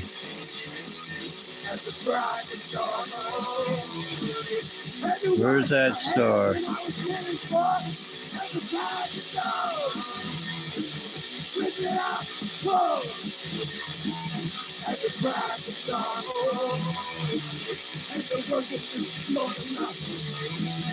Oh.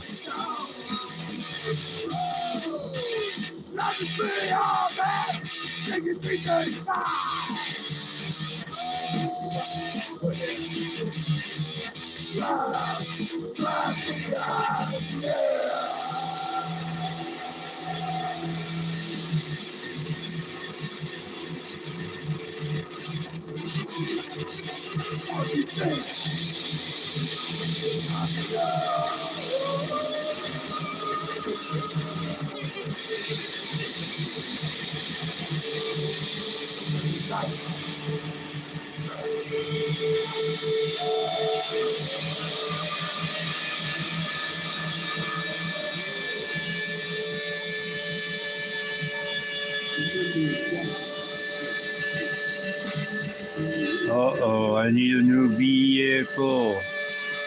Let's get one.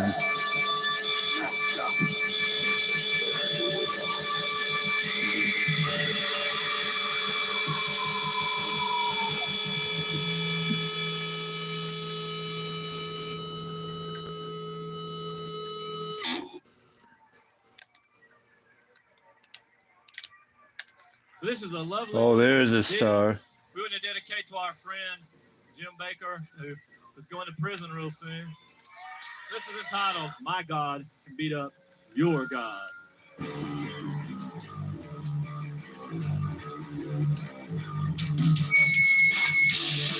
Oh. Oh, all my armor.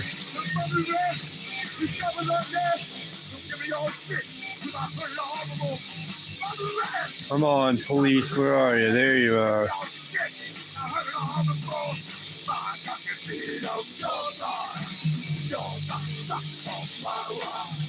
Get up.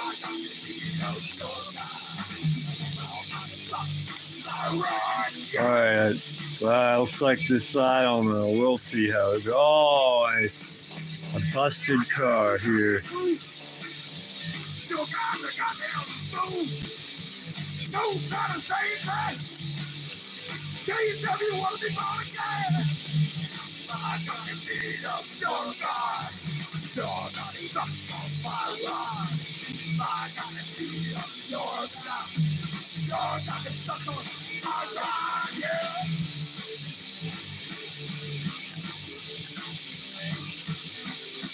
I ain't no Christian. I ain't no Jew. But you know what I am, because my God's bigger than you. Ain't no Christian. Ain't no Jew. You know what I am, because my God's bigger than you. Alright. Plus 40 seconds. Wow. Not looking too great. Let's have a good one here. Go away.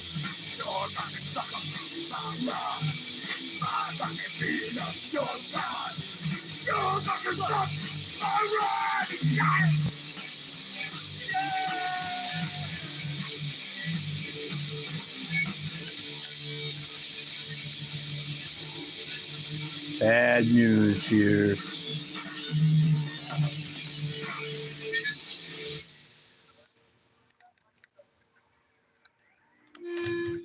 Come on. Kill animals. Kill people.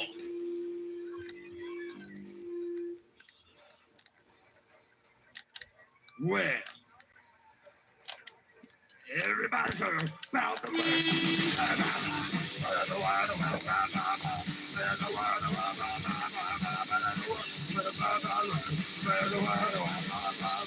Come on, shoot him. What the hell's going on here? Oh, alright. Busted. Whatever, and he's shooting at the back seat. Yeah, I look so busted. Pointing at the back seat.